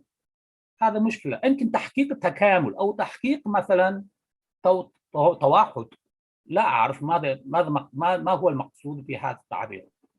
وأنها سيبذل جهود، واضح أن تبذل جهود موثوق بها. وقد التقت وزيرة كان جونغ-هwa، الوزيرة كان جونغ-hwa، يعني هم يحتاجون إلى التدرب أو مهارة أقوى من هذا المستوى. أخطاء في الموقع حياة السياحة الكورية الوطنية، هذا نوع من الوجه، هذا واجهة في السياحة الكورية. كل من يقصد كوريا يدخل في هذا الموقع ويجد المعلومات عن كوريا. كوريا بلد جميل وفيها جبال وكذا كذا، لكن مليان بالأخطاء. واخترت بعض نماذج هكذا فيها خال أو خالية من. بعدين أهم المشكلة أسماء الأماكن وأسماء الكورية صعب جدا أن تلفظ. فمفروض أن هذه الأسماء تترجم حرفيا بالدقة، لكن المترجم هنا ترجم هذه الأماكن أو أسماء الأماكن من الإنجليزية إلى العربية دون أن يدرك، دون أن يعرف اللغة العربية، اللغة الكورية تماما. ودلالي والرحلة رحلة تنقسم أو تتنوع إلا كذا كذا. يونسكو لا نقول تختار، وسوف يغلطوا بين صيغة، يعني صيغة يقومون، أن يقوموا أو يقومون، المفروض أن سوف يقومون. أما اشتغلت منذ 2005 لتحرير المجلة كوريانا. هذه مجلة كوريانا الفصلية تصدر من مؤسسة كورية، أي مؤسسة كورية تابعة لوزارة الخارجية في كوريا. هذه مجلة تصدر ب11 لغة بما فيها اللغة الكورية طبعا، وتوزع هذه الكوريانا بالنسخة العربية حوالي 3000 نسخة فصليا إلى الجميع البلدان العربية. يشارك فيها المجلة واحدة 84 صفحة، نشترك فيها 5 مترجمين ومحرر ناطق بالعربية هو أردني، ومدير تحرير كوري أنا. نشترك 7 أشخاص مدة 3 شهور حتى ننشر هذه المجلة. وطبعا يعني هذا لا أعتقد أن هذا المستوى هذه المجلة أيضا يعني وصل إلى يعني القمة. طبعا يعني تكررت أخطاء غير قليلة في البداية، ولكن تحسنت قليلا فقليلا، ثم وصلت إلى هذه الحالة. أهم الأخطاء التي حصلت خلال تحريري أنا لم أدرك جيدا الطيور المهاجر ومربوطة وحده في السطر الثاني. طيور المهاجرة في كوريا، هذه كانت أكبر هذا هو كان أكبر خطأ خلال تحريري لهذه المجلة. وهذه المجلة يمكن تجدها في الويب أو إنترنت بسهولة. تكتب كوريانا بعدين يعني المجلة، اكتب المجلة كوريانا أو كوريانا هكذا، تجدون فيها لما تدخل أركايفوس يعني أرشيف تجد كل الملفات الماضية والجارية. والخاتمة أريد أن أقدم لكم، أريد أن يعني أختتم بهذا العرض. كوريا تحتاج إلى مترجمين كثيرين أو كثير، لكن بعد هذه المحاولة الترجمة وجهود الترجمة تحتاج إلى من ينسق ويحرر حتى يراقب قبل النشر، قبل يعني التحميل في الكمبيوتر. لا تكتمل الترجمة بمترجم ناطق بالعربية وحده، لأنه لا يستطيع أن ينقل أسماء الكورية أو أسماء الأماكن الكورية وأسماء العالم الكورية إلا العربية بسهولة. فيحتاجون إلى من يساعد من الكوريين في ترجمة هذه الأسماء. ترجمة جيدة في كوريا تحتاج إلى تضافر جهود مترجم ومصحح محرر. أحيانا يعني القوى العاملة ماهرة في طباعة أو الإنترنت. وأرجو أن تفهموا جيدا بهذا العرض القصير. أتمنى أن نقلت الأحوال الكورية في ترجمة العربية بشكل مفهوم إن شاء الله، وشكرا.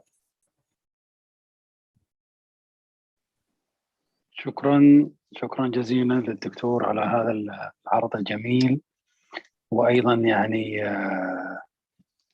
نقل لما يدور فيما يتعلق بأخطاء الترجمة، وبلا شك أنها يعني كثيرة ومتعددة وتتعدد وتتباين على حسب الثقافات وأيضا البلدان. الدكتورة سونلي معنا في مداخلة أخيرة. مرحبا مرة أخرى. أهلا وسهلا. دكتور اللي هو جميل، ولكن أنا شاهدت وجهه لأول مرة في هذا الشهر في هذه الندوة منذ الشهر الماضي في أمريكا. أنا أريد أن أقرأ شعر شيجو مترجم مني بدلا من مداخلتي.